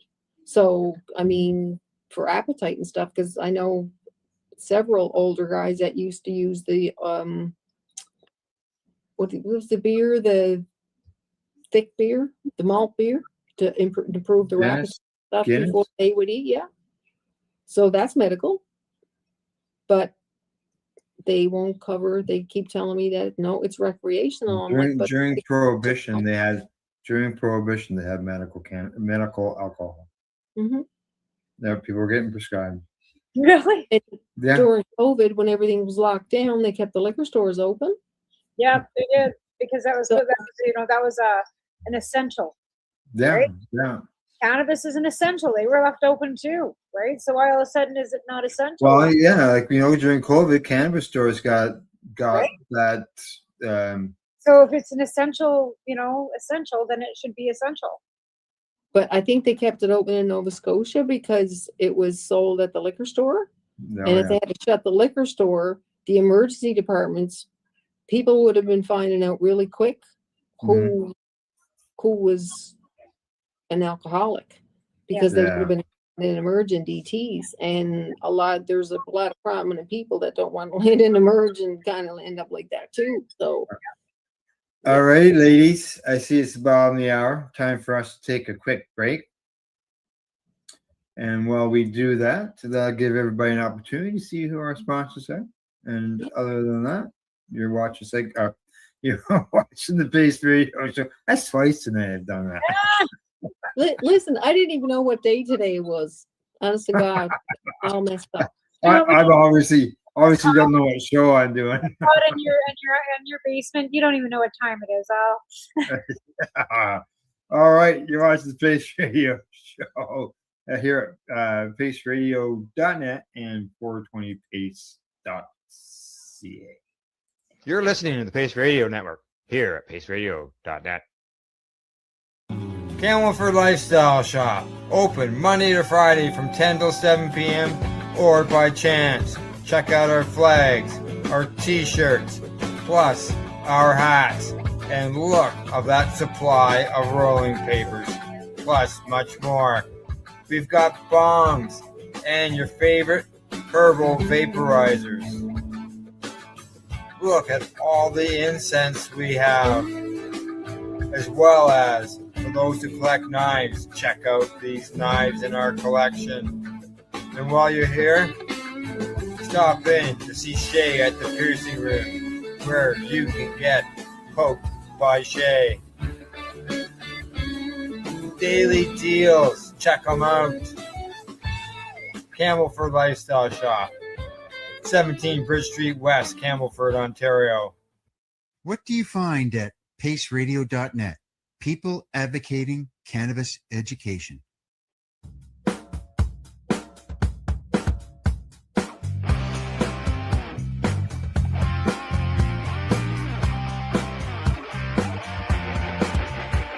I'm having an awesome day, and I'm gonna make sure it stays that way. I'm having an awesome day, and I'm gonna make sure it stays that way.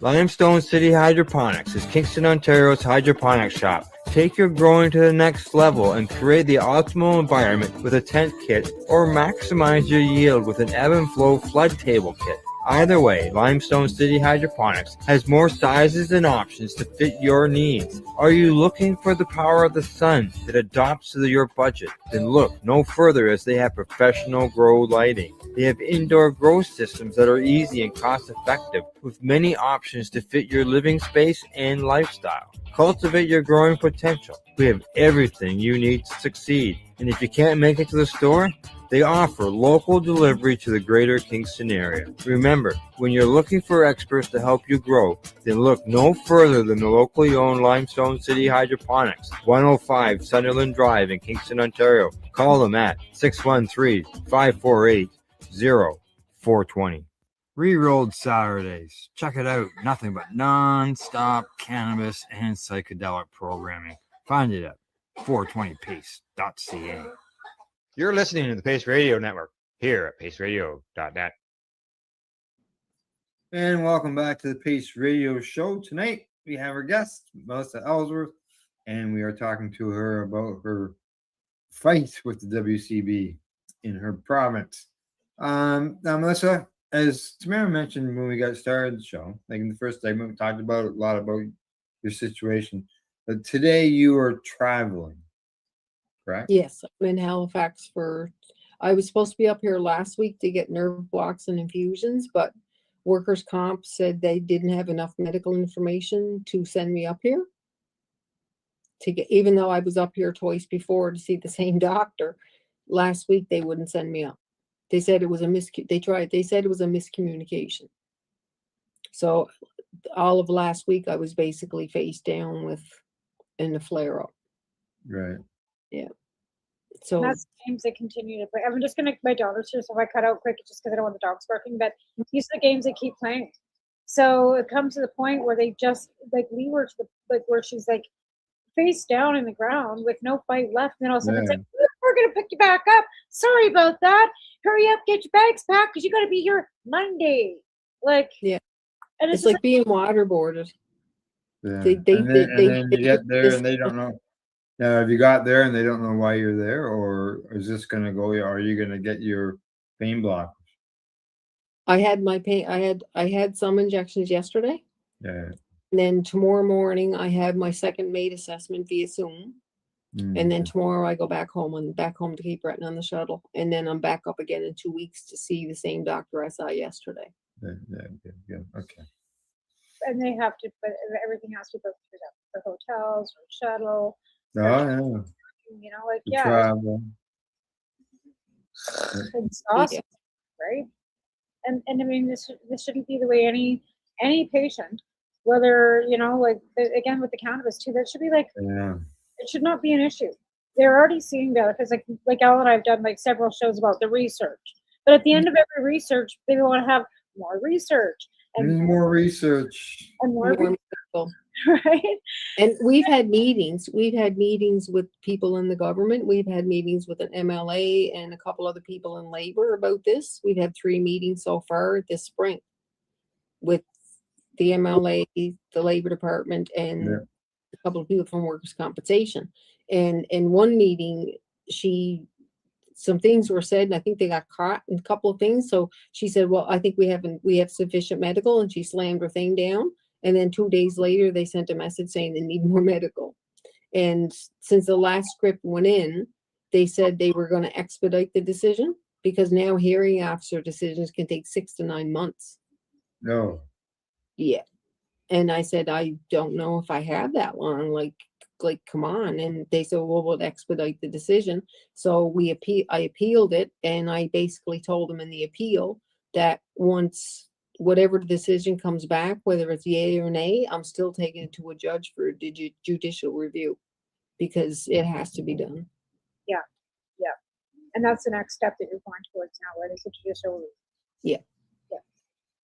And when does that? Do we have court dates set already for that, or what's going on with that? Let's get into that a little. I have to wait for the decision first. Right. Before I yeah. can even move on that. Yeah. Yeah, it's hard to make out the report type thing that you're going to submit without knowing the decision. Yeah. And hopefully the judge will want to know more information and look into it a little further. And if they do, they're not going to be impressed by what they see. Well, no, and they shouldn't be, because again, this is like, you're bringing this to light, you're raising awareness, but how many other people are behind you that they're done before you and are continuing to do after you, because they don't want to pay, right? And like I said, private insurance companies, and they don't mind taking the money from the employer. Their hands are out, their premiums go up. They make sure that their asses are covered and their CEOs are getting 3-digit, 6-digit, payments every year. It's the people like you that suffer from that, right? Yeah, it's just disgusting. Their job is to make money, and by paying but for someone's cannabis, I mean, the thing is that doesn't make them much money. No, but I mean, they don't have a choice. Everybody's got to have WCB covering their employees. Everybody, It's legal. If you don't fill out the paperwork, you have to sign the injury form, because if you don't, it's a legal process. But as soon as you sign that form, you're signing all your rights away at the same time. Because then you become property of WCB. Pretty much, yeah. Yeah. Unreal. Yeah, it doesn't matter which province that they're in. They seem to be a challenge every time. Reefer madness will never. I don't think they'll ever go away. No, that's right. You gotta remember, it's been around. It was around for like 90 years, 85, 90 years, and it's gonna take a lot of years in order to eliminate that. Yeah. But the information, the research, it's all out there. Yeah. And I mean, even with myself, like when I was almost in this position back in 2012 when this doctor switched me over to flower from the Nabalone, and I started to, like, I was teaching courses. I was teaching veterans about safety and how to make their own meds. And I had the dog and dog therapy, and I was doing like mental health volunteering, and like I was doing a lot. Like I had moved to a community in the country where I didn't know anybody, but I set down roots there, and I got involved with things, and that's what I was doing. And then in 2019, when they came out with this policy, it basically took the legs right out from underneath me. Yeah. I couldn't access anything. Yeah. Imagine the time where you're training or teaching the veterans, and then would be a time that would be, say, heart swelling, because it made you feel. Oh my God! Like, and I'm all about safety, and like all that. Like, don't all about that stuff and how to do it right, and like things like that. But and helping them with journals and like journaling what they're taking and what works and what doesn't work and all that stuff. And I, like, they used to call me Skinny Jesus, and now really, and because that's what I was doing. And you got the hair. It was just, yeah, true enough, but it blew my mind because they were saying they wanted me to see a cannabis expert. Now, I wouldn't call myself an expert, but I'm more than knowledgeable on the subject because once as a nurse, I didn't we weren't even told what the endocannabinoid system was in training. No, So they still don't. no, and then Well, there's once very little. Let's just say this. I think it's like an hour. Even doctors only get like an hour. But Yeah. Last I was told, it was it wasn't. It was only part of a day training. That was about it. yeah, just enough to say that it was covered. But Yeah. once I realized it worked for me, I was like, okay, hold on a second. Why is this working when nothing else did? So I 2013 is when I dove headfirst into research, and I researched. I was researching all day. Research, PubMed, all this other stuff. And some of the research and the publications I was reading was written by by my pain doctor that was in Cape Breton. Yeah. That's good information. And he probably learned it from you. No, he was already involved. Like he was doing that through Dow. And I didn't realize until I saw him and I saw his name and I was like, holy smokes, that's the guy that I was reading his research when I was doing the research. So right now you're back with the original guy. So obviously he's submitting paperwork that's in support of your cannabis use. Hopefully, yeah. Okay. Yeah, because a lot of doctors don't want to deal with them because they're so difficult to deal with. Right. And that seems to be a barrier too. But I wouldn't doubt it. He's not. He doesn't seem to be. Yeah, So I know when I was applying for CPP, that I'd be 6 to 8 months waiting for the paperwork to come back from my specialist. And I was getting threatening letters from CPP telling me, well, if you don't get your information in, we're going to shut down this file. There's just not everybody has access to their doctor or a doctor like that. or a doctor. Yeah, my doctor would say, "You see that file over there? Yours is in there." Yeah. Oh, they'll get to it, but Yeah, and he did, but it wasn't. Yeah, everybody wants everything done tomorrow, and yeah, but except for when it's important. Like this.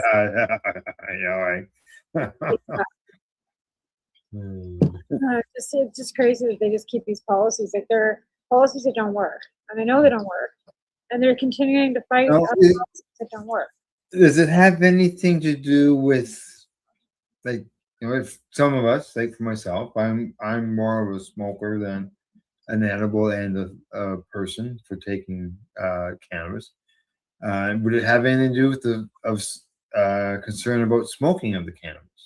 No, because when he first gave me the initial prescription in 2013 or 14, he started me off on 3 grams because he didn't want me smoking. He wanted ingestion. So that's what I stuck with the whole time. That was your doctor, right? Yeah. And then the only time I did smoke, if I woke up with a pounding headache, I would smoke a little bit just to take the edge off, but then that was it. But once they put their policy in effect, they kind of boxed me into a corner where I can only afford this much at a time. And if I can only afford this much at a time, I can't make much edibles out of that. So I'm forced to smoke that. And that's exactly it. Like, how can they expect you? So now your doctor didn't have any problems with smoking, but what I was wondering is compensation arguing against the smoking end of things? Have they brought that up as a part of a reason for denial? No, I know someone who was approved for 10 grams a day with no restrictions, smoked through comp. Then that's not the issue, obviously. No, I'd rather not because I have COPD. But they cover. Did they cover that patient's medicine? Yes, they do. So And how different for you and not that person? Like, what's the difference? I Yeah, thought policies were Because supposed it's to be me. well, that's not even fair. No, it's because of what? because it's me. Because it's you. Hmm. Like I fought them so hard that Yeah. now it's just become personal between a Crown Corporation or an insurance company and a 90-pound disabled woman is basically what it's come down to. That's crazy. Yeah. Yeah, and that's absolutely crazy because in reality, like you think that it was coming into that worker's pocket, and it's not. No. The money doesn't come out of her pocket or his pocket or whoever's pocket, right? Yeah, Even they the should be CEO, looking at it. it doesn't come out of their pocket. They're already both paying of for them somebody make it. else's. So the president has been set that they will pay for people's cannabis. It's the hoops and how high that you're being made to jump to get over them. Right.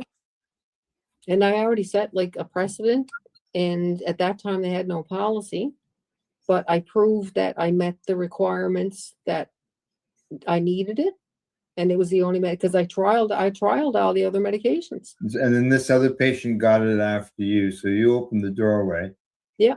That person is now in that door, Mhm. and now when you try to re-enter it, you can't get in. No. That sounds like a Hartled situation with his mushrooms.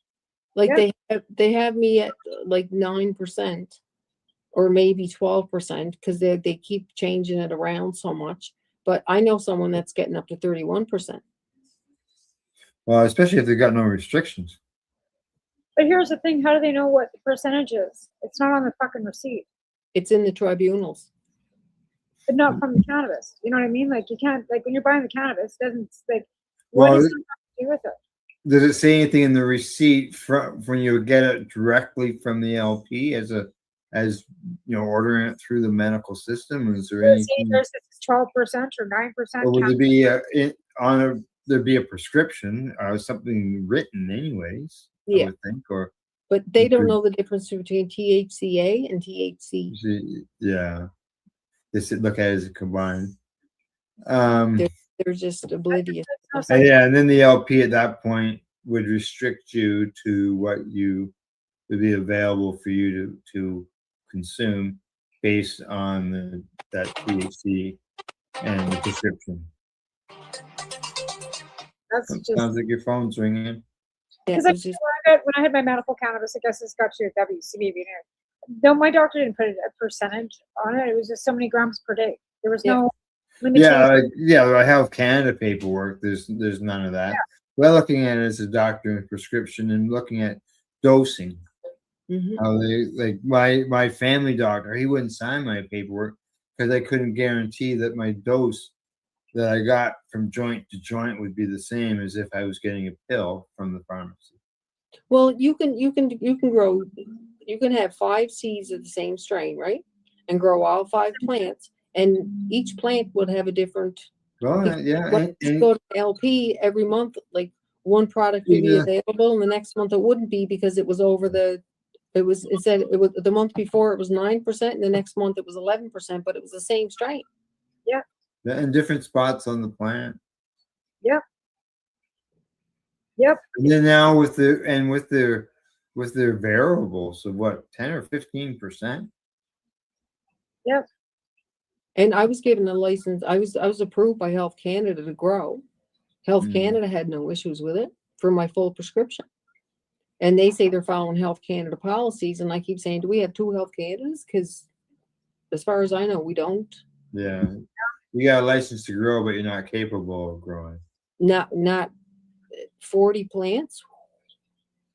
No, I It's a lot wouldn't. of plants, I yeah. tried 3 last year, and I could barely do that. Yeah. Yeah. Which only shows your mother when you're growing, you are Mother Nature, and you need to take care of your plants. You ignore them. And do you know what? There's nothing more therapeutic or self-empowering than growing your own medicine. Being successful and Yeah. seeing how your medicine grows. And it's a learning process too. I Oh, mean, yes. everybody learns, like you got to learn as you go, but once you figure it out and stuff, then, but like someone in my position right now, I can't grow, like I can't be Yeah. doing that. So that's even more proof that I need to provide it. Yeah. As opposed to growing it. So, well, yeah, and that's the thing. Why, I don't know why they keep throwing barriers up against it. Yeah, and then there is the designated grower program, but still, there's still that huge cost of growing it. Some people, oh, you grow your own cannabis, you get it for free. Excuse me?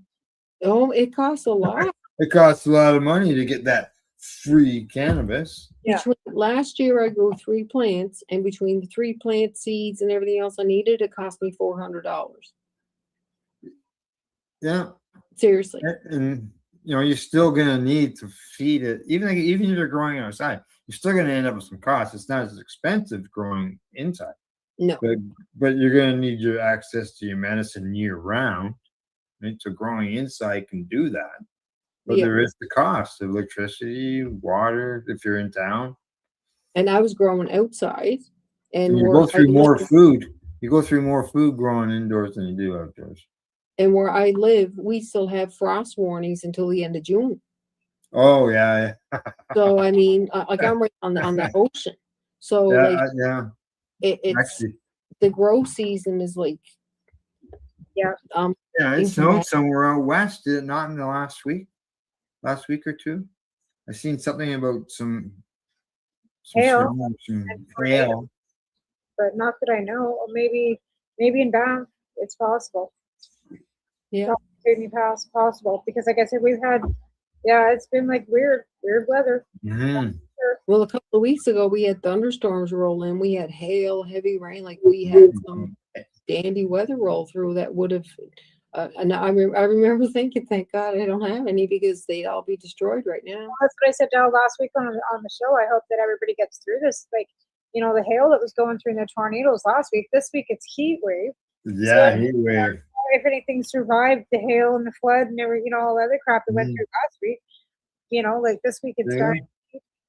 Headline right there. The Weather Network. A burst of July snow is on tap for some Canadians this week. The date is July the 7th, 2026. That's crazy. I just cut my Viking scarf off a little bit. Now I got to grow it back. Better hold on to that. You may need it. Yeah, no, it's everybody's like, oh, it's hot. It was only 21 degrees here yesterday, where it was like 40 some degrees out in Ontario. So it's like even today, we were like fine. It's a little warmer today. But my daughter I came from Calgary. It was supposed to be nice, and it hasn't been. So she's all disgruntled about that. It's muggy. Yeah, the humidity's hard. Oh, I lied. It's now 34 degrees. No, the humidity. I think there was a couple of days here where it got down here. It got really, really hot, but the humidity was like, it was something else. Okay. And those were the days that I was literally face down. Yeah, that doesn't help. No, especially when you need a heating pad. I've been laying on 4 heating pads and it's like 36 degrees outside. And I'm like, yeah, we've had it's been like dry heat. So there's been very little humidity here, and I'm loving it because the humidity fucking kills me. So and when I lived on the mainland, the temperature was like the climate was different than it was where I am now. Oh yeah. So yeah. It was totally, it's. I'm assuming it'd be more humid now. Oh yeah, every morning there's fog. Yeah. Like until the sun comes out enough that it burns out fog, then by 1 o'clock, you're good to go. But until then, it makes my head feel like a pancake. Yeah. That's not good. No, and they're finding out too, like more about brain injuries and the fact that concussions and stuff can really cause severe damage, right? And then, brain injury. Yeah, like any brain injury like that. So traumatic brain injury, TMI. Yeah. Mine's never been treated. vestibular rehab. I've never had they've yet to recognize post-concussion. Did they recognize the? No, they didn't even recognize the concussion. It's all littered through my paperwork, my medical files, everything. And the last two that were sent through was post-concussion and CRPS because it's just progressing. Like it's central sensitization. So everything is getting like really, it's getting worse. Worse. They're not budging on things. No. No.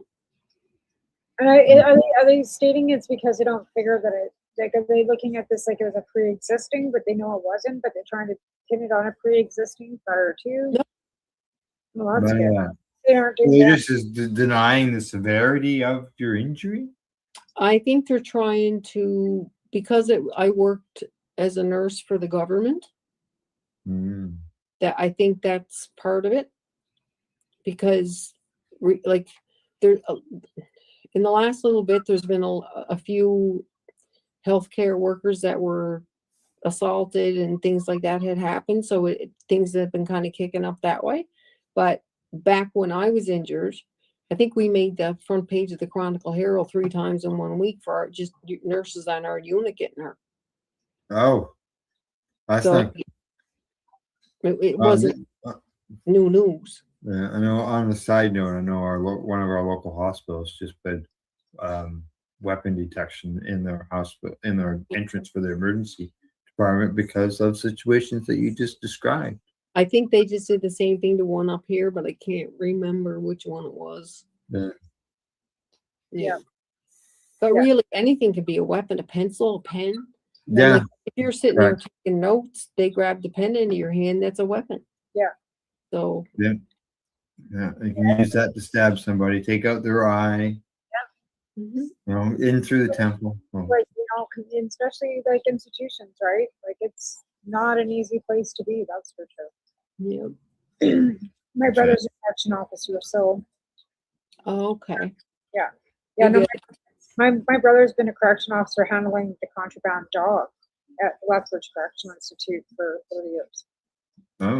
That's where after I got hurt and I was hoping to go back to work, that's where I was planning on going to work with the canines. That was my plan because I had applied and I wrote the test. And then by the time it came to go to Joliet, Quebec for the physical training and working with the dogs and stuff, I still had no pain control because they were still denying that I was as injured as I was. So I had to pass. Which yeah, you can't be handling a dog if your shoulders are in pain. No, and at that point they weren't even admitting that I had it, because at that time they were still calling the TMJ. Right. Right. You were still working. But, yeah. Yeah. And I went back to work, I think 5 separate times. They push you to go back to work, so then your first injuries never really contained to begin with or dealt with. Didn't heal. Back to work, and you're re-injured again, and then they don't deal with that injury, and then you've got this combined 2 injuries on top of everything, and then the lack of care is just, Yeah, because they don't want their premiums to go up, right? Because it's like insurance. If you hit a car, then your insurance goes up. But it's odd because a couple of weeks ago, workers' comp here, because I don't think they treat employers any better than they treat us, really, at the end of the day. And a couple of weeks ago, they announced that, because in all the meetings that they used to have in legislature and stuff, when they were discussing this stuff, all the employers wanted was lower rates. And in my head, I'm thinking, well, if you want lower rates, then look at your occupational health and safety and lower your injuries. Like that's where the problem is. But a couple of weeks ago, they announced that they were going to lower the percentage that the employers had to pay in. Oh, so taking in less money. For the first time in 20 years. Which was very strange. Yeah. Well, I think it's too, like if you've got work in health and occupational health and safety positions, so you have less injury, which means that WCB isn't paying out what they were paying out prior to you. which means that they're pocketing more money, and the government says, you know what, you guys aren't, you're still taking the same premium you've been taking for 20 years, but you're not, and you're raising it because you got to raise it up every year for cost of living, blah, blah, blah, inflation. It's always going to go up. That premium is not the same as it was even 20 years ago. But if they're not paying anything else because nobody's getting injured, they're just I was getting $110 a week when I was on comp. Wow. And I was getting $5 more. I was getting $5 more than what I was making while I was working. I was making $3 an hour. Yeah. Back in But the I day. was on comp for several months because I got ran over by a forklift at work. And I had surgery and they put a pin in my ankle. Yeah. So I went on comp. But then again, you still were forced to go back to work with that injury, even though it was a In the end. permanent injury with that knee. He's got a permanent injury, right? Yeah, it's still there. They'll retrain you and make it so that you can work around that injury till you can't walk at all. And then when you can't walk at all, need a new knee, come talk to us. Yeah, they made me work at a desk. To that point, I didn't get retraining. I applied for a behavioral counselor position, which is not security. It was on the same unit I worked on, and it was half my job anyway because of my psych background. And when I applied for because a lot of CX would transfer down once they got injured or something, whatever, they could transfer down into the VC role, and they tried to tell me I didn't qualify. And I'm like, I qualified for CX, but I don't qualify for BC. Like, how does that make any sense? Doesn't. They have the post Um, themselves, right? talking about making sense, it's time for us to take another commercial break. All right. All right. Gotta pay those bills. We need those cents. Bills, we're gonna pay our bills. Okay, when we get back, we will continue our discussion and then we'll wrap things up at the end of the show. But other than that, you're watching the Pace Radio Show. We're coming to you from paceradio.net and 420pace.ca. We are people advocating cannabis education here at paceradio.net. Limestone City Hydroponics is Kingston, Ontario's hydroponics shop. Take your growing to the next level and create the optimal environment with a tent kit or maximize your yield with an ebb and flow flood table kit. Either way, Limestone City Hydroponics has more sizes and options to fit your needs. Are you looking for the power of the sun that adapts to your budget? Then look no further as they have professional grow lighting. They have indoor grow systems that are easy and cost effective with many options to fit your living space and lifestyle. Cultivate your growing potential. We have everything you need to succeed. And if you can't make it to the store, they offer local delivery to the greater Kingston area. Remember, when you're looking for experts to help you grow, then look no further than the locally owned Limestone City Hydroponics, 105 Sunderland Drive in Kingston, Ontario. Call them at 613-548-0420. Rerolled Saturdays. Check it out. Nothing but non-stop cannabis and psychedelic programming. Find it at 420pace.ca. Enjoy the buzz of legalization with Campbellford Lifestyle Shop. From lights to plant nutrients, books, consumption accessories, and more, we've got all your basics to grow or consume cannabis. Visit our info center or take a look at our piercing services and body jewelry, now available in-store through Campbellford Lifestyle Shop, 17 Bridge Street West, Campbellford. Are you looking to get your medical cannabis grow license? Limestone City Hydroponics can help patients through the process of obtaining their license to grow medical cannabis. What's that? You don't have a doctor. If you meet the medical criteria, Limestone City Hydroponics has a nurse practitioner who can assess and provide medical cannabis prescriptions. What are you waiting for? Contact Limestone City Hydroponics at limestonecityhydroponics.ca or call them at 613-548-0420. Pace Radio is the people advocating cannabis education radio network.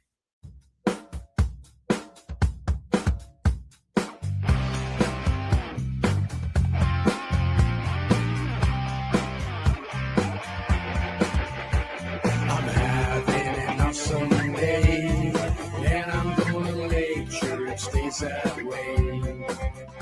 I'm having an awesome day, and I'm gonna make sure it stays that way.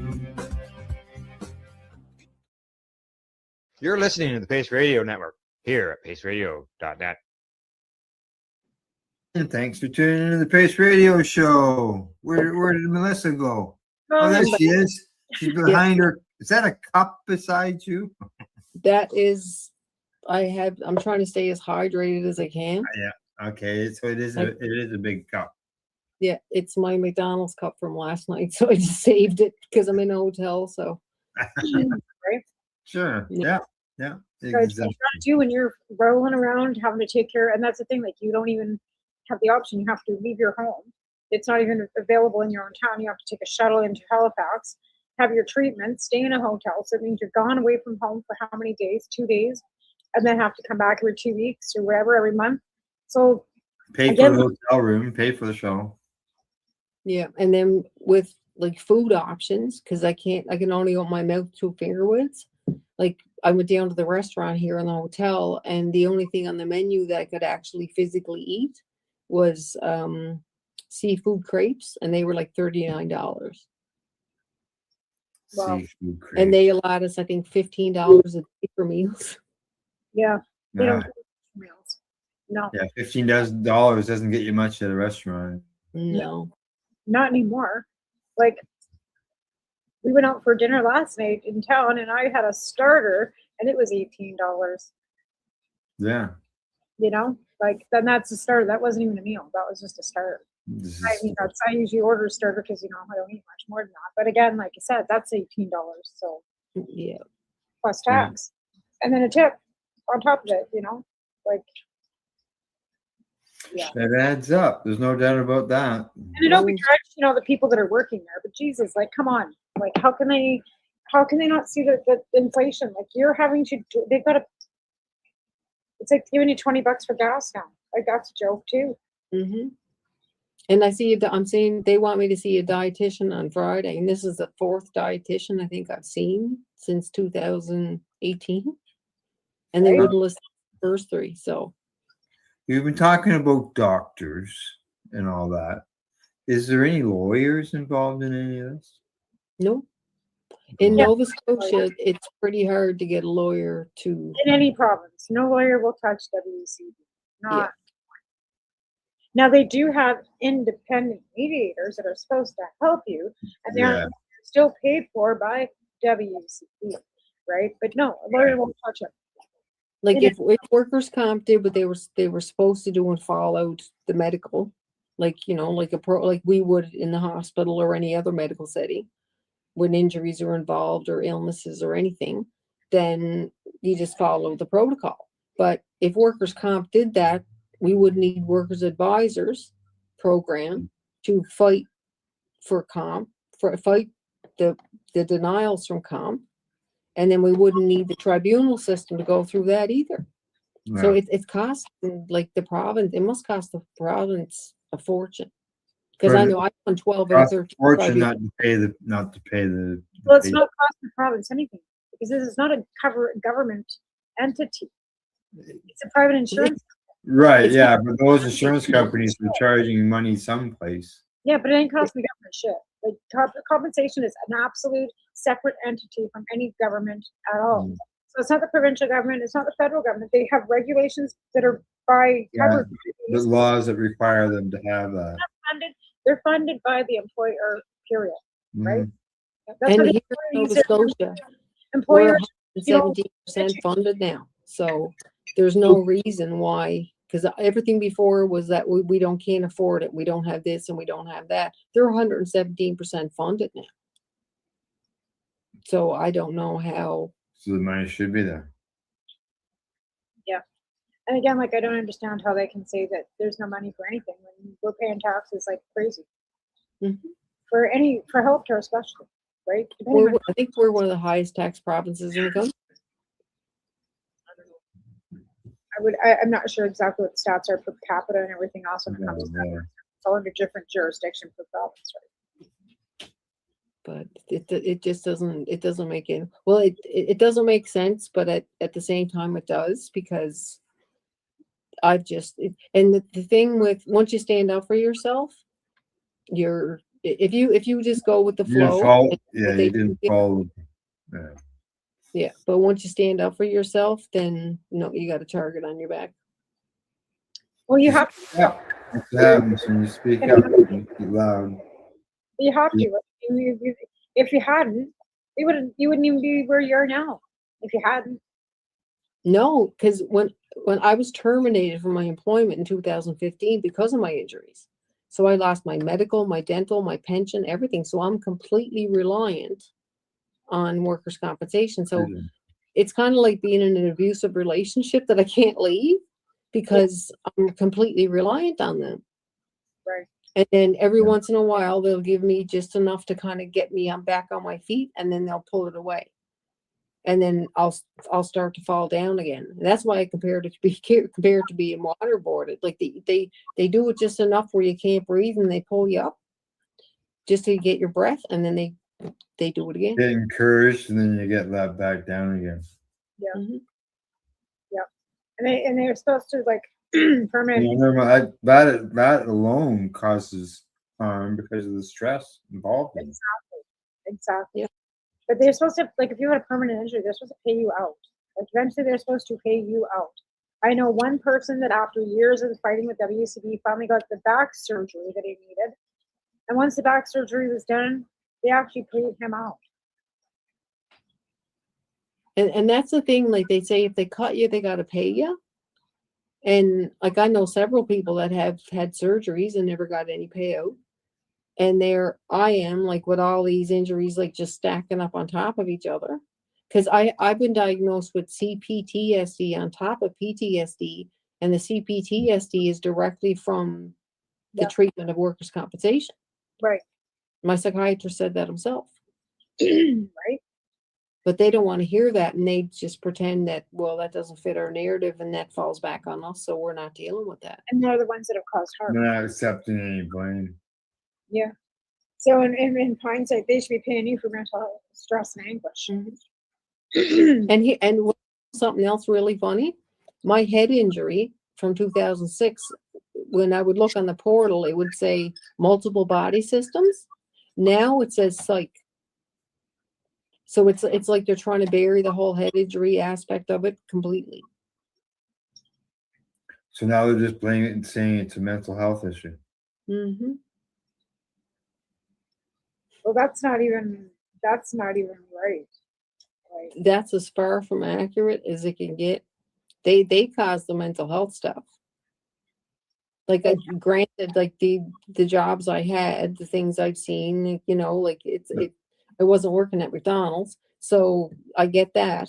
But at the same time, if you're diagnosed with CPTSD on top of it because of the treatment that you've been, and there's multiple reports where he said about bullying and harassment and all this other stuff.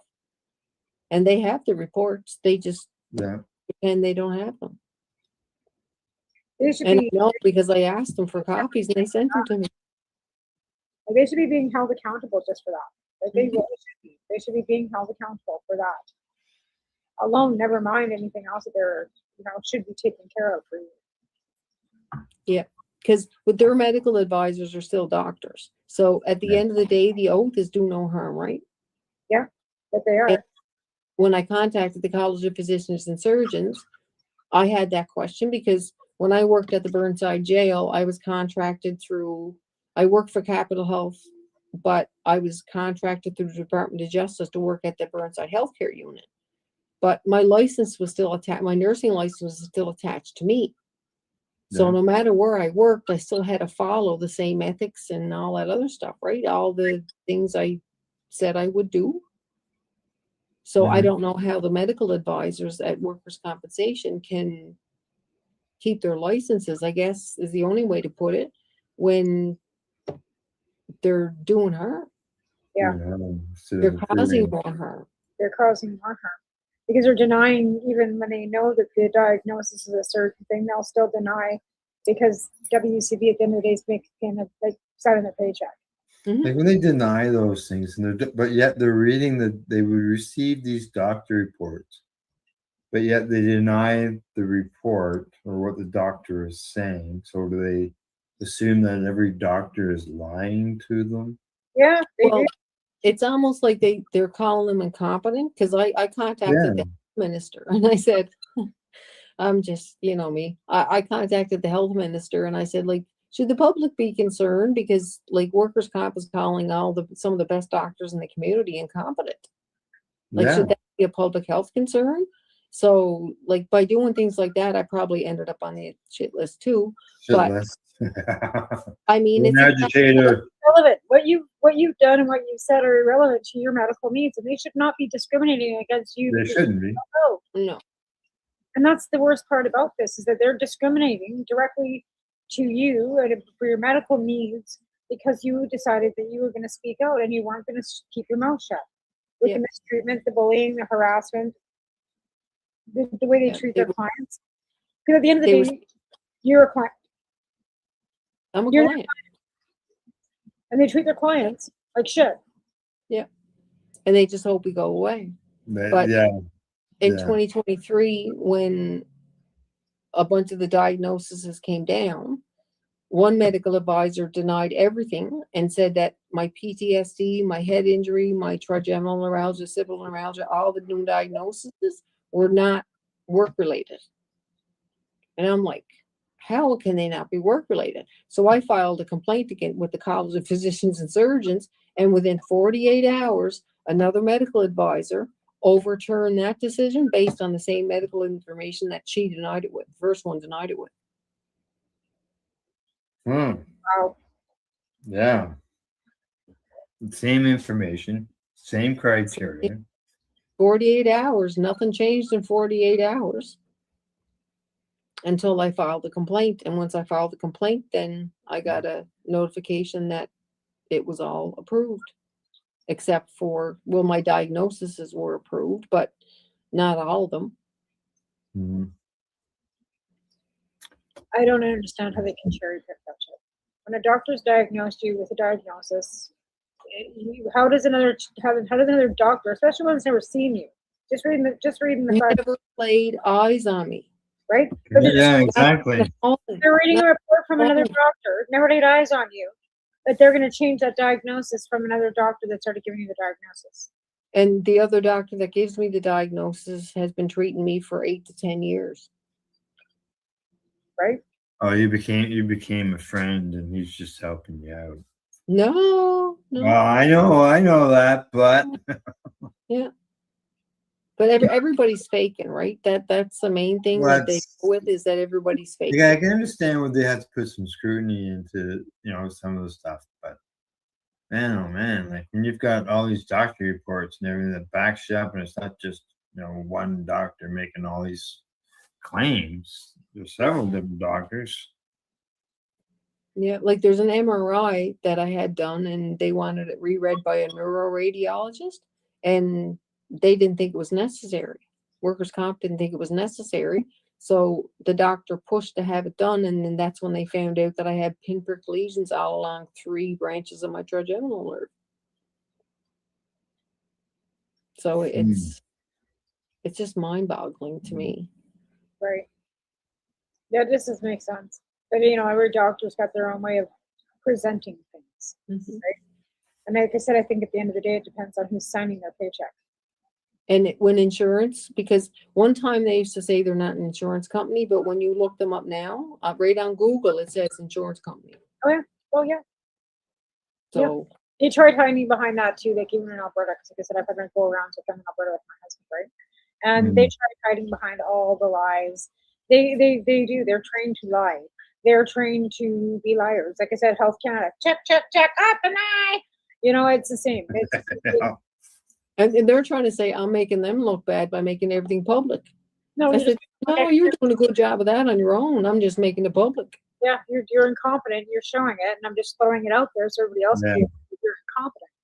But I mean, they don't care because again, big money. They don't give a shit. The big CEO at the top's got the big fancy house and the big fancy cars.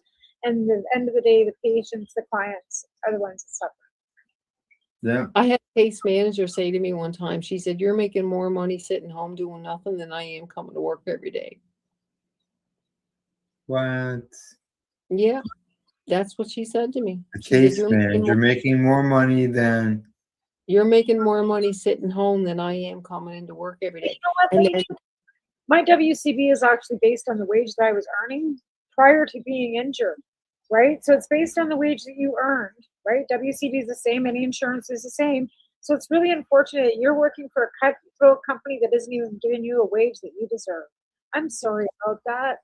You know, because at the end of the day, it's not your fault that they're paying you more than her because you made more money as a nurse than she does working for the cutthroat company that's trying to fucking fuck you over. and So my last injury, I was a federal giving corrections. wages to their fucking employees. How fucking gross is that?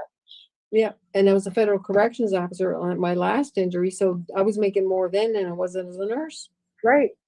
Again, you're given a portion of what you made. Like it's given a percentage, and there's a top out. Like there's maximum that you can get. They will never just. Same with unemployment. Anything, there's always a maximum, right? You may have made $5,000 more a month, but we're only going to give you this much. You know, 75% or something like that, I think is what they. you're supposed to take a penalty on your wages because you hurt yourself. Like, how does that even work? You should be getting more. Like you've injured yourself. You're dealing with depression, stress. You know, the fact that you're in pain, and they want to only give you a certain portion of a wage. They should be giving you double your wage when you're injured. That's And how. So you got more. You got medical expenses. Both of my injuries were my employer's fault. Yeah, that could be part of it too. I guess then the next, like, if it's their fault, like, do you have any legal? No. venue Once you to sign file that it? form, once you sign that workers' compensation injury report, You release your employer of all liability. That's why they pay for WCB.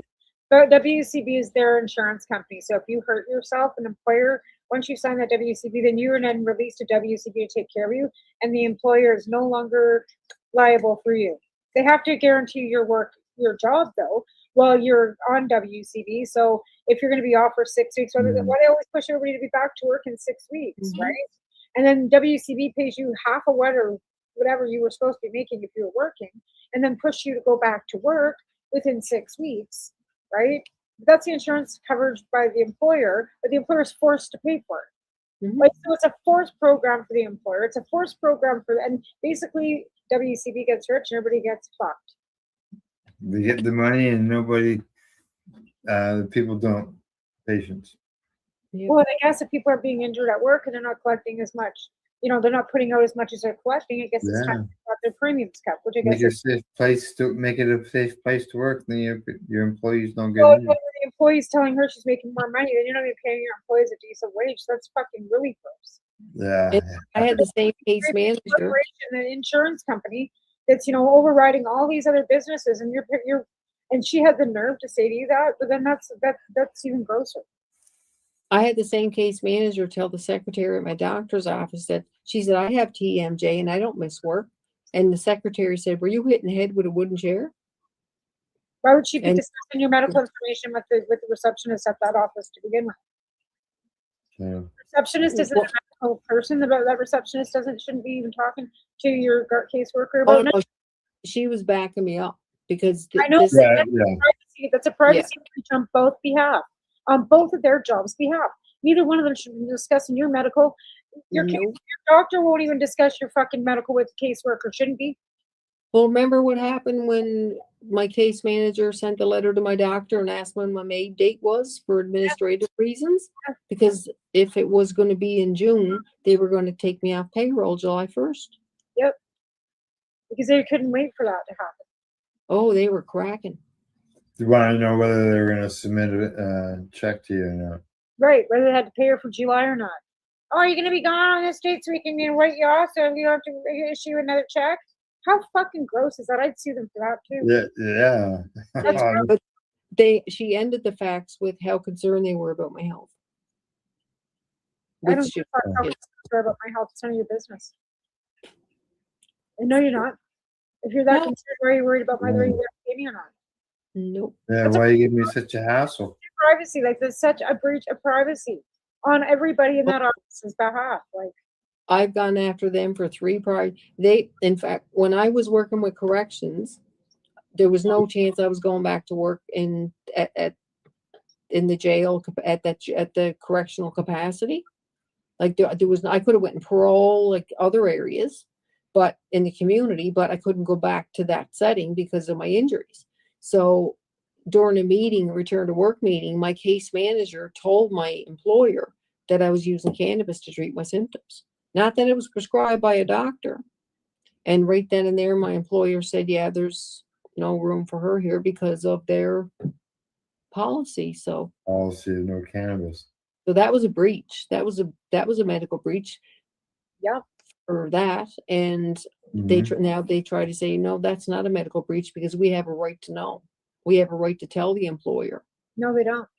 No, they don't. And what this case manager also did was gave them my entire file going back to my very first injury from another employer who had nothing to do with the employer.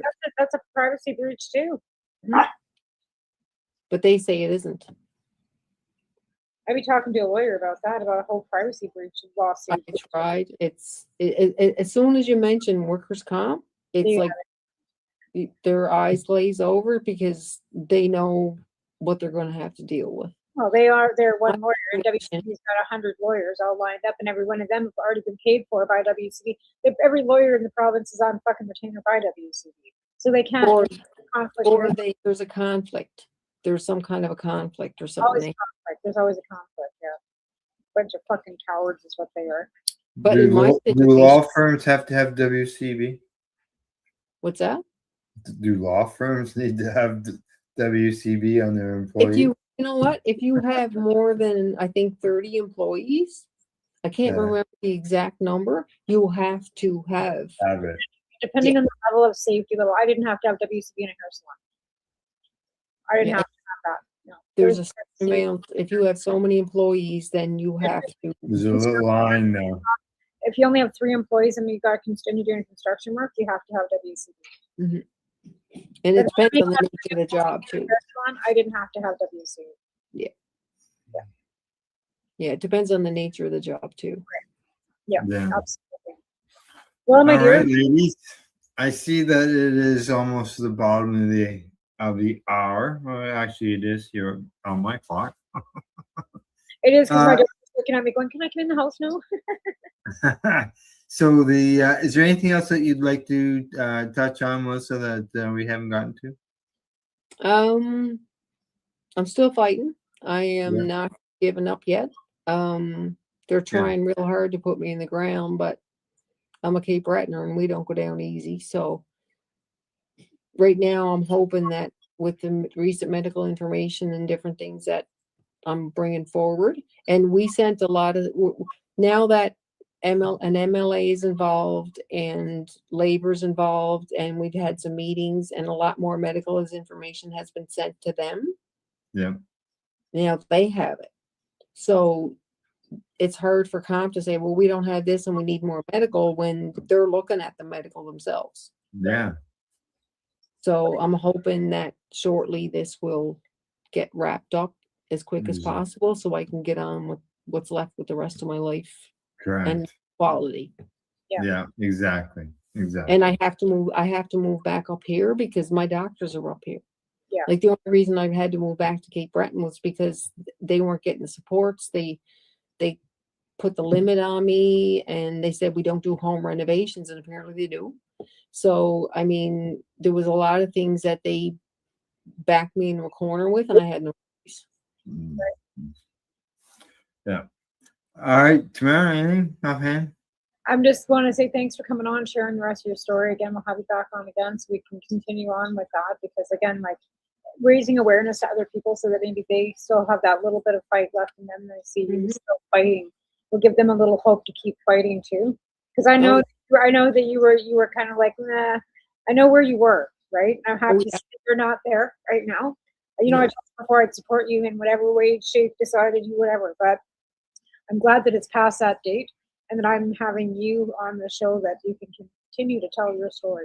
And that's important, because if we don't continue to tell our stories, even that little shred of hope for somebody, right? Yeah, because you never know. Sharing one story can help educate other as well as. And remember, you have a lot of other people to teach because you're not done yet. Oh, no. there's a lot of education out there that we can keep continuing on with. So with And the that's what I'd like to get back to doing, but I can't. this community that we've got tattered and torn, let's just keep on moving forward. Other than that, everybody have a great week. Yeah. And thank you very much, Kendra, for your kind words. Thank you for having me on. Yeah. All right. Other than that, I'm going to say thanks to Melissa for coming on the show. And thanks to our sponsors, Limestone City Hydroponics.ca, the Camelford Lifestyle Shop, as well as at ease.ca. Plus, thank you to everybody who tuned into the broadcast. Really appreciate it. Other than that, just a general thank you and good night.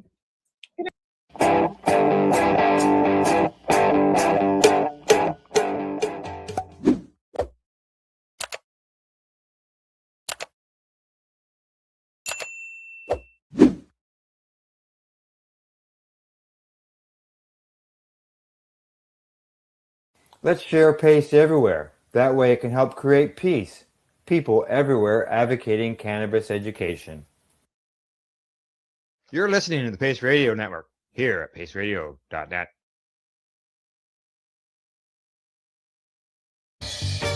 You're watching the 420 PACE, found at 420pace.ca.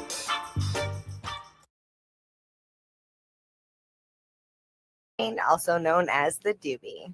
And today is it's night out day. Yeah, that's a little confusing, isn't it? It's a day to celebrate night outs. And so we've got a lot coming up on this show that are going to talk about crazy stories that we have and other things that are talk about the night out experience. Yeah. But before we get into any of that, coming up on today's show is our word of the week. We have our LA story. We've got another clip from our friend Martin Franks with a Duber Minute. I love Martin. And then we're going to do a cinema review, followed by that time when my car got stolen. True story, and you're going to hear about it. And of course, we can't forget about Timmy's Midnight Thrill. All of that is coming up, so stay tuned. As we were coming in, I guess it wasn't coming, it was yesterday. We were going around, you were getting prepared, getting your weed. You were getting my supplies for the road trip. Yes. We knew we were gonna be on the road all morning. Yeah. And then recording all day, because we do 4 episodes in a day. I mean, by the time you watch this one, who knows which episode? We don't even know which episode this is currently. I don't even know what day it is. Well, it's a long day. That's how we're going to describe it. 2 days. So, so you were getting all prepared because unlike you, I put on my shirt and my pants and sometimes my socks. Well, and I head out the door. Most days. In all fairness, today you did prepare. You look really good. Thank you very much. I appreciate that. As do you. Thank you. So, but you have to go that one extra step further by me not being a consumer. I have nothing else I need to worry about. I can even, I had a good solid breakfast, so I knew it'd be fine. But we've talked about before how the need for cannabis in your life equates in a lot of way for the need to food. Like if my energy level is dropping, I almost always equate it to the fact that I need to go eat. But that also happens if you don't get your THC level to a thing. Like you could be hungry, or you might just need a joint. So you need to make sure that you've not only fed, but you've got, so we go out and we're looking for weed. It's so funny. You make it sound like we're looking for weed. Nobody's had to look for weed. Got to find Buddy. Since remember legalization, because there's one on that corner now, and there's one on that corner.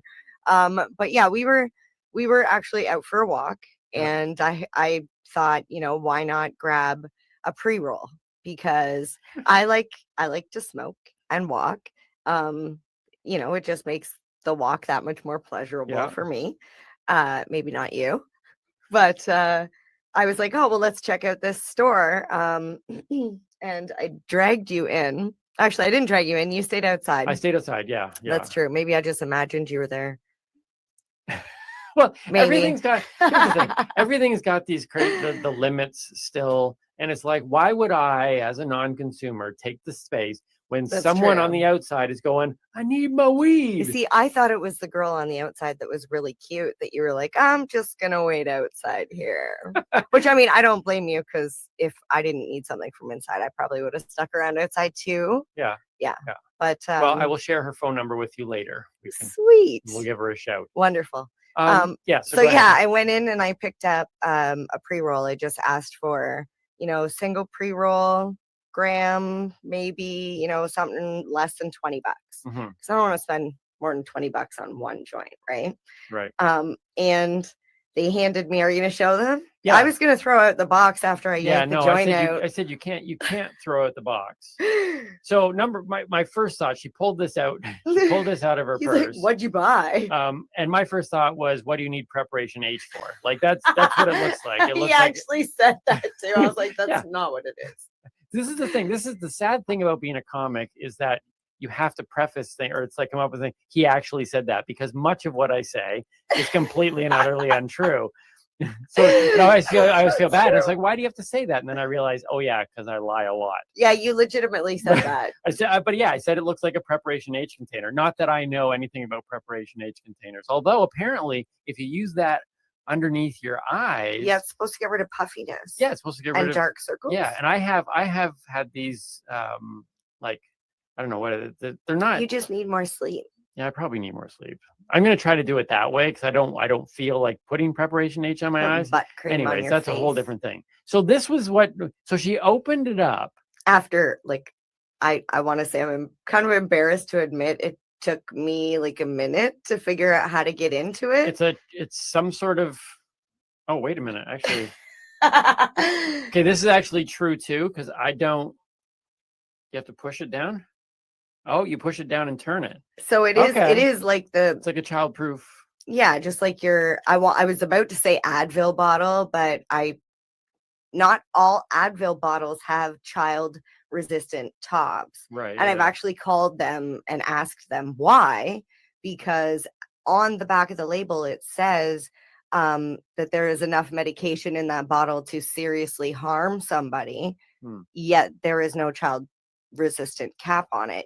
But you're making fun of the cannabis container that has to have it by law, it has to have the child resistant. Yeah, it's got a child resistant cap. I mean, no doubt this container costs more than the joint.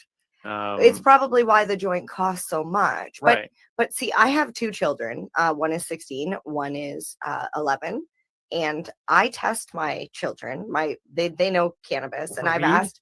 No, I don't give them cannabis. Well, I kind of like I test my children for weed every day. No, that's funny, because I did get a test from the dollar store the other day, so I could test my kid for weed every day. Well, we're going to be doing that test. At Yes, some we point. will.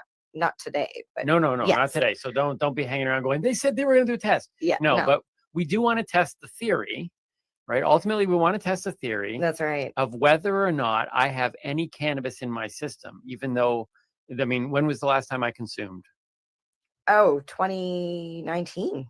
Right? Yeah, long time. So people talk about secondhand high, all that type of stuff. And Yeah. I say that it doesn't affect me at all. Mhm. And I don't think it does in terms of my mental space but maybe I have traces. And we're interested to find out. Yes. Do I have traces of cannabis just by hanging out with you? Which is I'm excited to find out, but that's not the testing I was talking about Okay. with my children, because All I don't right. consume around Scratch my that. children. We'll edit all that out. I only consume around you, right? Right. I don't consume around No. the kids. So the testing I was talking about is I hand my children the empty containers, Okay. and I ask them, "Can you get into this?" Hmm. And I test them to see how long it takes them to get into the packages. And how resourceful are your children? My kids are pretty smart, and now granted, some of the packaging is similar to other packaging, and I try not to give them the same type of package twice, because like rats, you put them in the same maze, they're gonna figure their way out faster and faster every time. For the record, MJ just called her children rats. Continue. I did not. You did. Maybe not. Yeah, no, my kids don't like rats. No, nobody does. No. So they can get into those things. They can actually get into I this. can imagine they do, but they're 11. They're 11. They're 11 and 15. 16. Yeah. But that's the thing. I feel like those age children, if they want something, whether it be, cigarettes or alcohol or cannabis or even money for lottery tickets or candy, they're going to take it if they want it.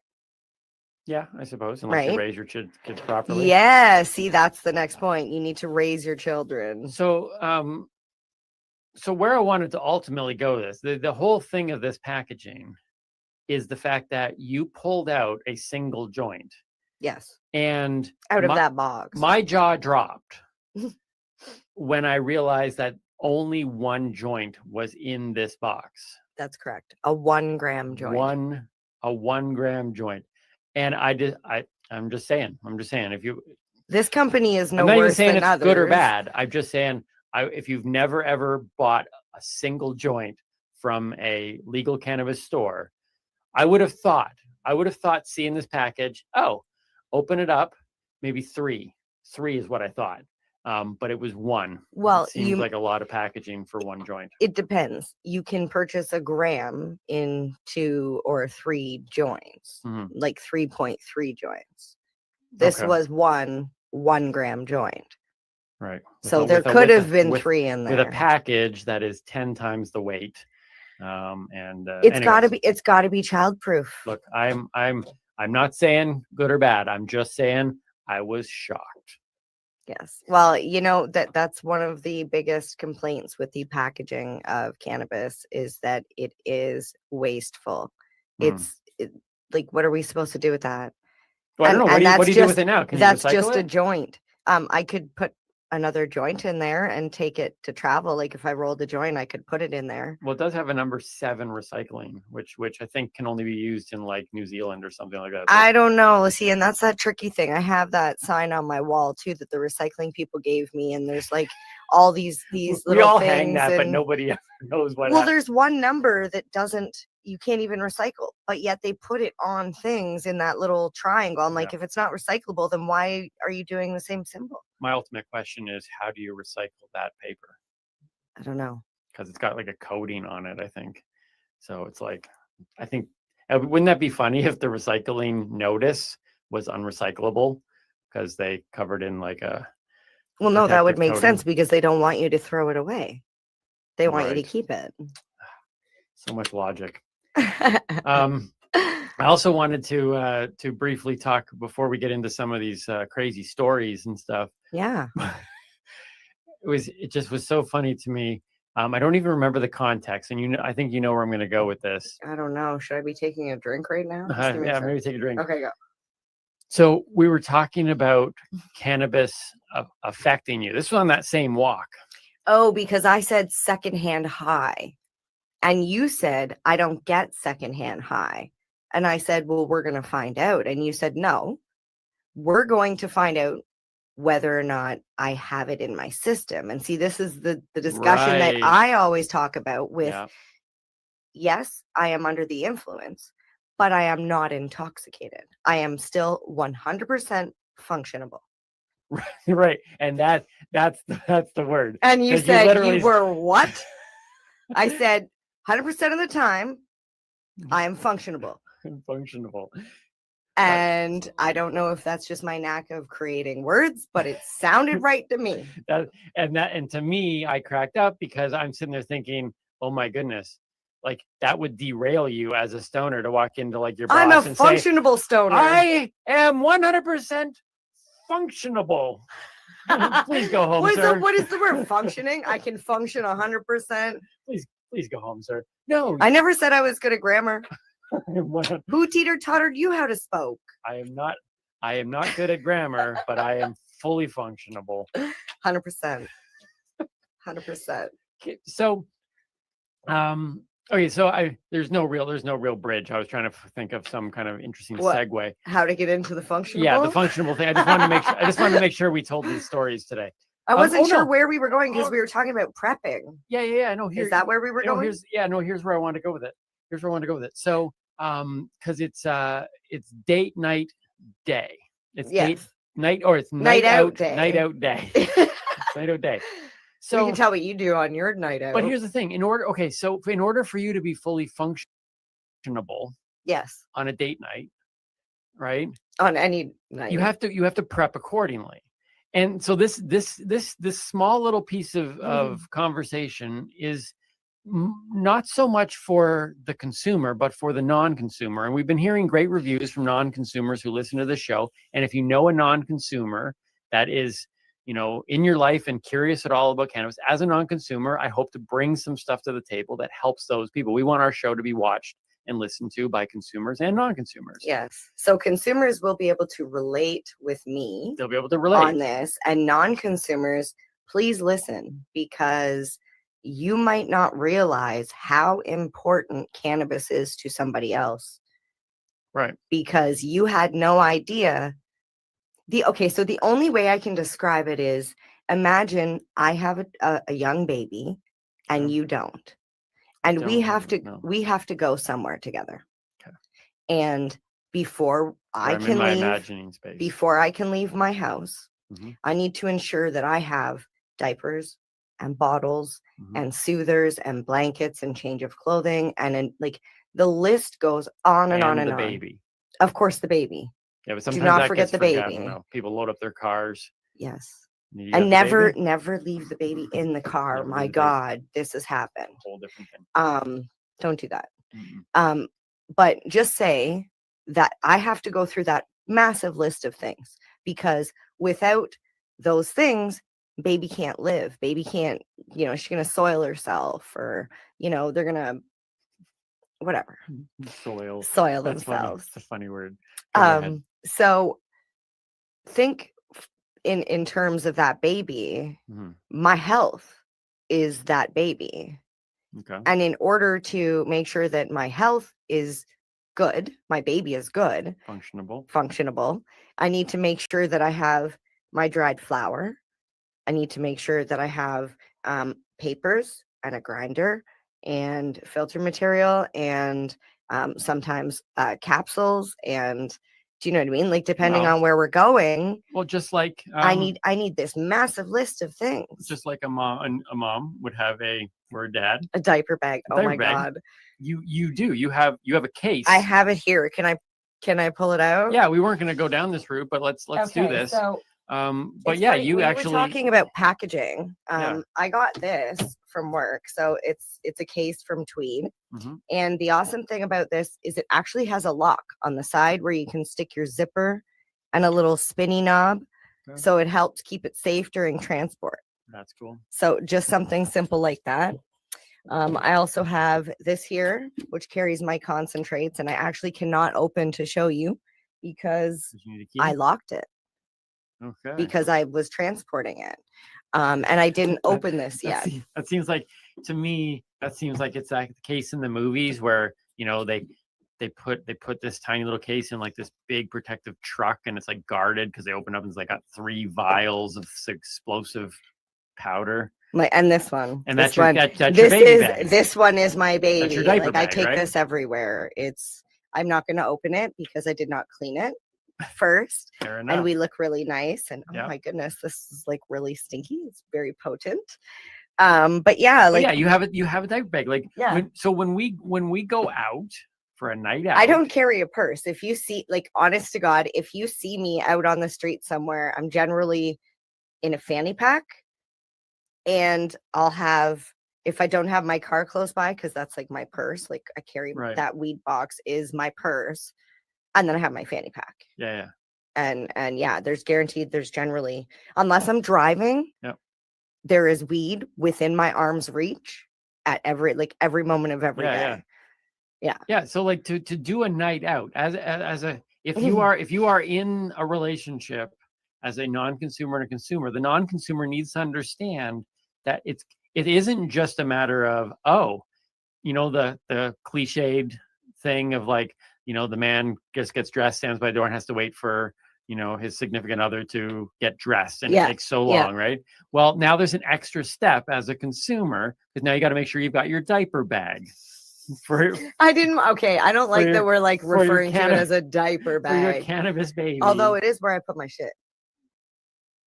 Oh yeah, your soil. Haha. Put your soil. I don't put my The baby soil was in there. soiled.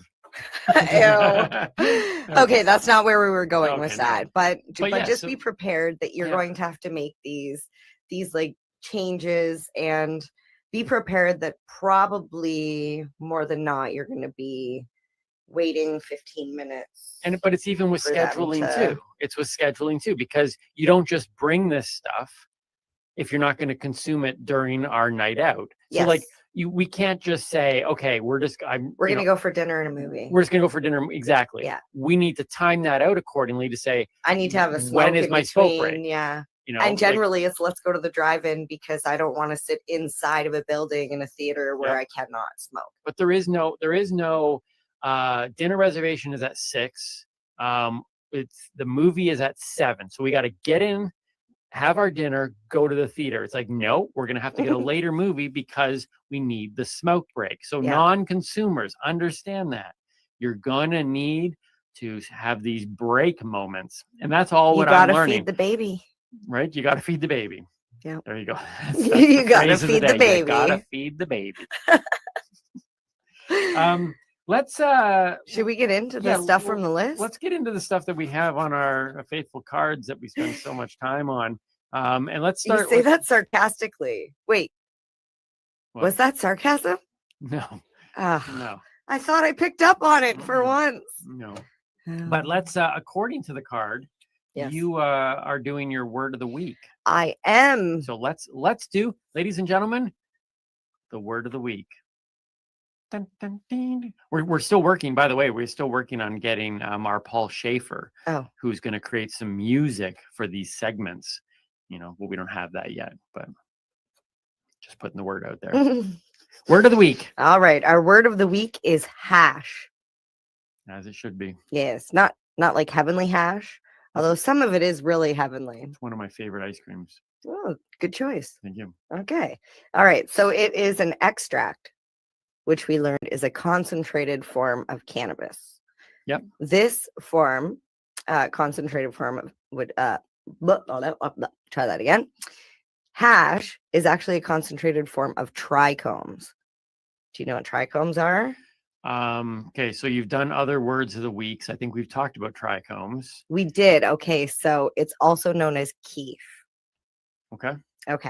So sorry, I got distracted because I was just remembering a story which I'll mention about hash. So there is hand rubbed hash. So there's a bunch of different ways to make it. Done exactly just as you would imagine. Can I just say something? Yeah. Growing up, not being aware of the cannabis world at all. Yeah. It was all just drugs. Okay. I never knew that hash was the same as cannabis. I thought it was a different element altogether. It was like, ooh, hash. And then some people use cannabis. Like but they're actually the same, just done differently. Exactly. So there are different types of extracts. Hash is a form of cannabis extract using the trichomes, which is the keef, which is the sticky, icky part of the plant. The stuff I don't like on my the fingers. Stuff you don't like. It's the horrible, stuff that protects it. It's the very resinous glandular globs that form on the top of the buds to help protect the plant from bugs and sunlight when it's growing. Yep. It's the part that actually has the highest percentage of THC. So that's why you're going to use this to make your concentrate. Okay. So when you make chara, which is the Indian word for hand rubbed hash, it's like one of the oldest known ways. And they would go out into the fields and they would literally spend all day rubbing their hands on the cannabis and making these big balls of hash. That would kill me. You would go nuts for sure. But it's the most wasteful way to make hash because you're basically taking the plant and just rubbing all the trichomes off of it. There are better ways to do it, and you lose a lot obviously when you're rubbing it on your hands. Right. Yeah. And I don't know about anybody else, but when I've trimmed, I get really I feel like the the THC is going in through my pores, and I feel euphoric. We'll say that's the word I'm going to use when I'm trimming if I don't wear gloves. So it's literally going into your system. Well, your skin is like, I don't know. I'm not a scientist. I'm a comic. well, they I don't know. It's like the biggest absorber of. Really? Yeah, I'm not a scientist either, so I'm just gonna say You know, it your does get skin is an absorbed through your organ. skin. Your skin is the body's largest organ. Oh, is that what it is? The largest organ? See, I'm not a scientist, but I do know things. So, okay, so the hand rubbing method is great when you're done trimming. Okay. Like if you do it by hand and you have like it, rather than just wasting the trichomes that are on your fingers, you can make little balls and scissor hash, which is you can just take it off the scissors as that's that stuff that builds up on your scissors. And then there is dry sift. Okay. So it's a form of taking the cannabis and putting it on like screens or I think it's called a pollen. Oh God, it's here somewhere. It's like a pollen box, and you shake it, and all the trichomes go through different screens, and they fall to the bottom, and then you can use that to make hash. But how you do it is you take it and you compress it into bricks. Okay. And by compressing it, you get little tiny like pucks, hard pucks. You can buy like hand done cranks, but you really need a lot of force to get nice, dark, blocks. There is a method of CO2 extraction, which is done with dry ice and filter bags. I personally, that, like we already talked about, we're not scientists. You talk about dry ice and I'm like, oh, chemical, I want nothing to do with that. I'll just leave that to like professionals. You can burn your hands on dry ice. It's so cold, it's hot, like it stings. You would think I'm a scientist with all the knowledge I throw out on these shows. Well, I do know that because back in the day, I used to have a wart, and the doctor you'd go to the doctor and they'd put that dry ice stuff on it, and it would.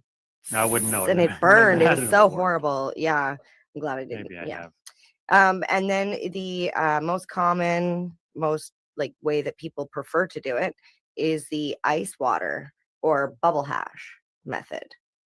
Is that like bubble tea? I've heard of bubble tea. Well, bubble tea it's called that because it looks like it has bubbles in it. Bubble hash actually bubbles when you heat it up.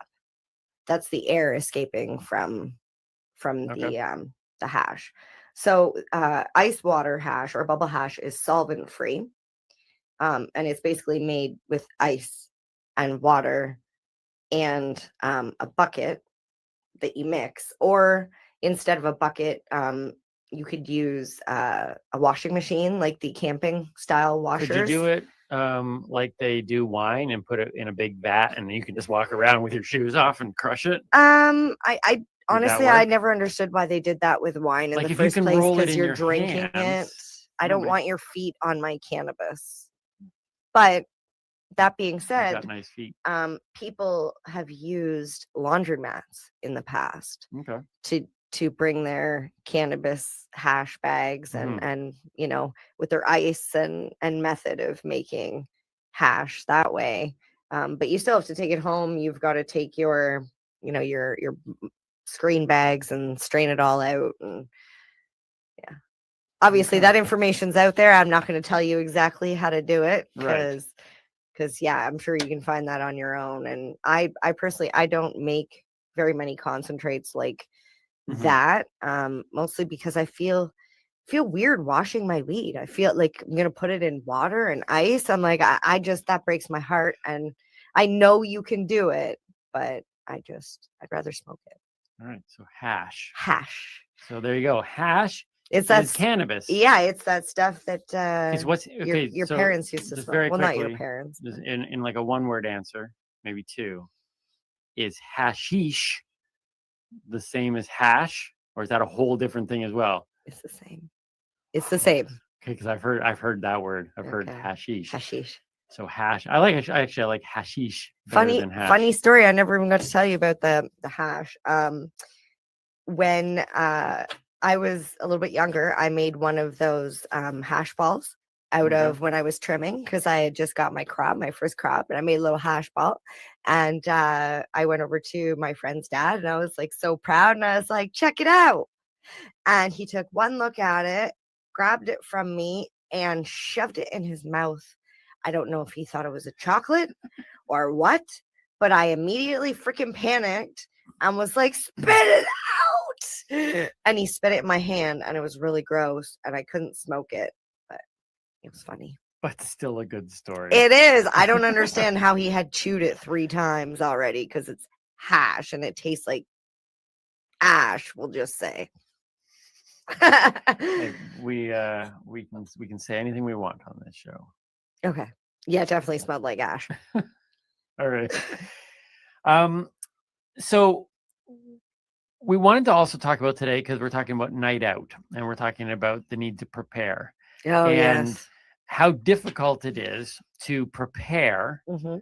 just for a night out as a Yes. consumer. Now, maybe you've got this great system. Maybe you're a consumer, and maybe you only, recreationally use one once in a while, Mhm. but you need quite a few during your day to keep your THC Yeah, levels up, medicinally, for right? sure. Because you're a It's medicinal it's user. a constant. So you need that in there. So that's fair.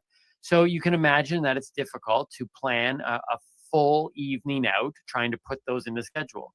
Well, we discovered we were very early on in our relationship, and not only did we attempt to plan a night out, but we planned a trip to Pasadena, California. Which actually was supposed to be, what was the other place? Nashville?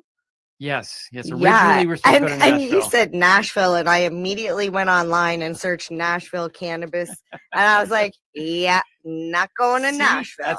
there's another thing. Non-consumers. My first thinking is going, sure, Nashville. Her first thought is, let me look into this. And immediately I And was we like, couldn't yeah, go. not happening. We couldn't go because no, you wouldn't be able to smoke at no, all. no. So It's bad enough that I have to go to the airport, go Mhm. through security. Yep. At that point, I'm not allowed back outside. I'm not allowed any cannabis, Yeah, anything flying with in general me. is difficult. Yeah. Yeah, and then and luckily it's legal in LA, Yes. right? So I was like, yeah, let's go to Pasadena. So we try to plan this venture down there, going down there to participate in the Clean Comedy Challenge. Leslie Norris Townsend, Joby Sad. Which you were a finalist in. I was a finalist. Doesn't matter who won. That's not an important part of the story. But I was a finalist there and performed at the legendary Ice House. Yeah. Got to see a lot of was the guys that I awesome. look up to. Their pictures were on the wall. Joel and Lou. Sorry. Yes. We met I miss some amazing. them. Okay. So out of all the other people we met, don't take offense, but Lou Deck, Joel Madison, shout out to both of you. Yeah. You were very memorable. You touched me right here. We had some great But conversations. not with them. really. I did like not really touched. No, but they didn't like, touch you. No. No. No. No, I just want to clarify that. So just trying to get ready for that trip though, Yes. and then realizing that when we get there, you need to find weed. Like it's It wasn't that you were realizing. I already knew that. Yeah, in that's in the my whole thing. head, I'm like, But I'm the we're one gonna who- land where I was already on weed maps. Where is the as closest a weed non-consumer, store? I'm not thinking any of this. I'm literally just thinking And I was about like, I gotta get my up the plane, bag. go to the hotel. Gotta get through Yeah, and security. you're Like, where do we buy weed? And in my head, it's like, let's come with the shoes, go to the he's hotel. like, And let's he's just call no. Uber and go to the hotel, and it'll be fine. I'm like, is it? It's not fine. He's talking like he just smoked a joint. I'm like, it's fine. Chill. And I'm like, I need a goddamn joint. It's not fine. It's not fine. That was a stressful day. That was a fun day. That was a fun day. That's the day we met Martin Franks. We were down in LA. We met Martin Franks, who was our Uber driver. And my savior, thank God he smoked weed. and He happened- knew where to go. He was like, I know where to go. So what was amazing about this whole scenario was, and this is when people talk about, I don't know, synchronicity and universe and all this stuff coming together. Martin Franks was our Uber driver. Not only is he an Uber driver that consumes cannabis and was able to hook up MJ pretty quickly, Yeah. but he actually was participating in the comedy challenge that I was participating in. Yeah, which it was funny because he was cracking jokes and whatever, and you're like, this guy's really funny. Yeah. And then we found out he was in the thing, and you're like, oh, maybe he's Yeah, because he not asked as where we funny. were going and why we were down there. Yeah, and then there he was. Yeah, and he did really well. He did really well in He the did. challenge as well. Didn't he? I think he was a finalist too. He was. Yeah, there was 5,040 finalists. Yes. That's the way it's starting to Yes, sound. out of a million. Everybody, you were a finalist too. And here's a medal for you, and here's a medal for you. That's funny. But yeah, no Martin Franks. There was I think there was 4 of us, four in the finals. Yeah. After this couple days of like competitions and Yeah. stuff. And Martin was one of them. So yeah, so let's bring in Martin now. Yeah. We've been doing if you've been look back on other episodes, every couple episodes we bring in Martin Franks. We basically tell him, Martin, give us a shout from your Uber. Tell us what's on your mind. We give him no information. He doesn't know the theme of the day. We just say, tell us something interesting, Martin. And so, ladies and gentlemen, I think this is our 3rd episode of the Duber Minute with Martin Franks. Duber Minute. Hey guys, newbie, what's up? Martin Franks here. I was just at a red light. I'm in another red light now. This is a flashing red light, so it's a little bit different. But I was thinking about, man, these red lights. I drive so much, and I hit a lot of red lights, and I sometimes find myself zoning out at a red light, or just sort of staring into that light, and I start to like relax my mind and really open things up, and things start to get really quiet, and I'm like, wow, I'm on the verge of some sort of, I don't know what's the word, epiphany, right? Or some sort of brilliant, discovery, of my own, on a personal level. And I'm just staring at that red light. I'm just getting there, man. And it turns green. And then I'm like, oh, green, I love it. And I just go deeper, deeper into that thing, in my brain. And I'm like, wow, I am about to really effing figure some S out, right? And then I start hearing like these other sounds, like honking and people yelling, right? And they're like, green light, a-hole. And it just snaps me out of it, man. Just when I'm about to figure it all out. Wow, so bummer. If they could change the system, it would help me out. If we could make the red lights, green, or make the green lights mean stop, then I could really stay in it a lot longer and probably figure out all that, the next level stuff. But that's probably not going to work. It's not going to happen. I would mess a lot of people up. Anyway, it's just one of those thoughts, random thought. I'm Martin Franks, signing off. Catch you guys later. Look, I'm not going to say that that's never happened to me. Okay. I can't ever connect it to cannabis. I don't even think he was connecting to cannabis, but I personally find that cannabis drivers are a breed of their own. I know people crack a joke about this. They say, if you drink and drive, you'll blow right through that stop sign. Yeah. But the person that smokes and drives sits there and waits for the stop sign to turn green. So either way, it's still wrong. That was weak. Can you use your other hand? Either way, it's still wrong. But I just feel like, yeah. But look, you'll get pulled over for going too slow. Deep thoughts, though. Deep thoughts from Martin Franks. Martin Franks' information will be in the description boxes, both on YouTube and in our podcast. But connect with Martin, and we'll be sure to have him back for another Duber Minute in the future. I think he went longer than a minute, though. Maybe we should call it the Duber Minute Plus. Like, remember dollar stores? It's like dollar stores. Yeah, everything in it used to be $1. Tree. Yeah. And now we have to, it's like Martin Franks Duber Minute and a little bit more sometimes. Yes. Duber Plus. Duber. That's what we'll start calling it, Duber Plus. The Duber Plus Minute. No, just Duber Plus. Okay, we'll talk about it. This all should be discussed. No, it's already been decided. Okay, it's been decided. Martin's journey and what he just shared was there leads actually very nicely into my cinema review. I haven't done a cinema review in a while. Okay. And just to catch everybody up, MJ has been forcing me. No, okay, no, unfair word. You waited until I took a drink to say that. I couldn't say anything. But I've been watching what she would call classic stoner flicks. And some I have seen, some have completely and utterly blown her mind that I have never seen. And so yeah, this is one of them. We're doing these cinema reviews once in a while, SIN, because growing up in the church, cannabis was sin. So these are my cinema reviews of either movies that I feel would be enjoyed by cannabis users, or they are cannabis focused films. And I'm getting a chance to share my thoughts on them. So recently we watched Dude, Where's My Car? I could not believe it. You didn't know what the continuum transfunctioner was. I did not. Well, here is my review of Dude, Where's My Car? I'm excited. My cinema review. I'm excited because at the end of it, you were like, that was nothing like what I thought that was going to be. It was not. It really was not. All right, so here we go. If you've seen it or haven't seen it, Timmy Boyle's cinema review of Dude, Where's My Car?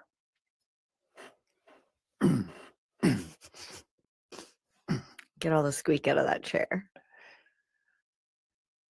2000s Dude, Where's My Car? That's hard to believe that it was over 20 years ago. Anyways, almost a decade before The Hangover masterfully took viewers on a wild and crazy, retracing the steps of a unforgettable night out journey. Dude, Where's My Car was laying down the crude yet functional framework for such a flick. Now, let's be honest, if Christy Swanson's character in Dude jumped out of a car trunk completely naked, just like Mr. Chow in The Hangover, this review would definitely have taken a very different slant. But sadly, she didn't. So here we are. A movie focused on a car released at the dawn of a new millennium, starring none other than the kings of car jumps and tech design, Bo Duke and Steve Jobs. Dude, how could this go wrong?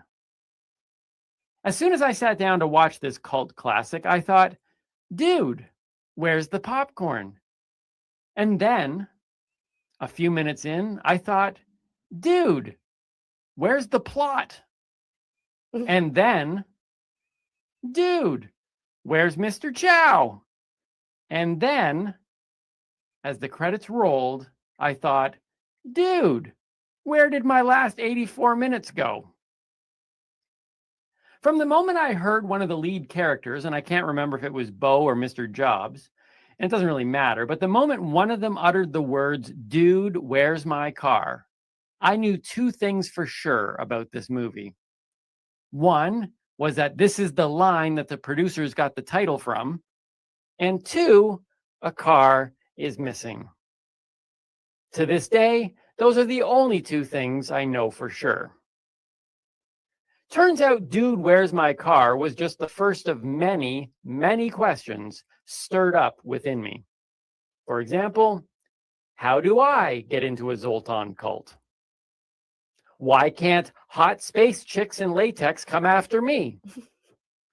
Can I find one of those continuum transfunctioners on Amazon? And of course, where is Mr. Chow? As compelling as those are, my most pressing question is actually, what happened in this movie? I mean, I do have a very vague recollection of ostriches, Scandinavians, and a closet dweller, but little else. I can't even remember which one is Jesse and which one is the other guy.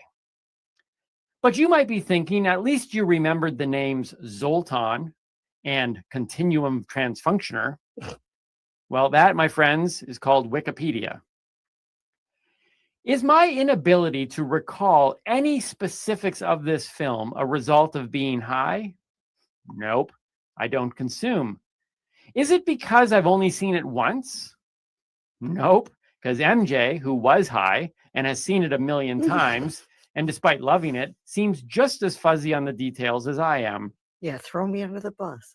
The reason I can't remember anything is because Dude, Where's My Car is exactly like its premise. It is a forgettable, unforgettable experience. And that is why I recommend watching it. And because of Christy Swanson. As a stoner flick, I give it 3 joints out of 5, which is quite respectable. And I'm looking forward to the sequel. Dude, is that a naked Christy Swanson jumping out of the trunk of a car? That I go see. I think it most likely is going to be, dude, where's my walker?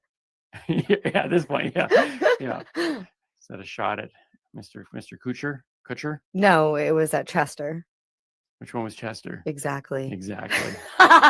There's my cinema review on Dude, Where's My Car? I really do recommend it. You could watch it. You literally could watch it a million times and you will forget it the next day. And you can watch it again as if you've never seen it before. It is that unforgettably forgettable. Well, it was so funny because as soon as we started watching it, I immediately went into, oh my God, this kind of looks like Bill and Ted. Right, yeah. Because in Bill and Ted's, they have the hot princesses. Yep. And then in Dude, Where's My Car? Sorry, I almost forgot the name of the movie. Oh, dear Right? Lord. I'm telling you, this is no joke. Watch it, and the next day you'll be like, What happened? Exactly. It's crazy. Exactly. Yeah, it is it reminded me very much of I do not think that Steve Jobs and Bo Duke did the Bill and Ted's characters as well as Bill and Ted. Who is this Bo Duke? You know, Bo Duke from the Dukes of Hazzard movie? Isn't that Ben Stiller? No. That's the guy who played. Oh, that's Starsky. The guy. Yeah, Starsky and Hutch. That was Ben Stiller. Okay. And Owen Wilson. That was a good movie. Okay. That was a good movie. Wrong. Might not be a cinema review, superheroes. but Wait, they're not superheroes. But here's the thing. I will say this. I enjoyed the weirdness of it. And I actually told you that if I was to create a movie, and we have some ideas of stuff we want to create, I would pull elements out of that. It went down some crazy paths. So there you go. I give it 3 joints out of 5. That's my new rating system going forward on our cinema reviews. Nice. See, I if I could do a show, it would be very Pee Wee Herman-esque. Right? Yes. And maybe a little bit of Tim Burton. Oh, and Tarantino in there as well. That would be like a really crazy. Actually, if I was to, and we might actually talk about this in another show at some point, but if I was to make a movie, I've always told people Mystery Men.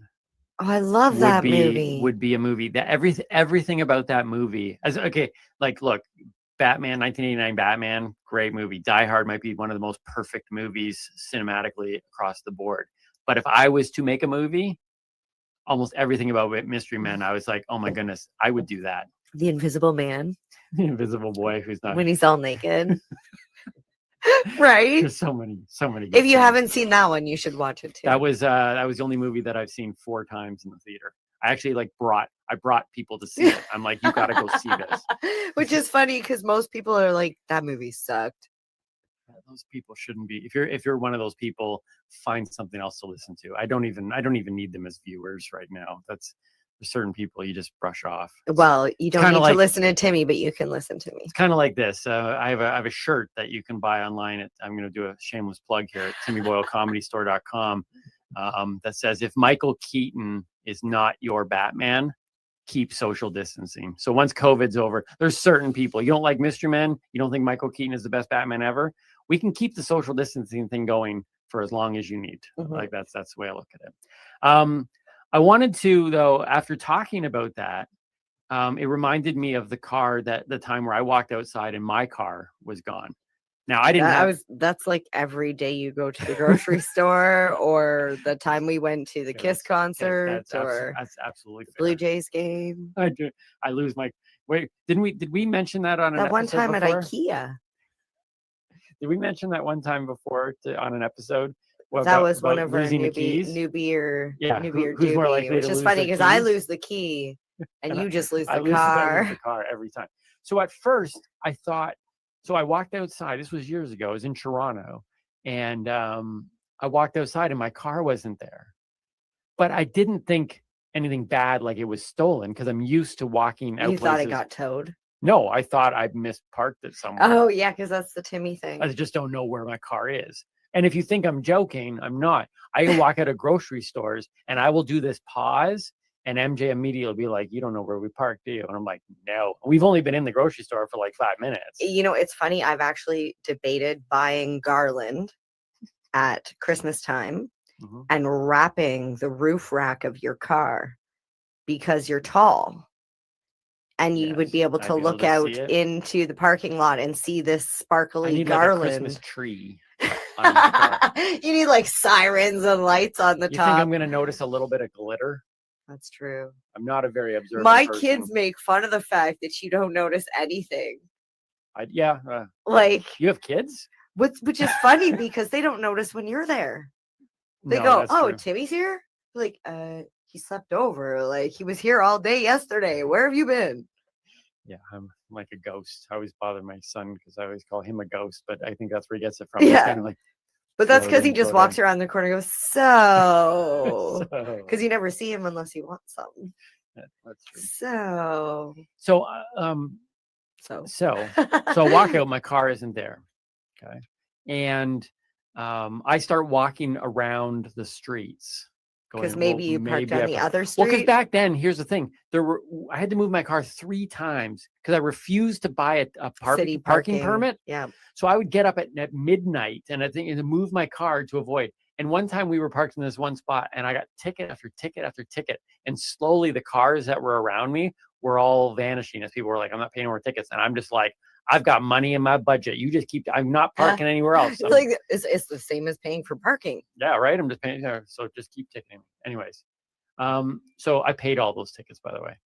Point is, I end up calling the police, and I'm like, "Hey, like my car has been stolen." Eventually, and they said, "How do you know your car has been stolen?" And I hate dumb questions in general, but it's the police, so you have to kind of humor them a bit. And I was like, "How do I know my car has been stolen?" Because I just spent the last 3 hours wandering the streets looking for Well, it. I had actually come across it, and so I described it. I said actually, there was glass all around my parking space. Oh, I was like confused. You came across your car? I came across the space. Oh, you came across the Yeah, the and so there was carnage. glass all around the parking, and I had heard squealing tires the night before, but I didn't think too much of it at that time, So right? can I ask what kind of car this was? Oh, well, here's the thing. The reality gonna is, remember. well, I don't remember, but I do know this. I knew that I had the best security system possible. It's called crappiness. Like, why would anybody Oh, want I to was gonna steal say, my was it car? a crap car? Yeah, yeah. Oh, yeah. Like literally, that if they wanted my car that bad, they could have come to my house, knocked on the door, and said, "Hey, can I have your car?" And I'd be like, "Sure." Like you didn't have I'll to give go. you 3 days before I call. You didn't have to go through all that work. So I say there's squealing tires, there's glass on the ground, and there's this pause, and then they asked, for them to, how do you spell squealing? And I'm just like, who am I dealing with here? Like that's not even my Like car isn't here. SKW. So he goes away. He takes down my information, right? And comes back a little while later and says that they pretty sure my car's been stolen. And I don't know what they're discussing, on the thing. Like I told them that, and so I don't know what information they gathered in those first few minutes. But clearly, like Nancy Drew I'm working with here, or actually, Drew Nancy. I actually called the officer Nancy Drew. It turns out it was a man it was a very awkward moment. His voice was a little bit on the high side. But the point is that eventually they got all my information. They said they'd call me back. A half hour later, the phone rings, and they say, we've got good news and bad news. Now, I'm one of those people that always wants, I like the bad news first. Right? A lot of people want to hear the good news, but I want the bad news. So I say bad news, but do you know which one he told me? The good news. Yeah, the good news, right? Because it's the only question in the world that no matter which one you pick. Because people if do they the other give you one. the bad news first, then they've already Then given why you the ask good the news. question? Why Because ask let the me guess, the good news was that they found your car. The good news, yes, they found my car. But listen, if they didn't tell you the good news and they started with the bad news, Yeah. then you would have already known that they found your car.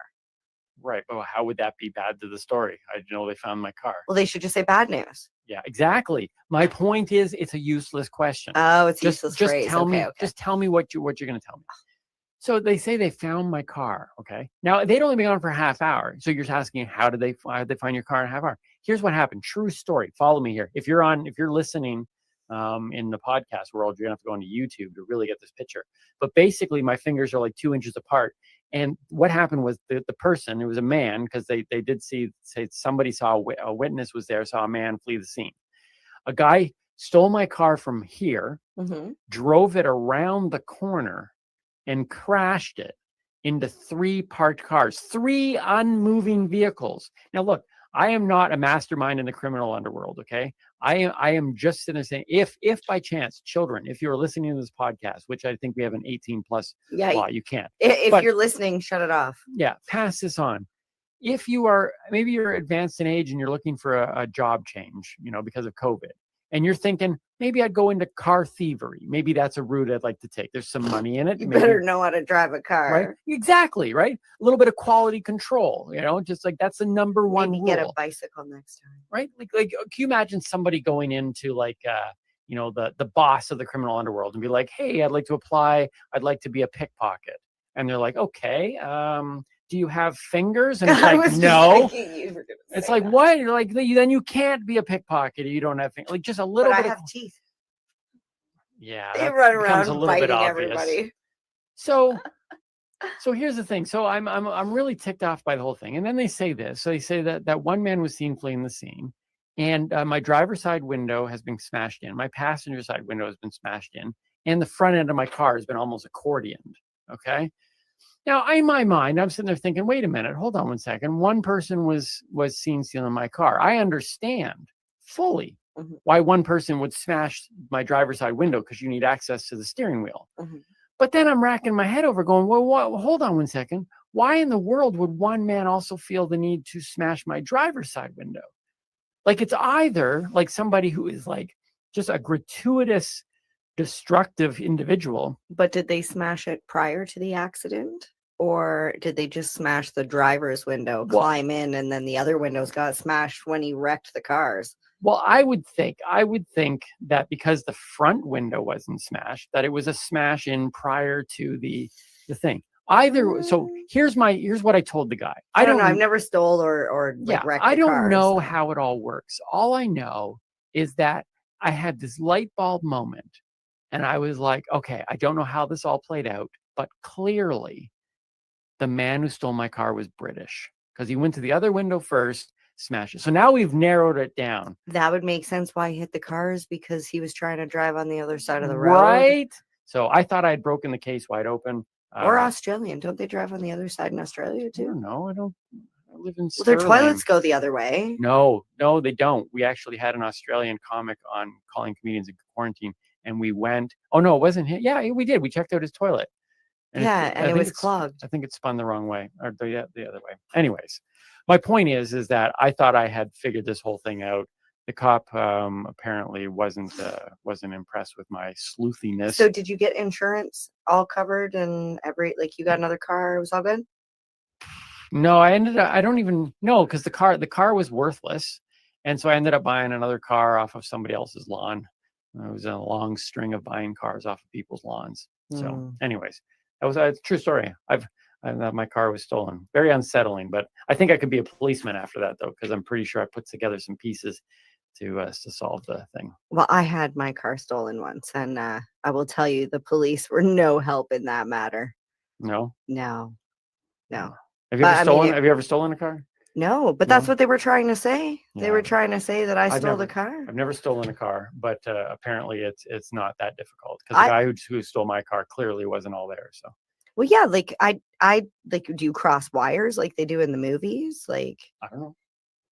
I would tell you. How about a Teaching Timmy segment on one of these episodes? Teaching Timmy. We don't have the right. We don't have the right people in here. I don't know how to do that. All right. If you know how to hotwire a car, drop us a line. Yes. Let's close off today's episode. Yes, I'm excited. What is this midnight thrill? Okay, the midnight thrill. So we're putting all of this stuff is all piecing together, and I thought about, after watching Dude, Where's My Car, and my car being stolen, you get these moments of like something weird and crazy happens, and then afterwards you're kind of like, you look back on it and you're like, wow. Were you abducted? That was a little odd. I wasn't abducted. I wasn't abducted. But if I get abducted, I want 5 of those leather-bound, latex-bound women. If you give us the continuum transfunctioner, we will give you oral pleasure. Right? Why doesn't that happen in life? You need the continuum transfunctioner. we're going to end this show here. We have a few minutes left. So for those of you who don't know, I am an author, Inside Timmy's Mind. You can get that through timmyboylecomedystore.com, or just drop me a line, save yourself some extra costs there, and order it from me directly, and then I'll be able to sign it for you. But I was thinking in particular about Dude, Where's My Car? And about waking up the next day and realizing that something amazing had happened the night before. And they didn't remember it. But in my case, I remembered it. But waking up is what stopped the amazingness. So so we're going to close off today with a story from my book, Inside Timmy's Mind. That's kind of sad. It's called Midnight Thrill. It stopped when you woke up. It is. So here we go. This is it. And with this, we close. On with the show. This is it. This morning, I got up bright and early. Okay, so it wasn't exactly bright, but it was early for me. It was 7 a.m. I was thoroughly disappointed when my alarm went off. But not because it was 7 a.m. or that it was still dark outside, or even that it was ice cold in my room. I was peeved that yet another great dream had been cut off midstream. I hate that. And it happens far too often. Just when things are getting good in dreamland, beep, beep, beep. Actually, my alarm doesn't beep. I use my cell phone, and it plays a tune called Memory. It's a pleasant little ditty, but I'm thinking about replacing it with the A-Team theme song very shortly. Anyway, just prior to being raised from the dead of sleep, I was having one of the most incredibly awesome dreams ever. But sadly and ironically, as memory started to play, the memory of my dream began to fade.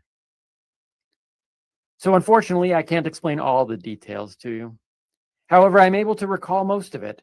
The story seemed to revolve around free-range chickens, Abe Lincoln, and a road trip to Kamloops, BC. Now you understand why I'm upset. I mean, seriously, who wouldn't want to know how that ended? But there's no use crying about it because my alarm did go off for a reason. I had something to do, an important thing, a thing that would make missing the end of an epic dream worthwhile. What thing, you ask? Was I going to meet Ben Stiller? Nope. Heading off on a Caribbean cruise? Nope. Buying new furniture from IKEA? Nope. So then what was this awesome reality that would ultimately replace my awesome dream? It was this. I had to clean my back deck before the roofers arrived. That's right. You heard me. No one will ever know if Abe and I safely arrived in Kamloops because I had to clean my deck. Stupid roofers. How frustrating. Now I will never know if the chickens were really secret agents, which I was beginning to suspect. I will never know if Abe was just using me to get close to Ben Stiller, which I also was beginning to suspect. And I will never know if the man in black who was following us was an assassin or just going to Kamloops as well. This is killing me. There was so much left unsaid. Why would Abe never take his hat off? What was he hiding? Why was the chicken that we knew as Carl carrying a passport that read Henry? And where did the kilt-wearing blonde girl from the McDonald's disappear to? So many questions. Would the 18-foot silver girdle turn out to be just a myth? What does sweet honey when the moon rises to the north mean? And why did Abe kill the person who said it? How did the monkey in the Spider-Man mask crack the safe's combination so quickly? I have so few answers. Why did the raspberry smoothie taste like lemon? How did the man in the black survive the crash? I saw his car explode in flames after we ran him off the road during the long, winding chase through the mountains. And whatever happened to the suitcase that was once handcuffed to Carl's leg? So much mystery still left to be unraveled. Why did that small-town gas attendant slip a pack of smokes into my hand and whisper 3694? Would anyone ever find the all-important corner piece to the ancient map? And for goodness sake, who the heck was Thomas? What a thriller. But now I guess I'll never know how it ends. That's like my Dude, Where's My Car story. It's like, Dude, where's the ending? I'm just like stuck on the fact that Carl probably isn't a chicken. It's probably a hen, and that's why his name's Henry. But I'm ching. High five. High five. High five. All right, there was our crazy night out. Shared a dream, shared a story about a crazy Our night out day. Our night out day Yes. down in LA. So many interesting stories. And I can't imagine what my life would be like if I smoked pot once in a while. Right? I Do you can't get dreams like that? imagine what my life would be like if I Do you get didn't cannabis smoke pot infused once in a while. dreams like that? I actually don't dream. Okay. Which is weird All right. because we both have the Fitbit and I get about 20% REM every night. Yeah, and I get about 6. And I say I don't and I still dream. get stuff like this. Anyways, inside Yeah. Timmy's mind. All right, let's wrap this thing up, shall we? All right. Let's get out of these. Get a bow. I'm so hot in this suit. I know Right? you are hot in that suit. Thank you very much. As are you. I'm not wearing a suit. No, but still hot. Ladies and gentlemen, thank you so much for tuning in. Tune in next week when we have some more random things that may or may not be true, nor interesting, or not. We'll Yes. see what happens. And Timmy will actually change again. And I will change back into my regular black shirt and blue Or maybe jeans. not. Who knows? My name's Timmy, My name's Mary Jane. Stay lifted. and keep on laughing. I think we just did it. Cheers.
Tune in Fridays at 7 p.m. Eastern Time on 420radio.ca.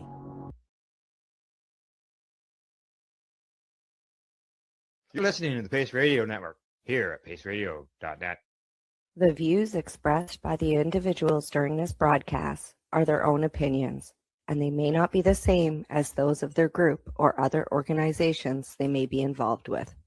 All medical advice during our broadcast is not a medical opinion and should be checked with your medical physician.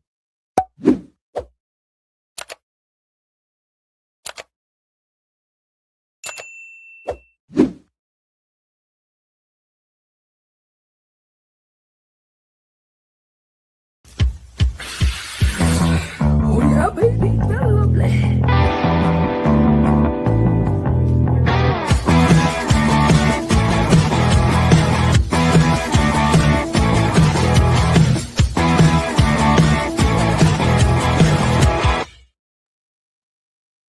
Good morning, everyone, and welcome to Psychedelics and Cannabis Educational News. And today is July the 16th.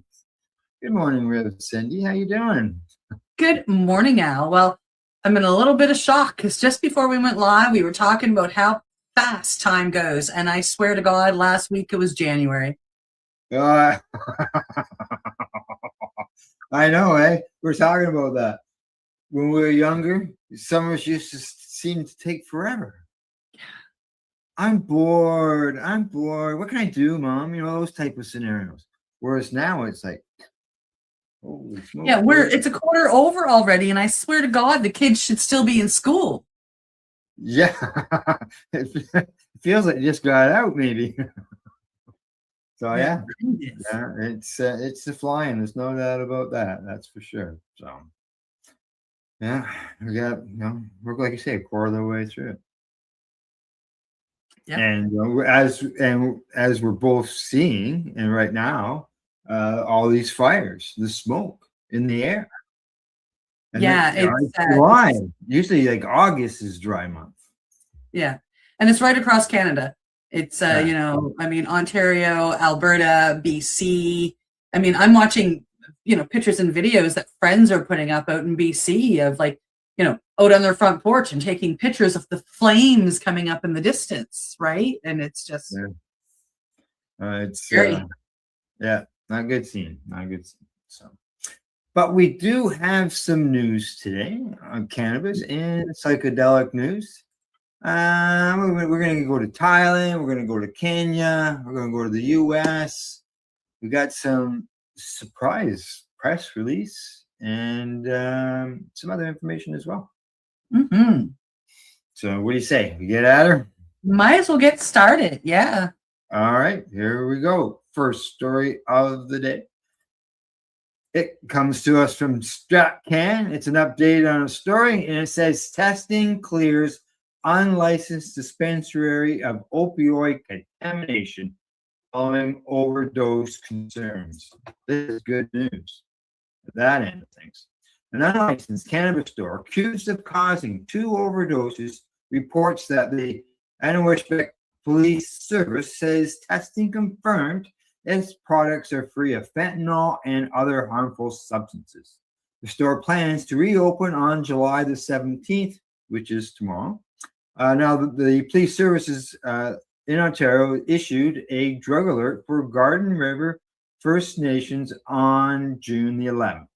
Now, after 2 reports of 2 suspected overdoses in the past week, one of which was fatal, and both incidents were suspected of being connected to cannabis use or was thought to be cannabis. Now, the APS said at the time that it could have been connected to cannabis purchased at the dispensary in Garden River First Nation near Sault Ste. Marie. Now, that dispensary now says testing has cleared the store of any dangerous substances. The store says it will seek the full results from APS. Now, the store plans to reopen, as I mentioned, on July 17th. Now, when the reports of the overdoses were made public, the store, the Little Green Garden, said it provided samples of all its products to APS. Testing was conducted by Health Canada. They say, to support the investigation, we have provided samples of every cannabis strain in our store to the police services for testing to confirm that the products do not contain any harmful or dangerous substances. Now, they commented a representative for the stores at that time. And they say that our hearts are with the families, loved ones, and all those affected by this tragedy. We stand with our community during this difficult time and remain committed to supporting the ongoing investigation and ensuring the safety and well-being of everyone that we serve. We have a major update. APS wrote the store on its Facebook page on July the 15th. So this was just yesterday. They say, as we anticipated, all samples we provided for testing have come back negative for fentanyl and any other harmful substances. All samples collected from our store for each and every strain we sell contain only cannabis. We will share the testing results once we receive them through the Freedom of Information. And in the meantime, APS has informed us that you may call them to confirm this information. Now, Jennifer Hartman, communications lead for the Anishwauk Police Service, confirmed to StratCan via email that the tested products did not contain opioids. She says, I can confirm that Health Canada has advised that the cannabis samples from the dispensary that were sent to them for analysis did not contain any opioids. There are no official documented laboratory verified cases of cannabis being accidentally cross-contaminated with strong synthetic opioids like fentanyl in Canada's cannabis market. Health authorities emphasize that fears of opioid-laced cannabis often stem from unverified field reports rather than scientific lab analysis. Well, Cindy, this is great news that there was no fentanyl or anything else was in that cannabis. I'm not shocked. No. No. And this is I mean, this is great news. And it's not just great news for these guys. They can reopen tomorrow. Exciting for them. This is great news for the unlicensed, stores right across Canada. This is beautiful news.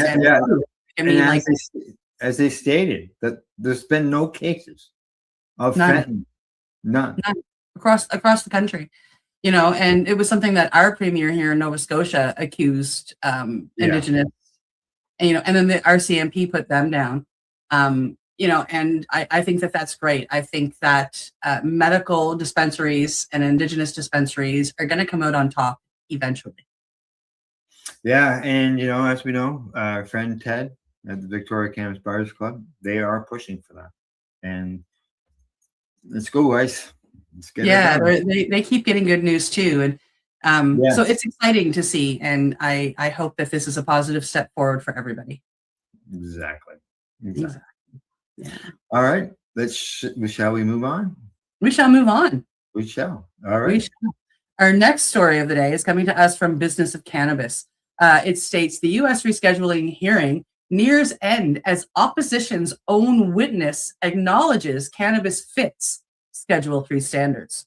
One of the most surprising moments in the ongoing U.S. cannabis rescheduling hearings came from an unexpected source, an expert witness called by those opposing the rescheduling. According to Business of Cannabis, as the DEA's administrative hearings draw to a close, one of the opposition's own witnesses acknowledged under questioning that cannabis appears to meet all the legal criteria for placement in Schedule III rather than Schedule I. The admission immediately caught the attention of observers because the central issue before the DEA is whether cannabis has an accepted medical use and a lower abuse potential than other drugs currently listed in Schedule I.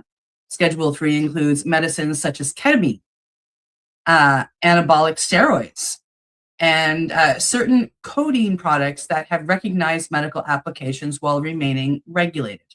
Although the witness continued to oppose rescheduling on broader policy grounds, the acknowledgement that cannabis fits the statutory criteria for Schedule III may prove significant as the administrative judge reviews the evidence. The article notes that supporters of rescheduling viewed the testimony as reinforcing what many scientists, physicians, and federal health officials, including the U.S. Department of Health and Human Services, have already concluded. The hearing now moves closer to its conclusion, with administrative law judge expected to review testimony before making recommendations to the DEA. For many in the cannabis industry, the moment represented more than just an interesting exchange. It highlighted how the scientific discussion around cannabis continues to shift, even among those who remain skeptical on broader legalizations. What do you think, Al? Well, as you said, it's been a long process. What's going to happen in the end? Be anybody's guess. The fact that they had anti-people speaking, some people look at that as a good thing. Some people look at it as a bad thing. Some people think that it's good because they feel that the government's already made the decision and just want to hear from the negative side of things. Yep. Who knows? But it'd be interesting. And if it does go through, what happens then? Will cannabis medicine as we know it change? I don't know.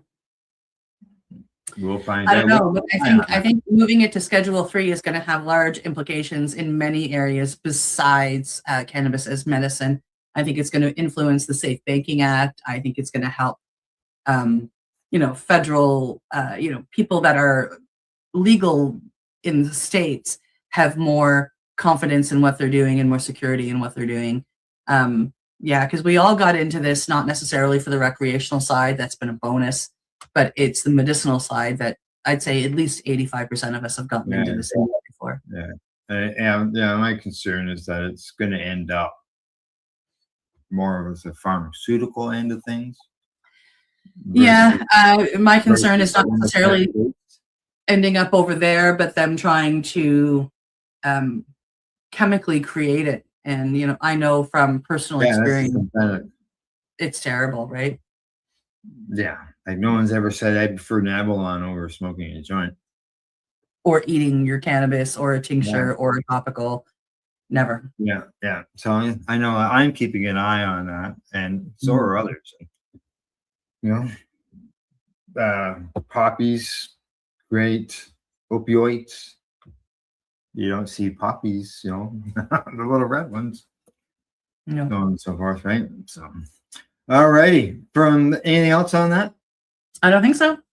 Okay. From there, we're going to move on to the next story. And this is a press release that is coming to us from the First Nations, Six Nations in Grand River. Headline there says Six Nations of the Grand River 59th elected council repeals cannabis control law and regulations. Story says the Six Nations of the Grand River 59th elected council has repealed the Six Nations cannabis control law and cannabis control regulations effective immediately. This decision is informed by ongoing challenges with the Six Nations regulatory system, including resources and enforcement. Now, the SNGREC, which is everything all down to letters, also considered community feedback received during a formal public comment period, which was May the 29th to June the 30th, which provided an opportunity for community to share their feedback on a proposed transition away from cannabis regulation. In response to Canada's legalization of cannabis, the Six Nations Cannabis Control Law and Regulations was established in 2021. The goals were to support, at Six Nations, public health and safety, sale and acquisition of safe products, law and order, and an awareness of health risks related to cannabis.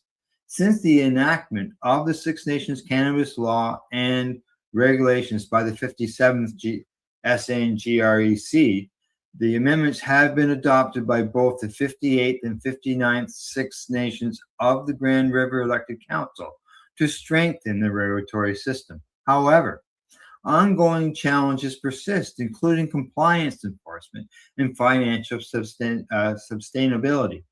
After investing $4.86 million in cannabis regulation on the territory, there was only one licensed business in the community at the start of the comment period. As part of the repeal strategy, SNGREC has directed the Six Nations Cannabis Commission Corporation to undertake the required steps to dissolve the corporation. SNGREC remains committed to protecting the health, safety, and well-being of Six Nations of the Grand River community members, and will provide further updates through official SNGR communication channels in the coming weeks. Cindy, this isn't good news. Repealing cannabis laws right here in Ontario. Yeah. Yeah. Yeah. Yeah, I feel like it's a give up. Yeah, I know there was a lot of controversy over that one license that they had licensed grower going on. The location of it wasn't what people liked, but I'm not sure what else was going on. But obviously it was enough that they had to change the laws twice, and it didn't help. And you know, as they say, if you abuse it, you lose it. Yep. Yeah. And you know, hopefully, now that they've done such a drastic action, that the community reacts in a way that can change things for the better. Yep. And allow them to get their laws back into place. Yeah. Or Yeah, we'll just run like some of the other places without it might regulations. It may. might. Yeah. So we'll keep an eye on it, see what's going on. If you see anything. we'll let our viewers know. And just for anybody else curious, that was the story that Buddy Weeds was talking to us about on Monday. Yeah. Yeah. We went and found it and made sure we talked about it. Yeah, exactly. All righty, you're up. All right. On to the next story.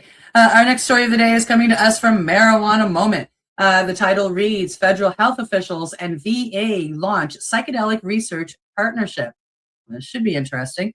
The United States government is taking another significant step into psychedelic medicine. According to Marijuana Moment, federal health agencies and the Department of Veteran Affairs have announced a new research partnership aimed at accelerating studies into psychedelic-assisted therapies for veterans and others living with serious mental health conditions. The collaboration brings together expertise from multiple government agencies to better understand how substances such as psilocybin and MDMA may help treat PTSD, depression, addiction, and traumatic brain injury. Veterans remain a central focus of the initiative.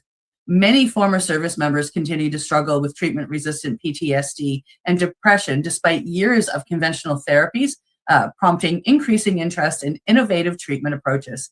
Officials involved in the partnership say the goal is to improve coordination between agencies, strengthen scientific research, and generate the evidence needed to guide future healthcare decisions.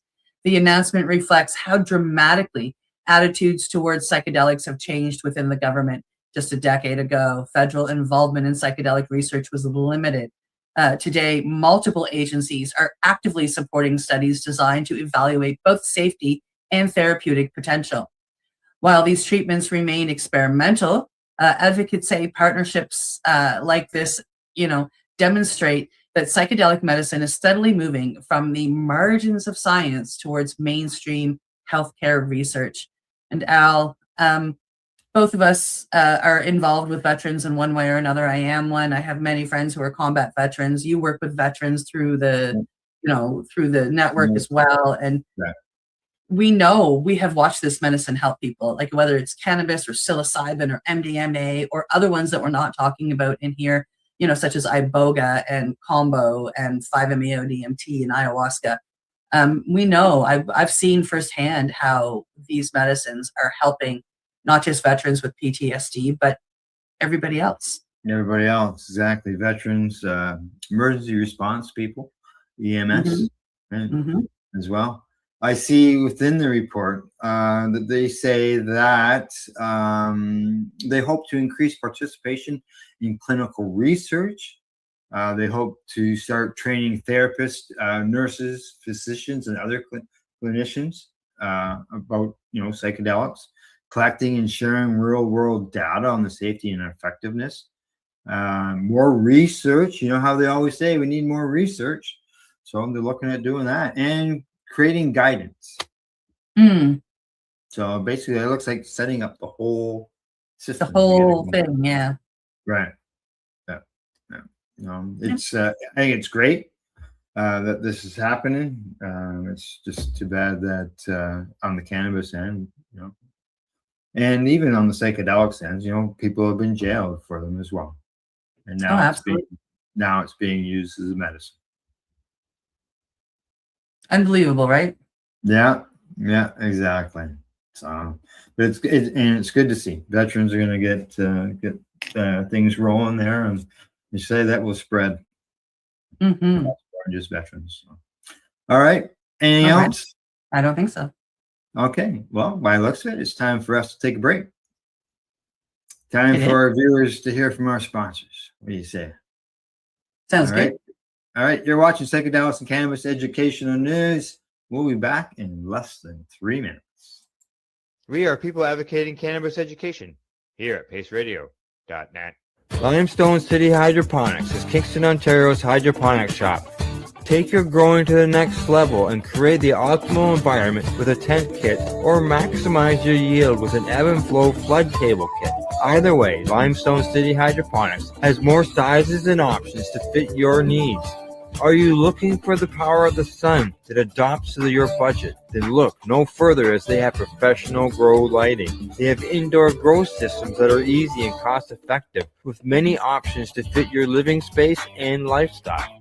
Cultivate your growing potential We have everything you need to succeed. And if you can't make it to the store, they offer local delivery to the greater Kingston area.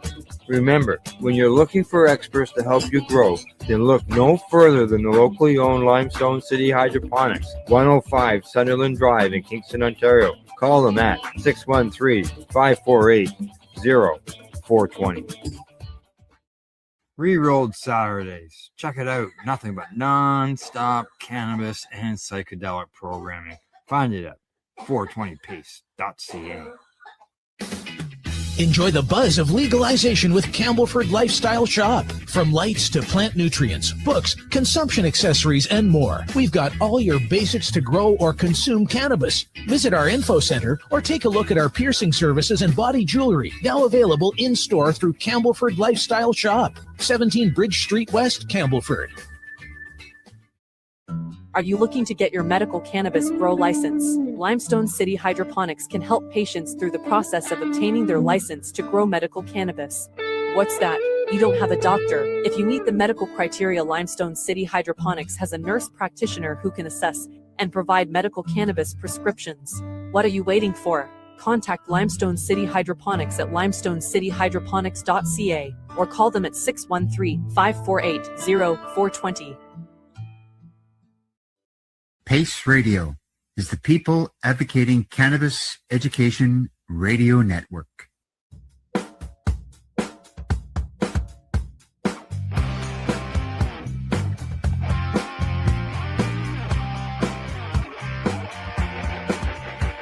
I'm having an awesome day, and I'm gonna make sure it stays that way. I'm having an awesome day, and I'm gonna make sure it stays that way. You're listening to the Pace Radio Network here at paceradio.net. And you're watching Psychedelics Cannabis Educational News. I see, Cindy, the second half, we are traveling. Not only are we going to go to the U.S., which we go to often, but we're going to go to Thailand, we're going to go to Kenya, and we're going to Japan. Japan. What be going on in cannabis in Japan? All right. Well, you'll be surprised, I think, once we get there. So that's right. You know, I know I was surprised when I found out years ago about Japan. There's so many places that just I can't believe they still think like that in the world. Yeah, exactly. But before we get there, we're going to get started in the U.S. and we're going to get going here with the story from the International Cannabis Business Conference. Headline there says, survey highlights how far U.S. medical cannabis has advanced. The cannabis plant has always possessed medical benefits. It is why the father of Chinese medicine, Emperor Shen Ying, listed cannabis in his famed pharmacopoeia thousands of years ago. Humans used cannabis for health and wellness purposes for centuries, and it was only in the 1900s that politicians and special interest groups pushed to prohibit cannabis use for medical purposes, with the United States leading the charge for global prohibition. Cannabis became prohibited at the federal level in the U.S. after the passage of the Marijuana Tax Act of 1937, including cannabis use for medical purposes. The basis for federal cannabis prohibition in the U.S. would eventually evolve with the passage of the Controlled Substances Act of 1970. The act designated cannabis as a Schedule I substance, describing it as having no currently accepted medical use. For most of the 1900s, the medical cannabis was considered to be taboo in the U.S. medical community, despite patients continuing to harness the cannabis plant for its health and wellness benefits. It wasn't until 1996 when California voters approved Proposition 215 that medical cannabis laws started to be modernized. The historic vote in California in 1996 ushered in a new era of medical cannabis in the United States, with most states having since adopted their own medical cannabis legalization measures. A team of health researchers affiliated with Johns Hopkins University School of Medicine and Baylor College of Medicine recently conducted an anonymous cross-sectional web-based survey of U.S. healthcare professionals to access the knowledge, attitudes, and concerns about medical cannabis in clinical settings. Now, the survey results were published in the Journal of Cannabis Research. And we mentioned this on our last report on Monday. A total of 879 healthcare professionals responded to the survey, including mental health professionals, registered nurses, physicians, and advanced practice providers. Among the survey respondents, 89% of them reported that they treat patients who use cannabis. It says participants rated their self-reported knowledge highest for cannabis risks, followed by therapeutic indications and mechanisms of action. And in contrast, objective knowledge check scores were generally low across the domain. Personal experience and popular media were the most endorsed sources of cannabis-related knowledge.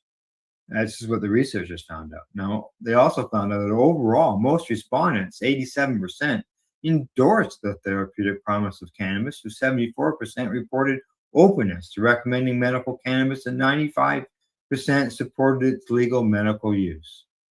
Now, that level of support, for medical cannabis is significant and particularly encouraging within the United States professional healthcare community, given the history of medical cannabis stigma and opposition within that community.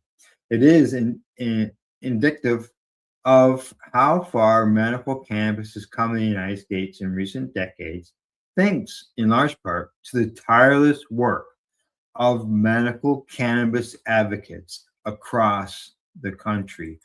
And Cindy, I would have to say across the world. Around Absolutely. the world. Yes. Yeah. It's people have spoken, people are using cannabis as medicine. And, it has the history there of those Draconian laws that they had and all that. So hopefully the future looks much brighter than what the past has been. Oh, yeah. Yeah, it's here in Canada, I've known a number of doctors, and when I first started using cannabis as medicine, there was one doctor that was, willing to write a cannabis prescription, but he wrote so many before I got to him that he got harassed by the RCMP here. To the point where he had to, he literally got scared, they scared the absolute bejesus out of him, and he turned against cannabis, on the outside, because it was the only way to keep himself from being charged and losing his license. And these days, there are doctors all over the place that have specialized practices to help people get their cannabis and help all that stuff. Yeah. How things have changed, right? And this doctor, by the way, has gone back to writing his cannabis prescriptions, just so you know. Yeah, he doesn't have the buses showing up every day anymore. Yeah. Yeah, because more people do it, right? So yeah. But it's, even in Canada, the changes are huge. So it's really nice to see other countries opening up, and other doctors in other countries opening up to the knowledge and the use of this beautiful plant. It is, yeah. And, it's taken a while, but it's getting there. Slowly but surely, yeah. Slowly but surely. All right. Time to move on to the next story. Absolutely. Once I get my hair out of my face. Coming to us from Cannabis Law Report, the article states Thailand, 90-day cannabis shop crackdown launched by Deputy Minister in Phuket as concerns about cannabis sales spiral. Ooh. Thailand is tightening once again its approach to cannabis just a few years after becoming the first country in Asia to decriminalize the plant. According to Cannabis Law Report, the Thai officials have launched a 90-day nationwide enforcement campaign targeting cannabis retailers, beginning in Phuket Phuket I'm not sure which way it's supposed to be pronounced. PH could be an F, under the direction of the country's deputy minister. Authorities say the crackdown is intended to address concerns about unlicensed businesses, improper sales practices, tourist-focused marketing, which is the reason I would want to go. I'm a tourist, and access by young people. Inspectors will be reviewing cannabis shops for compliance with licensing requirements and existing regulations. Thailand's cannabis policies have undergone rapid changes since decriminalization in 2022, and Al and I have reported on many, if not all of them. While legalization initially sparked explosive growth in retail stores and cannabis tourism, government officials have increasingly expressed concerns that the industry expanded faster than the regulatory framework could keep pace. This article notes that officials insist the campaign is not aimed at eliminating medical cannabis, but rather ensuring businesses comply with existing rules while broader legislative reforms continue to be debated. The situation illustrates one of the challenges many countries face after legalization or decriminalization, creating regulations that both support legitimate businesses and respond to public concerns. Thailand remains one of the world's most closely watched cannabis markets. I know here at the Pace Network, we watch it pretty closely. And many countries will be paying close attention to how these enforcements unfold and what comes from them. I know you're excited to watch it, Al. It's just crazy what's going on now. How could any business get any ground going, being that their laws are changing all the time? Yeah, like decriminalization means that there are no laws about it. And they decriminalized it. So people took that, okay, it's decriminalized. We can now do what we want. Yeah, they gave away 1 million seeds. Yeah. So maybe they've just decided to do what the name of that town is. Fuck it. I think it's actually pronounced Phuket. I don't know, but yeah, it sure looks like it.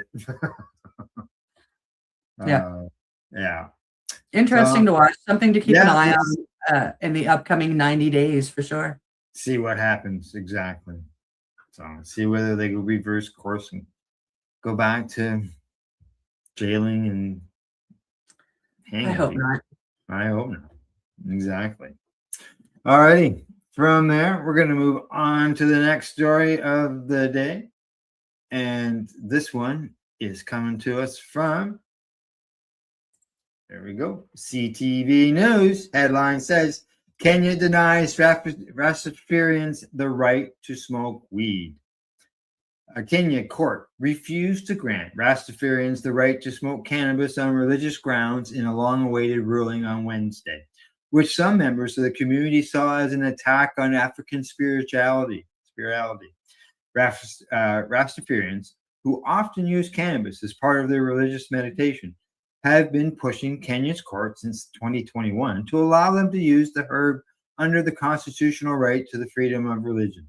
But the High Court ruled the community had failed to show that cannabis was a necessary part of their practice, and so did not give them the right to bypass the country's drug laws, under which possession is punishable for up to 10 years imprisonment and a substantial fine. While all witnesses agreed that cannabis is used as a sacrament, they could not agree on whether its use is essential or merely preferred, the judge said in his ruling. Now, one of the petitioners, Rastimo, 40, he's 40, told AFP the judgment reflected the laws of oppression, colonial laws that want to put African spirituality down. Rastaman just wants to burn his holy plant so that the incense can rise to the Almighty, he added. The community's lawyer said that they would appeal the decision. Now, Rastafarism emphasizes mysticism, Pan-Africanism, and vegetarianism, and is thought to be growing in Kenya, especially among young people. Despite ruling against the community, the judge said the widespread recreational use of cannabis in Kenya suggested that the current law was too harsh. He says it is beyond dispute that use of cannabis in this country has become ambiguous and has arguably been so for many years, he says. Even quoting from Peter Tosh's reggae song, Legalize It, including the lyrics, judges smoke it, even lawyers do. The status quo appears untenable, the judge says, and there should be a full and frank conversation on cannabis and which direction we should take. The community has a special bond to Kenyan history because of their tradition of wearing dreadlocks. They're also worn by many Maya, Kenya's independence fighters who fought against British colonial rule in the 1950s and 60s. But Rastafarians say the country's drug law is regularly used by police to harass them. The East African country effectively recognized the movement in 2019 when a court ruled that expelling a school pupil because of her dreadlocks had violated her religious rights. Although Rastafari religion was formed in Jamaica in the 1930s, it has ties to East Africa, particularly since its members, the former Ethiopian Emperor Haile Selassie, who was crowned during the same period as the second Jesus Christ, come to save Black people. There you go, Cindy, as a religious person yourself. Yeah, as a religious person myself and somebody who believes in religious rights, not church rights, religious rights, and somebody who also believes in the burning of certain medicinal plants, cannabis being one of them, I believe we have the right. The burning of the plant, the smoking of the tobacco or of the cannabis or the burning of the sage, the smoke is what allows us to send our prayers to the heavens, to the Creator. It's and especially true tobacco, which is mapacho, has grown in reverence, grown in prayer, and cannabis. They are known for being able to take our prayers to the heavens, to be heard by the Creator Himself, and to take that away, to tell a religion that you can't do what you've done for centuries. I mean, we've used cannabis to heal and to speak with the spirits, and to tell them they're not allowed to. It's, man, somebody came to Canada and said, you can't talk to the Creator the way that you've been talking to the Creator. I'd be telling them where to go and how to get there and doing it anyway. That's more likely what's going to happen. So they're just going to keep right on doing it. Now, should I say spiritual, instead of you being religious, should I say spiritual? Yeah, like that's right. how I say. I'm very spiritual. I'm very religious. Has taken on representing the churches, like the Right. organized religion, the religion that tells you if you don't follow us, God is going to hate you and punish you. And I just don't believe that the Creator or God or Jesus or whatever you want to call that higher power rules with an iron fist. I believe that being is all loving and all forgiving, and the only way that you don't end up in God's graces with Him when you pass is by choice. Yeah, I thought about that after I said it. I should probably say spiritually instead of on the religious end. So, all right. I think we got one more story? We do have one more story. It's my turn. All right. I should click some buttons. Your turn. And we're off to Japan. We are. There we go. Our next story, pardon me, is coming to us from Cannabis Law Report. And the article title reads, a record 7,120 people have been accused over cannabis in Japan in 2025. 7,120. Wow. Japan has recorded its highest number of cannabis-related criminal cases on record, despite maintaining some of the strictest cannabis laws in the developed world. According to Cannabis Law Report, 7,120 people were accused of cannabis-related offenses in 2025, making a new national record. Wow. The figures come as Japanese authorities continue pursuing an aggressive enforcement strategy centered on criminal prosecution and public education campaigns warning about cannabis use. Oh my God, you may get healed. Officials, pardon me, have expressed particular concerns about rising cannabis use among younger people. And recent legislative changes have strengthened enforcement while introducing new penalties for cannabis consumption itself. I just want to take from a thought from a previous story. Dear Japan, your future leader is smoking cannabis right now. The article notes the contrast between Japan and many other parts of the world where governments are moving towards medical cannabis programs, decriminalization, and regulated adult markets. Officials have expressed particular concern about rising. Oh, I already read that one. My apologies. Despite international trends shifting towards reform, Japan remains firmly committed to prohibition and continues to view cannabis primarily through a criminal justice lens. Supporters of the country's strict policies argue they help discourage drug use and protect public health. Critics, however, point to the record number of prosecutions as evidence that enforcement alone has not prevented cannabis use from continuing to grow. 7,120 charges. The number serves as a reminder that while the global conversation around cannabis is changing rapidly, not every country is moving in the same direction. And Japan remains one of the clearest examples of that divide. Wow, just wow. 7,120. They say accused, so basically were these people charged or?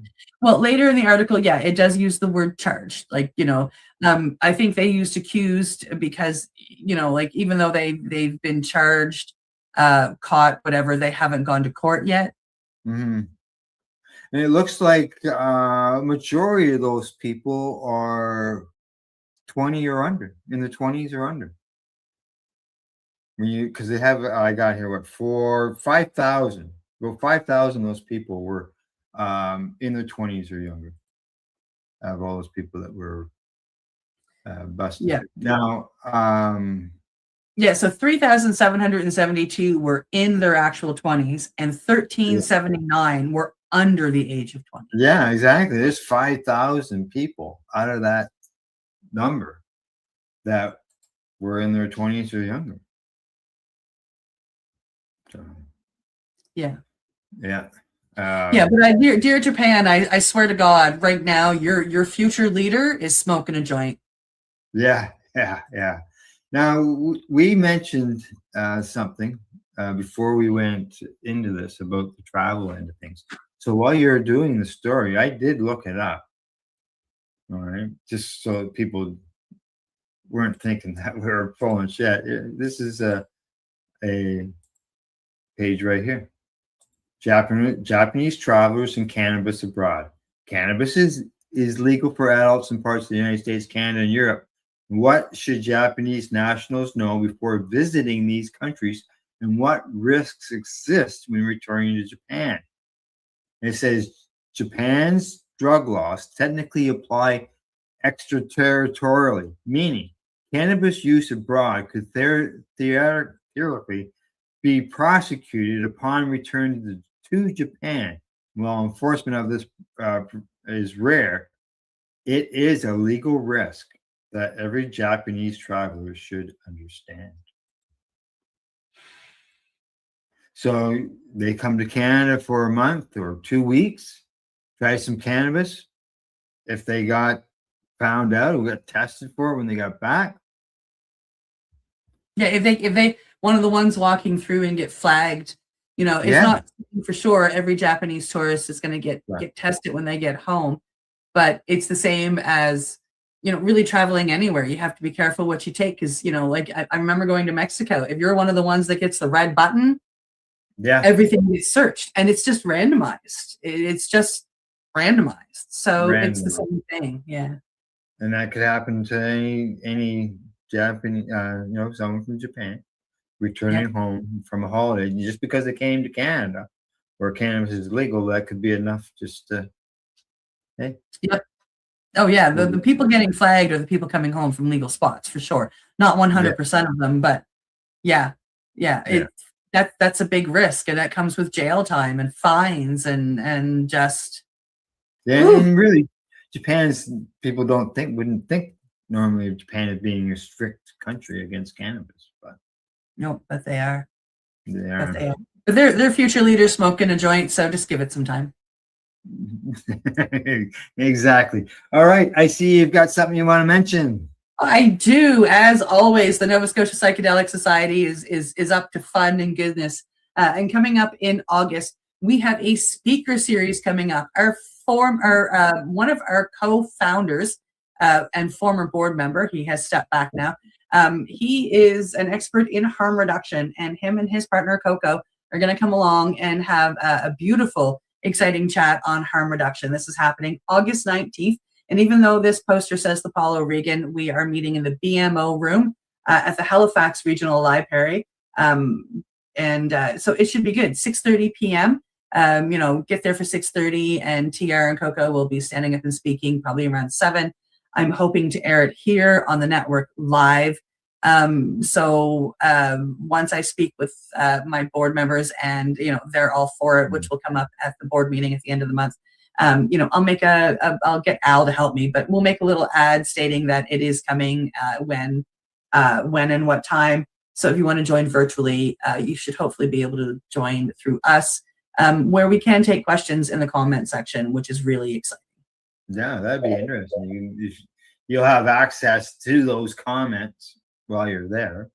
So you'll be yes, I'll be the one running the board, behind the scenes running the board, and be able to speak the questions to the people who are lecturing for sure. Yeah. So come and meet TR, who was one of the co-founders of the Nova Scotia Psychedelic Society, and his friend Coco and they're going to talk about harm reduction in psychedelics, which includes, a lot of the people here go to the different events, like the different weekend musical festivals and whatnot, and they run a tea hut, which is where people can come if they're not doing well on the substance that they are choosing to sit with. Yeah. I just had, because you mentioned the word tea, I did see a report earlier today where cannabis tea is something that makes people happy. Cannabis tea, absolutely. Have you ever tried cannabis tea?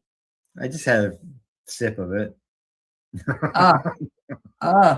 You should be drinking cannabis tea. It was something that, and you don't have to have just cannabis. I purchase an orange pico infused cannabis tea, which is just, it tastes so yummy and so good, and it's so good for you. The heat combined with the cannabis as it's going into you can do wonderful things. Good. Yeah, I used to drink tea years ago, but I haven't. So. But it's been suggested to me to try it because I can't drink the carbonated drinks.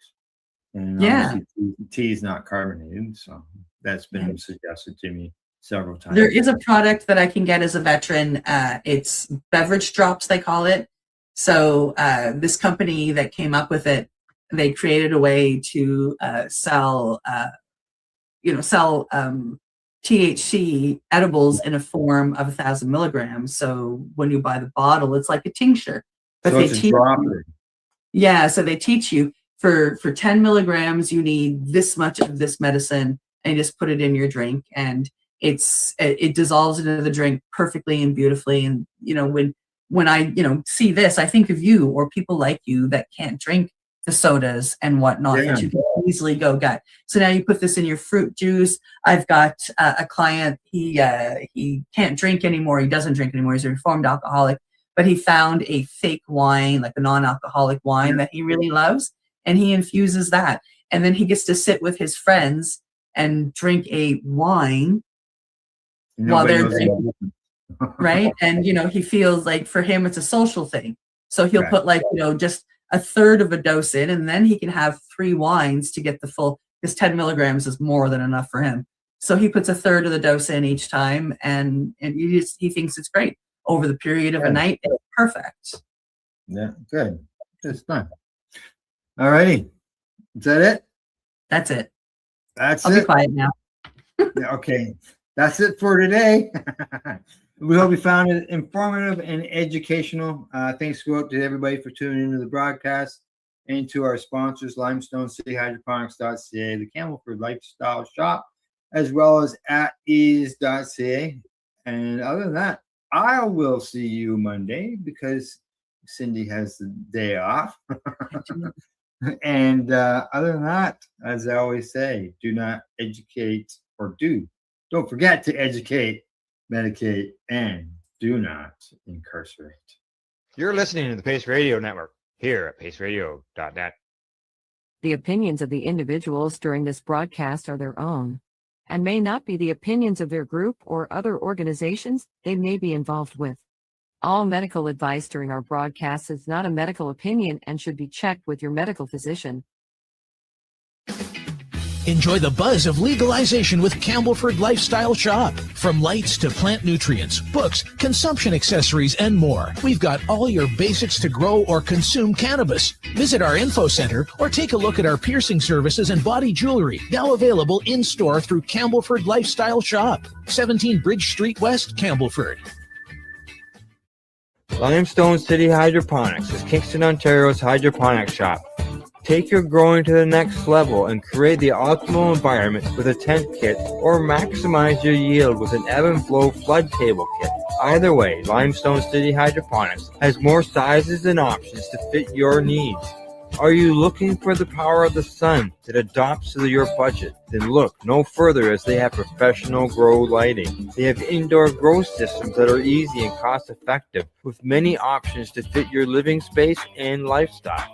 Cultivate your growing potential. We have everything you need to succeed. And if you can't make it to the store, they offer local delivery to the greater Kingston area. Remember, when you're looking for experts to help you grow, then look no further than the locally owned Limestone City Hydroponics, 105 Sunderland Drive in Kingston, Ontario. Call them at 613-548-0420. We are people advocating cannabis education here at paceradio.net.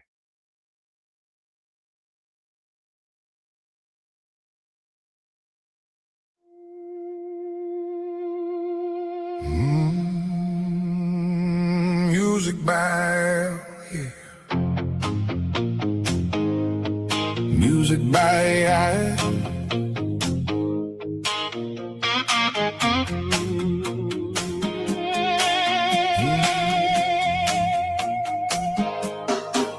we got a story in the cut, different genre, same pose, same hand, same fire. We can make a tune out of a tired wire. Every sound got a face, every beat got a name. When the songs get loud, we can play that green flame. Music by, music by. Who's ready to hear some cannabis tunes? We are.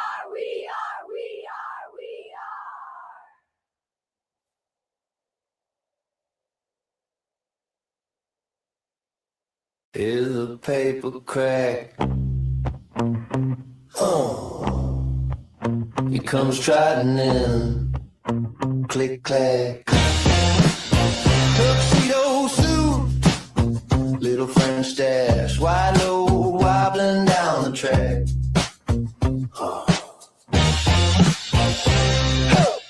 Tail up like a flag in war, gold eyes locked on my floor. Her motor rumbling, hungry roar, and he acting like he owns the door. Steven the stoner cat comes running when he smells that track. Jumps up, parks where my heart is at. Burn like a spaceship, loud and mad. Steven the stoner cat, big white, tiny little stairs, screaming like a siren when he wants it back. Yeah, Steven the stoner cat.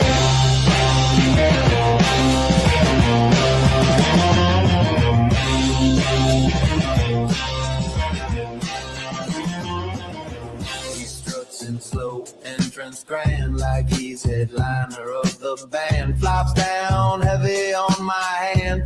and you'll understand. Yells once, then twice, then three. The echo bouncing off the TV. King of crumbs and company. High priest of the lazy seed.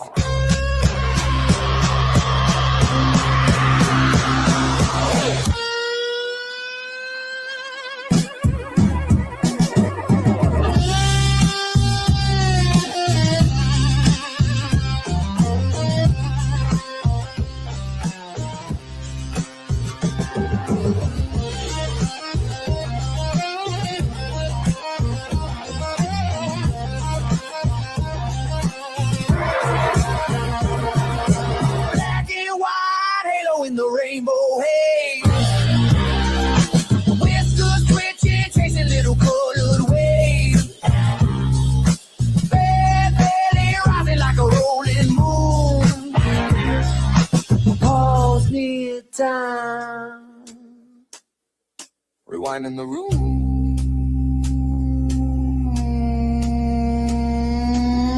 He blinks once, I lose a day.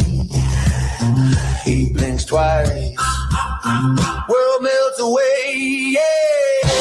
Even the stone of cat comes funny when he smells that drag. Jumps up, pops when my heart is there. Purring like a spaceship, loud and mad. Even the stone of cat, big bite, tiny little stairs, screaming like a siren when he wants it big, yeah. Stephen the Stoner Cat.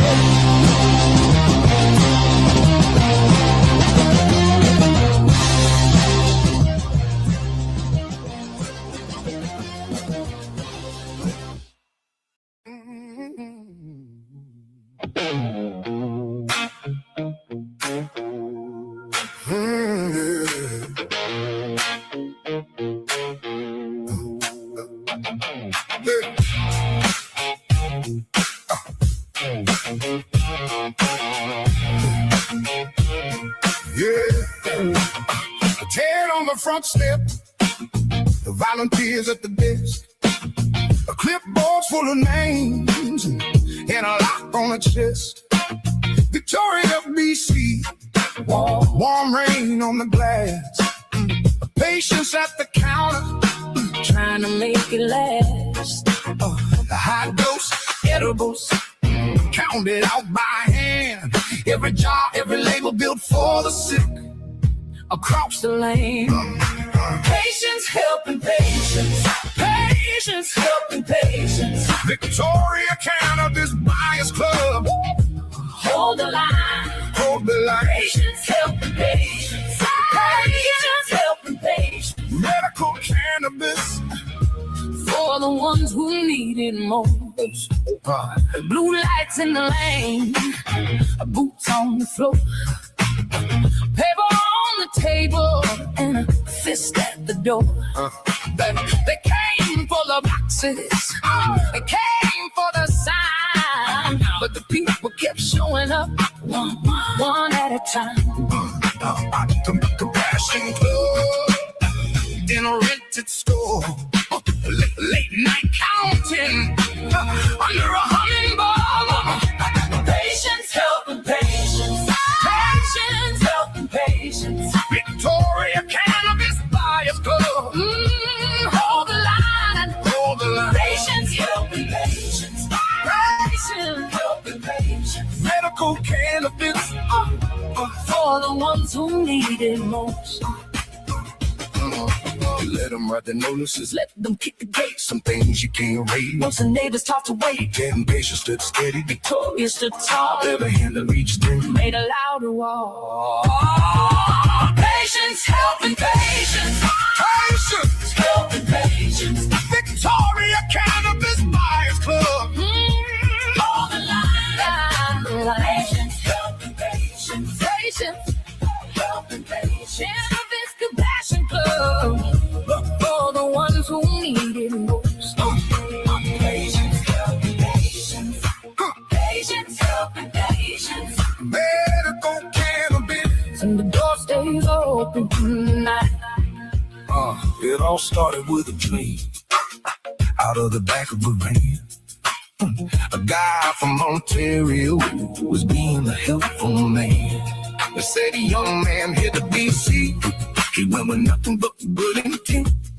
But patience came and nothing was funny. It was there to help as it was a man. Cause it's never been about the money. Patience and life, standing side by side, helping and supporting each other, because it's not about getting fried.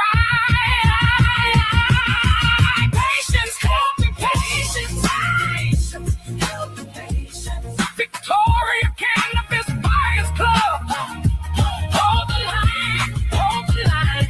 Helping patience, patience, helping patience. Cannabis Compassion Club, for the ones who need it most. Patience, helping patience. Patience, helping patience. Medical cannabis. And the door stays open tonight. Hey,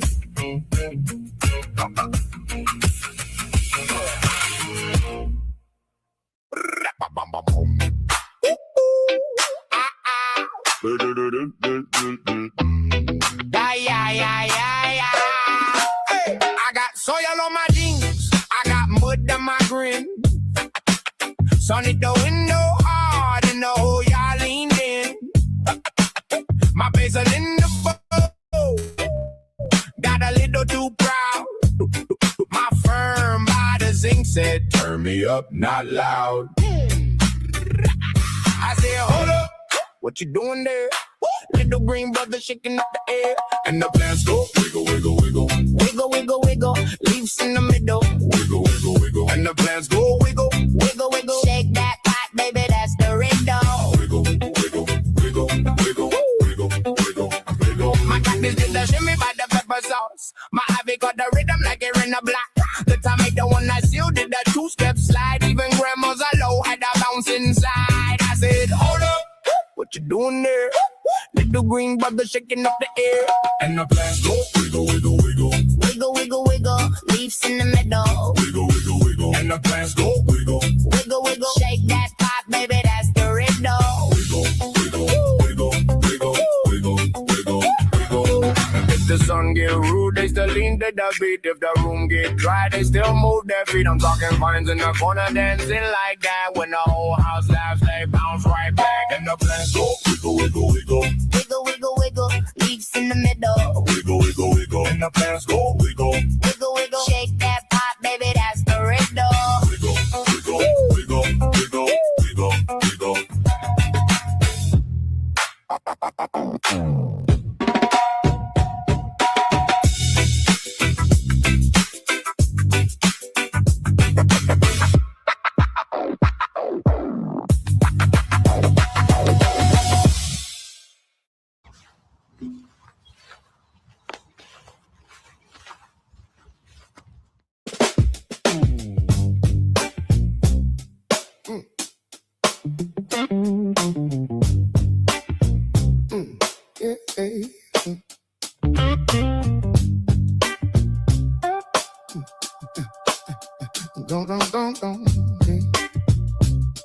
Yeah. Coyotes young and old visit the edge of dawn. Fishes pass through like shadows on the run. Raccoons in the trees and porcupines too. Moose stop by slow like they own a view. A hoof and paw prints in the mud by the trail. A light wind moves through the tops of the pines. Talking leaves in the mind unwound. I keep walking till the worry goes down.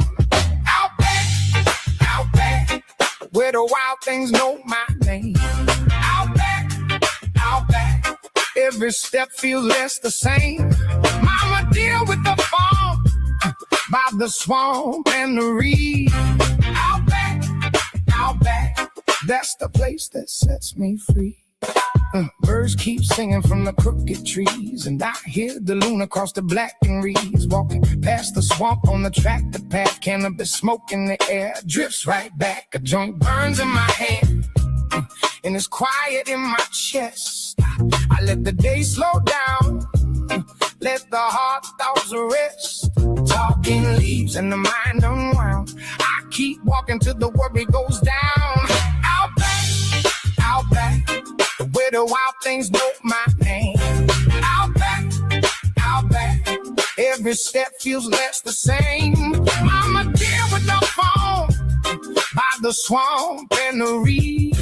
Out back, that's the place that sets me free. No rush, no noise, just the sway of the trees. Old past, wet mud, and the calm that finds me.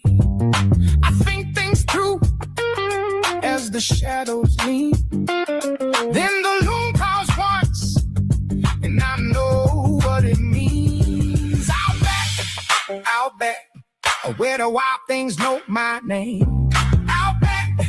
Out back, every step feels less the same. I'm a deer with a phone by the swamp and the reed. Out back, that's the place that sets me free.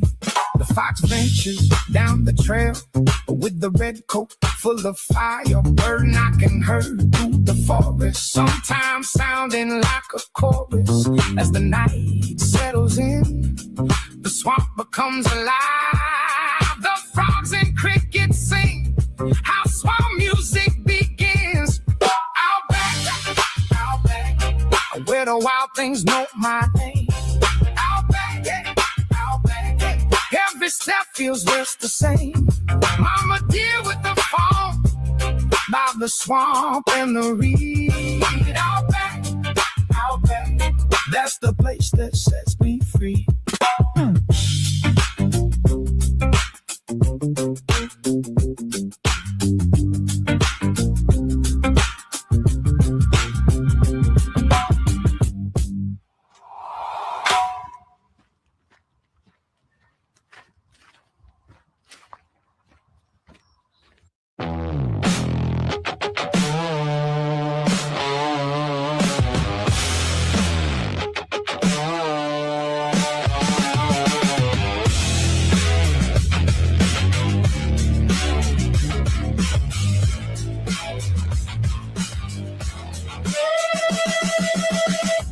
In a painted cave of sound, eyes grew wide, then words came down. A tiny cap, a giant flame, changed the way we called a name. Night hair split in velvet threads, new colors marched through old dead heads. Kids with cords and ragged jeans found whole worlds between the screens. And the room kept turning slow, like the ceiling learned to glow. One more lick, one more drum, and the ancient flood came up. Mushroom echoes roll again from the earth and through the bend. Mushroom echoes stay alive in the guitar and in the drive. Roll again. Stay alive.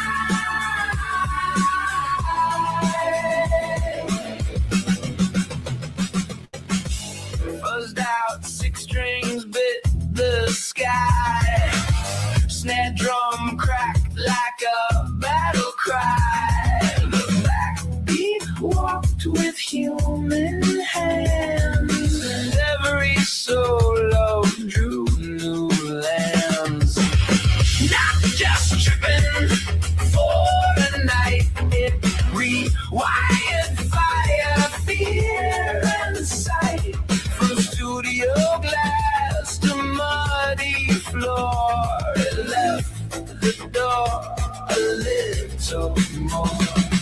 And the room kept turning slow, like the ceiling learned to glow. One more lick, one more drum, and the ancient flood came up. Mushroom echoes roll again from the earth and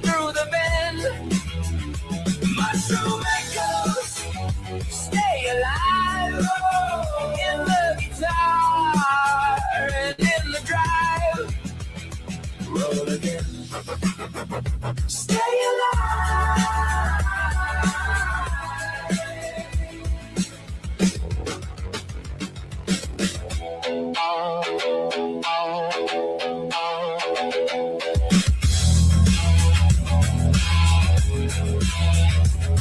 Now the amp still breathes that heat in basement bands and festival streets. A drift of purple, a thunderhead, old spores under the notes we shed. One bright spark in a cap of rain made the wild brain sing again.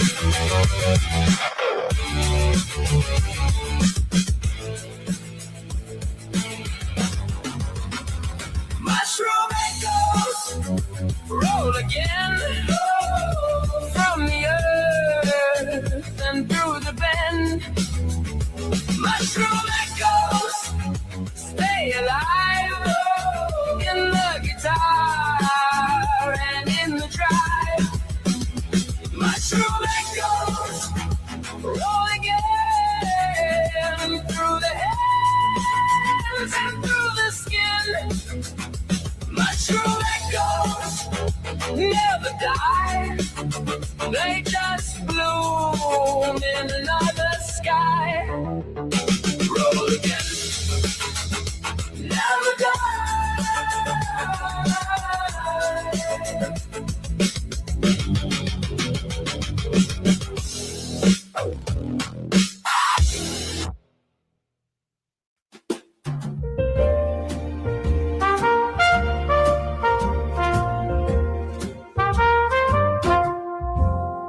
There were nights when the clock's ticking froze, every second a steep uphill climb. Then a shimmer of green arose like a soft little spark in time. When the weight of the world pressed in and the body forgot how to cope, a healing leaf touched the skin and the room filled with breath and hope. We're still growing in time, finding sunlight in shadows we once feared to find. Every heart beats a sign that love keeps lifting us leaf by lifeline.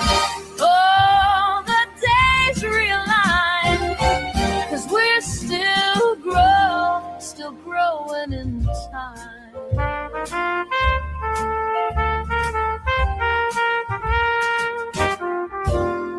There were seizures that stole the dawn, chasing peace from the edge of the day. But the trembling slowly moved on, like a storm cloud drifting away.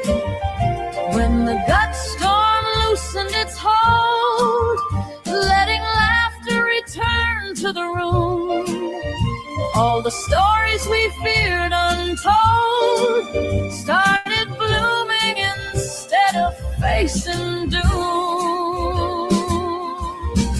We're still growing in time, finding sunlight in shadows we once feared to find. Every heart beats a sign that love keeps lifting us leaf by lifeline.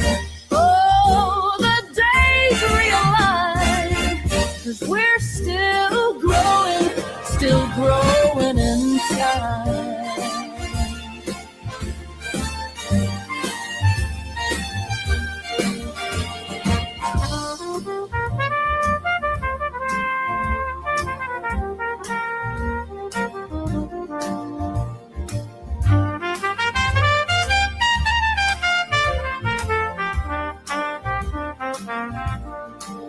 Some fought battles with fire inside, holding tight to the moments they owned. Then a gentle green spark of peace gave them time alone. So we honor the gift it gave, every smile, every breath, every climb. For the ones who were saved by a leaf, we keep singing their song through time. We're still growing in time, finding sunlight and shadows we once feared to find. Every heartbeat's a sign that love keeps lifting us, leaf by lifeline. Oh, the days realign, 'cause we're still growing, still growing in time.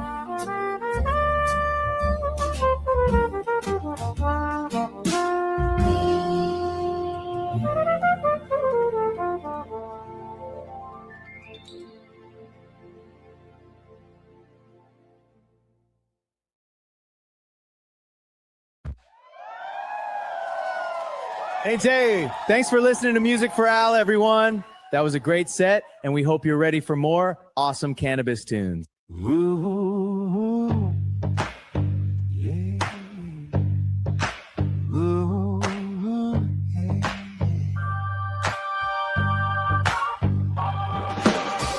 Brain on shuffle, same song.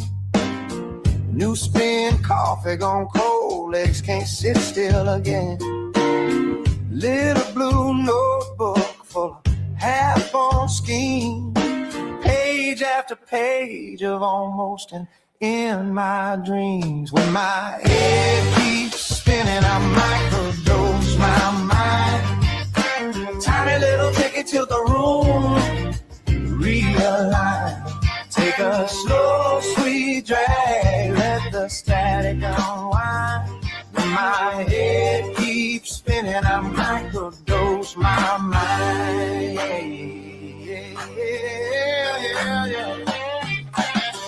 To-do list tangle, knots behind my eyes. Future on fast forward, past on endless reprise. So I count my blessings on my fingers, on my toes. And I count my troubles, watch them shrink down to a microdose. When my head keeps spinning, I microdose my mind. Tiny little ticket to the room, realize. Take a slow, sweet drag, let the static unwind. When my head keeps spinning, I microdose my mind. Oh, yeah, yeah. Little bit of color in the cracks, that's enough. Little bit of space in my chest for the tough stuff. I'm breathing slow, I breathe out light. Let the small things glow in the big dark night. When my head keeps spinning, I microdose my mind. Tiny little ticket to the room, realign. Take a slow, sweet drag, let the static unwind. When my head keeps spinning, I microdose my mind. When my head keeps spinning, I microdose my mind.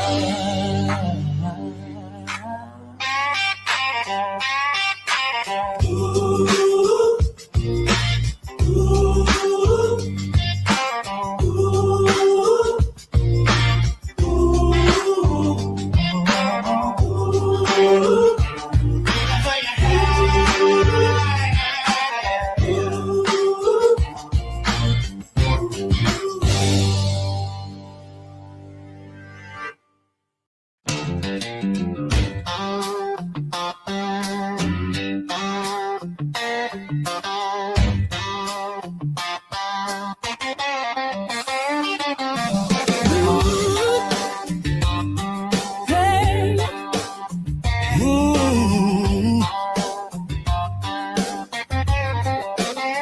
Got the slab on the table, little brick, all pressed, all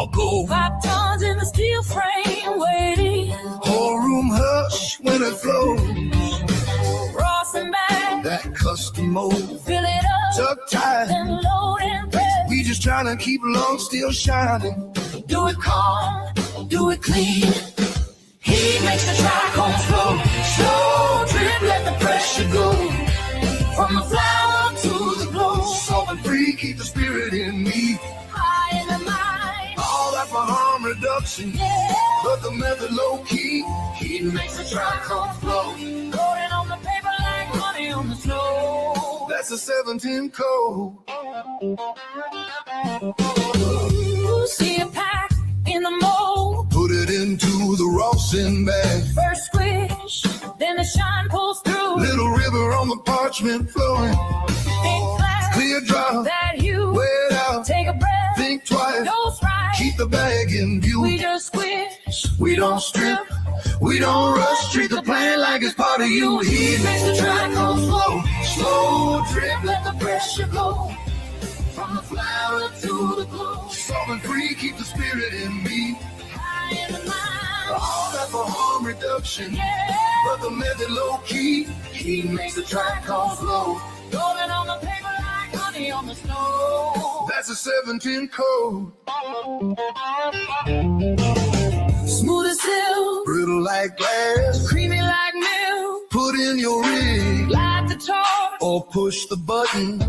Get you medicated like nothing. Heat makes the trichome flow. Slow drip, let the pressure go. From the flower to the glow. Solving free, keep the spirit in me. High in the mind. All that for harm reduction. Yeah. But the method low key. Heat makes the trichome flow. Golden on the paper like honey on the snow. That's a 710 code. Feel it in your toe, feel it in your head. The body temperature. Up it goes. Forehead sweat. Where's the bed? Things calm down. Body sweats disappear. Wow. Memories of their first dance. Ooh. Heat makes the trichome flow. Slow drip, Let the pressure go. Let the pressure From the go. flower to the glow. Solving free, keep the spirit in me. Keep the spirit in me. All that for harm reduction. Yeah. But the method low key. Heat makes the trichome flow. Rolling on the paper like honey on the snow. That's a 710 code.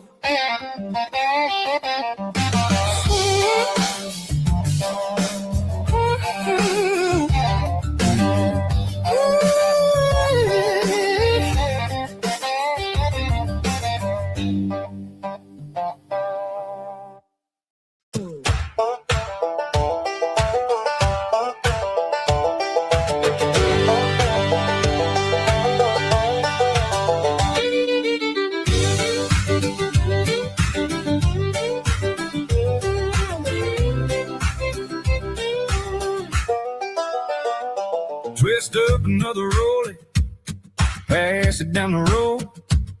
Ash in the mason jar, bare feet on the floor. Your grin says trouble, mine says let it go. Bluegrass in the moonlight, dust on my jeans. Your hand on the table, my heart on the beat. We got all night and not much in between. Take a little drag now, hold it like a prayer. One more for the road, babe. Meet me halfway there. Puff, puff, pass it along the line. Puff, puff, pass it along the line. One more lap, one more time. Puff, puff, pass it along the line. Boots by the doorway, bottle on ice. Your name on my tongue tastes sweet and wild. This old room still buzzes when you get this high. Take a little drag now, hold it like a prayer. One more for the road,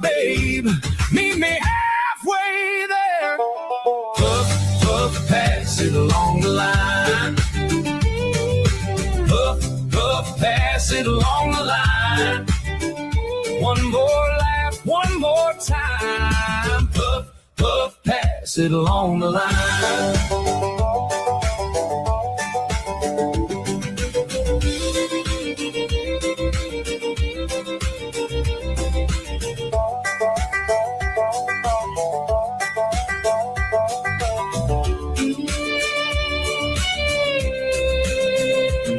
If the night gets restless, we can slow it down. If the stars start falling, we'll keep them around. One spark, one circle, one more round. Puff, puff, pass it along the line. Puff, puff, pass it along the line. One more laugh, one more time. Puff, puff, pass it along the line.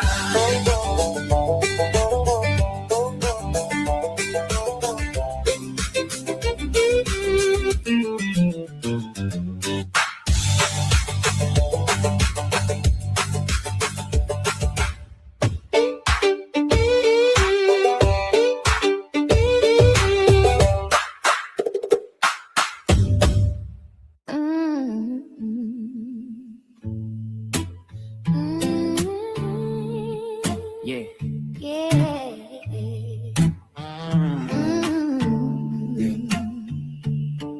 Brown paper on the table, crumbs on my fingertips. You laugh, say I'm too careful. I'm just trying to make it. You grind, I line it perfect. Little hill, not too tight. Fold it like a secret, tuck it in and twist it right. Yeah. Twist the end, pass it to a friend. Let it catch, let it bend in the wind. Slow drag, let the whole day blend. All I need tonight is to twist the end. Twist the end, watch the cherry spread. Little glow, painting circles in my head. Slow talk, we forget what we said. All I need tonight is to twist the end. Tray full, some fat, some skinny.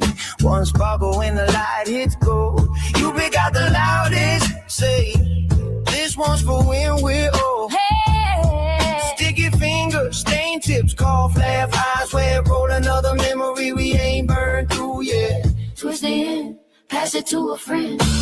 Let it catch, let it bend in the wind. Yeah. Slow drag, let the whole day blend. All I need tonight is to twist the end. Yeah. Twist the end, watch the cherry spread. Yeah. Little glow, painting circles in my head. Yeah. Slow talk, we forget what we said. All I need tonight is to twist the end. Roll a worm or hash. Put it in a paper, line it with herb, twist it up. Open the jar, get out the pen and stick it in. Oil slick on the paper. Oh yeah. All I need tonight is to twist the end. Twist the end, watch the cherry spread. Little glow, painting circles in my head. Some talk, we forget what we said. All I need tonight is to twist the end. Grind a herb, Oil slick on the paper, sprinkle on some kill. wrap it in half. Infuse that joint, make it a point to enjoy it all. It's gonna be a ball. Hey! Twist the end, pass it to a friend. So drag, let the whole day blend. All I need tonight is to twist the end. Twist the end, watch the cherry spread. Little glow, painting circles in my head. Slow talk, we forget what we said. All I need tonight is to twist the end. Just to twist the end.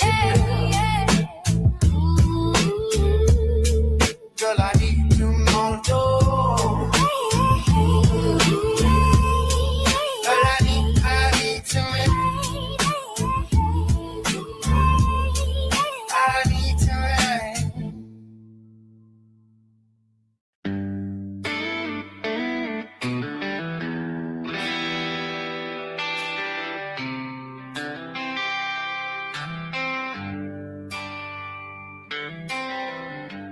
Empty page and motel morning. Coffee cold, ashtray full. Mumbled lines on crumpled napkins, trying to catch a restless pool. Got a riff that keeps on circling, same 3 chords feel like 10. Chasing down that wandering feeling till it finally lets me in. I just ramble on till the words feel like they knew me all along, chasing where the melody has gone. I get lost, and that's where I belong. So I ramble on. Names and faces in the hallway, ghosts that never learned my name. Every town a faded postcard, every bar a borrowed flame. Humming verses in the van ride, drumming patterns on my knee. Every mile another memory, begging to be set free. I just ramble on till the words feel like they knew me all along, chasing where the melody has gone. I get lost, and that's where I belong. So I ramble on.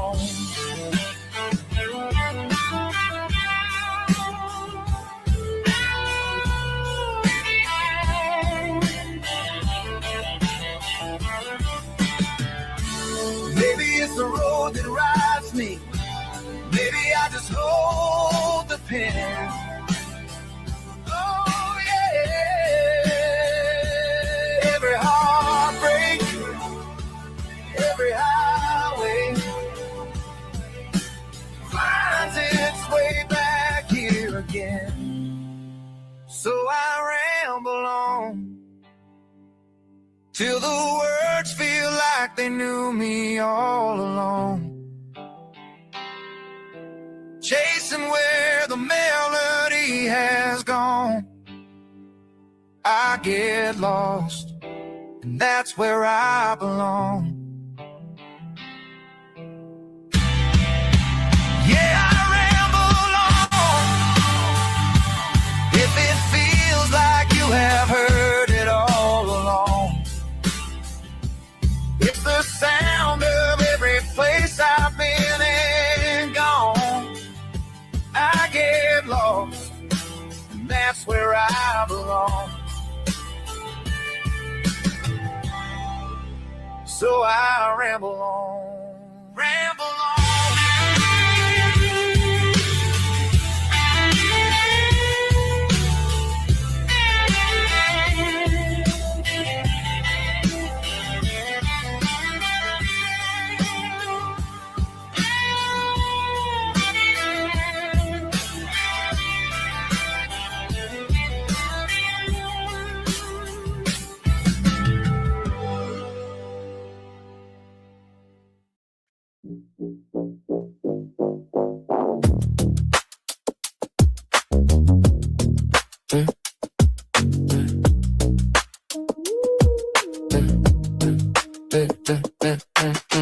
Glass shaped like a pear, tiny hash worm on the stem.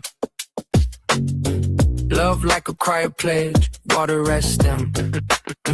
Play up a calm, waiting for the first inhale. Original on a sticky dark road like a secret tale. The dew drop, multi-tool water rig. Smoke in the water, so Slow circles climbing high. Soft little bubbles, kissing all the edges dry. Pull it through the percolator. Cool it down before it flies. Smoke in the water, the dewdrop is on my mind. Use with a bowl, use it with the nail. Use it with hash, it's multi-use tool for your bash. Fill it with water, medication on the table. Get it ready, turn it on and light it up. Take a haul, it's gonna be a ball. Smoke in the water, slow circles climbing high. Soft little bubbles, kissing all the edges dry. Pull it through the percolator. Cool it down before it flies. Smoke in the water, the dewdrop is on my mind. Lips on the small glass straw, careful like a counter dose. You said we're learning how to stay medicated, not the one to get the most. Slow draw, whisper clouds begin to rise. Burning cleaner, breathing softer, trying to stay on the safe side. Smoke in the water, slow circles climbing high. Soft little bubble, kissing all the edges dry. Cool it through the percolator. Cool it down before it flies. Smoke in the water, the dewdrop is on my mind. We remember the moments, we remember the times. We're chasing something greater, not just another hit. Let the glass be kind and clear. If we're gonna inhale a little, it's not like chugging beer. Smoke in the water, slow circles climbing high. Soft little bubbles, kissing on the edges dry. Pull it through the percolator. Cool it down before it flies. Smoke in the water, dewdrop is on my mind.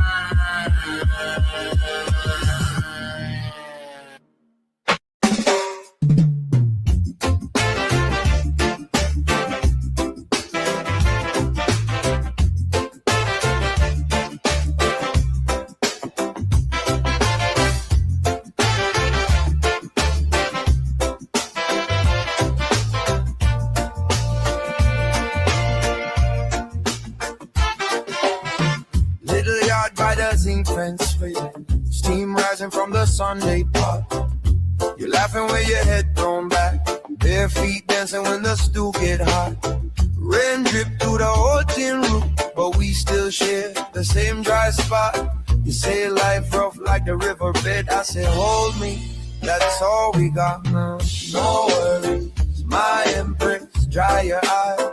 Don't stress, storms come, they pass by. Hold my hand, we get high, no worries. My empress, heart strong. We stay blessed when the night feels too long.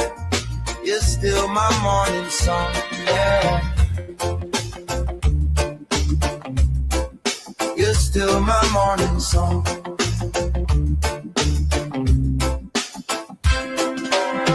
Bus late and the rent come due. Shop book full and the work runs slow, but you still plan time in a painted car. Say watch this little garden grow.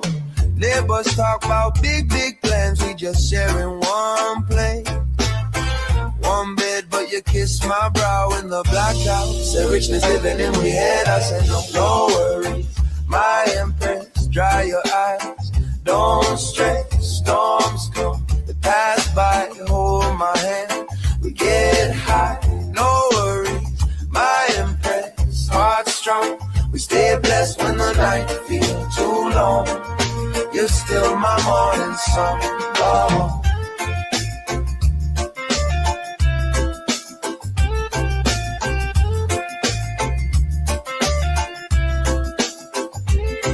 If the roof fall down, we build again. Palm to palm, we find a way. If the lights cut out, we hum, we hymn till the dark feel like new day. If your tears drop deep like drum, let them beat on my bare chest. Every trial that a man overcome is a jewel on his queen's neck. Bless.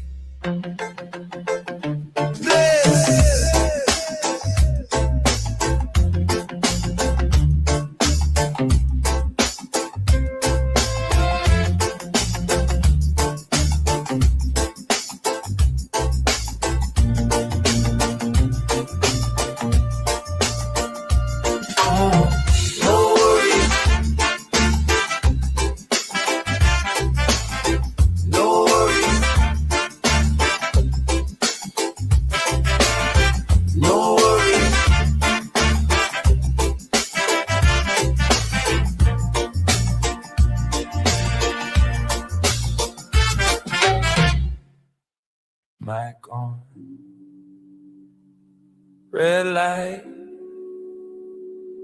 lean in, hit light. Pull up a chair to the table. 2 mugs, 2 minds, 1 cable. Little green leaf on the label. Big brave truths on the label. We got patients on the line from Brazil, From the Bronx, from the hills, stand still. Let them talk about pain, about pills, about how this plant helped heal what it will. Protest, Protest and turn that voice louder. Stories in the smoke, information like powder. Blowing cross borders every time we speak. From this small room to a global reach. People listening, people watching in their rooms. Big screen glow, little earbuds too. We pass the mic, turn courage into legacy. Patient advocacy, that's the energy. Hey!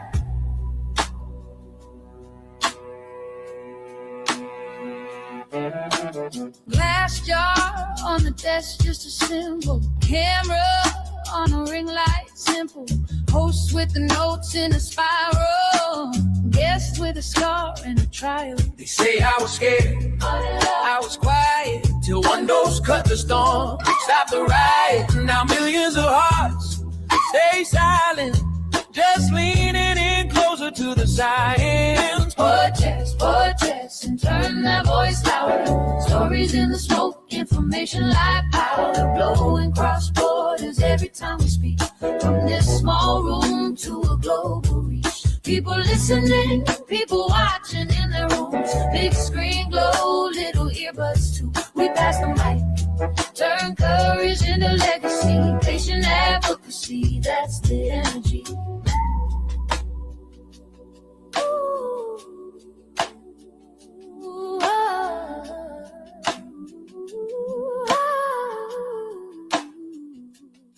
From Cape Town up to Tokyo, late night shift in Ohio.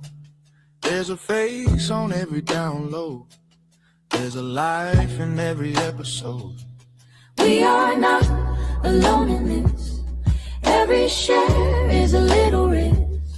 Every view is a little fist in the air for the ones we miss. Protest, protest, and turn that voice louder. Stories in the smoke, information like powder. Blowing cross borders every time we speak. From this small room to a global reach. People listening, people watching in their rooms. Big screen glow, little earbuds too. We pass the mic, turn courage into legacy. Patient advocacy, that's the energy.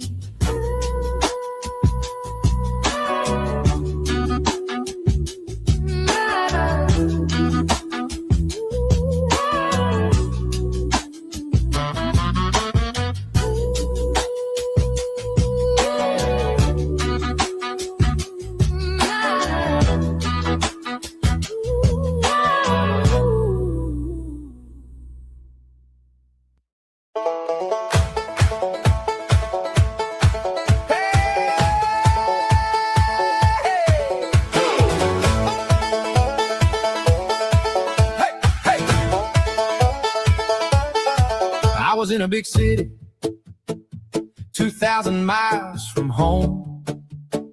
Saw an old buddy I used to know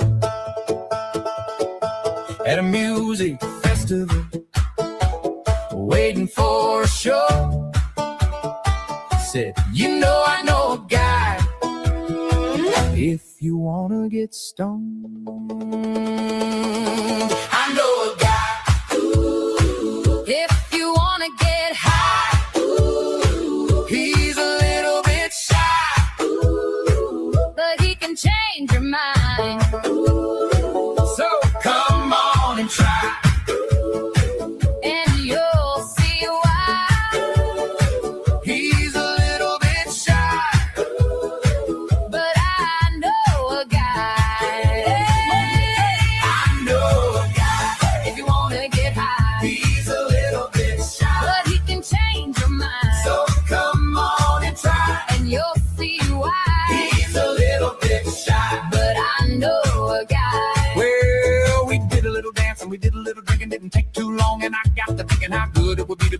more high. Said, you know, I know a guy if you wanna get fried. I know a guy If you wanna get high, he's a little bit shy, but he can change your mind. so come on and try. And you'll see why. He's a little bit shy, But I know a guy. hey, I know a guy. If you wanna get high, He's a little bit shy, but he can change your mind. so come on and try. And you'll see why. He's a little bit shy. But I know a guy. You should have seen the look on my face when I saw his face, when he saw the look on my face, when he turned and he saw those blue lights are shining in the rearview mirror. When I heard that voice come over the intercom and he said, Boys, what you doing? I said, you know, officer. I know a guy. I know a guy, If you wanna get high, he's a little bit shy, but he can change your mind. so come on and try. And you'll see why. He's a little bit shy, But I know a guy. hey, I know a guy. If you wanna get high, He's a little bit shy, but he can change your mind. so come on and try. And you'll see why. He's a little bit shy, But I know a guy.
T-shirts on the rack say more than they look, front and back like a little lesson book. In the grocery line, while the car rolls slow, somebody reads the facts, and suddenly they know. Short sleeve, long sleeve, let the message breathe. Hemp in the fabric, truth in the seam. Walking billboard, Let the people read. walking billboard, Plant the facts and see. walking billboard, In the checkout line, walking billboard. make the word shine.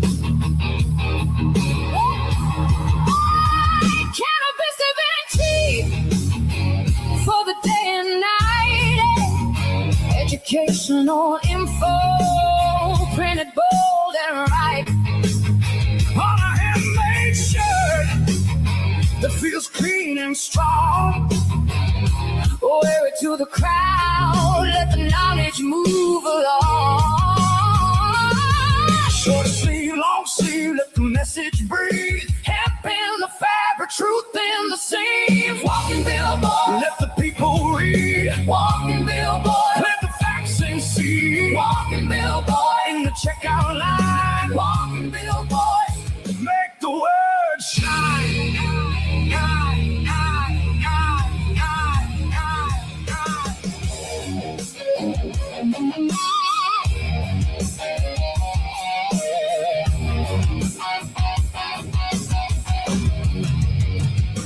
Not just style, it's a living flyer.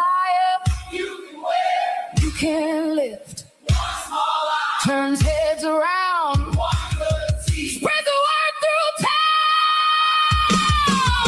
Walking billboard, let the people read. Walking billboard, Plant the facts and see. walking billboard, In the checkout line, walking billboard. make the word shine.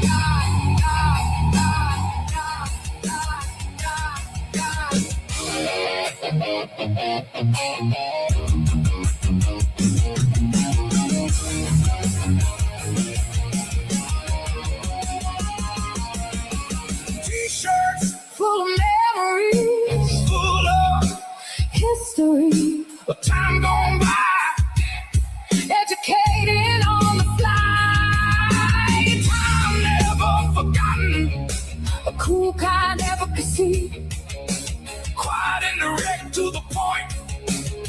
Gotta go smoke a joint. Walking billboard. Let the people read. Walking billboard. Let the facts and see. Walking billboard. In the checkout line. Walking billboard. Make the world shine.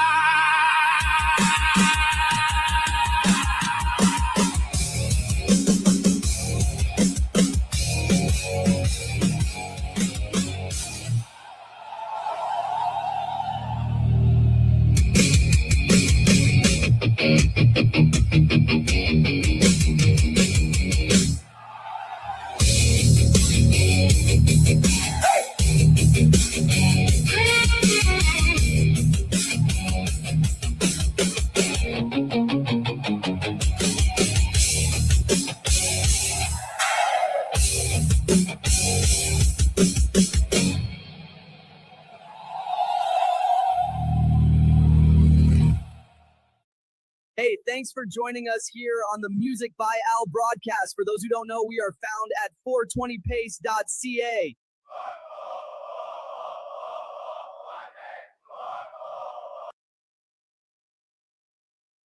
Rerolled Saturdays. Check it out. Nothing but non-stop cannabis and psychedelic programming. Find it at 420pace.ca.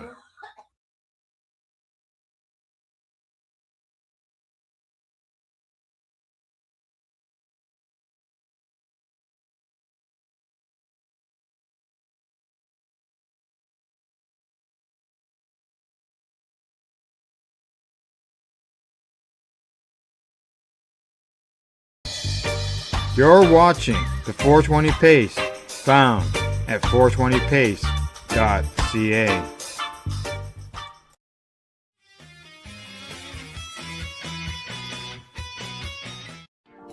You've been watching Rerolled Saturdays. Thank you to our guests, our hosts, and our viewers.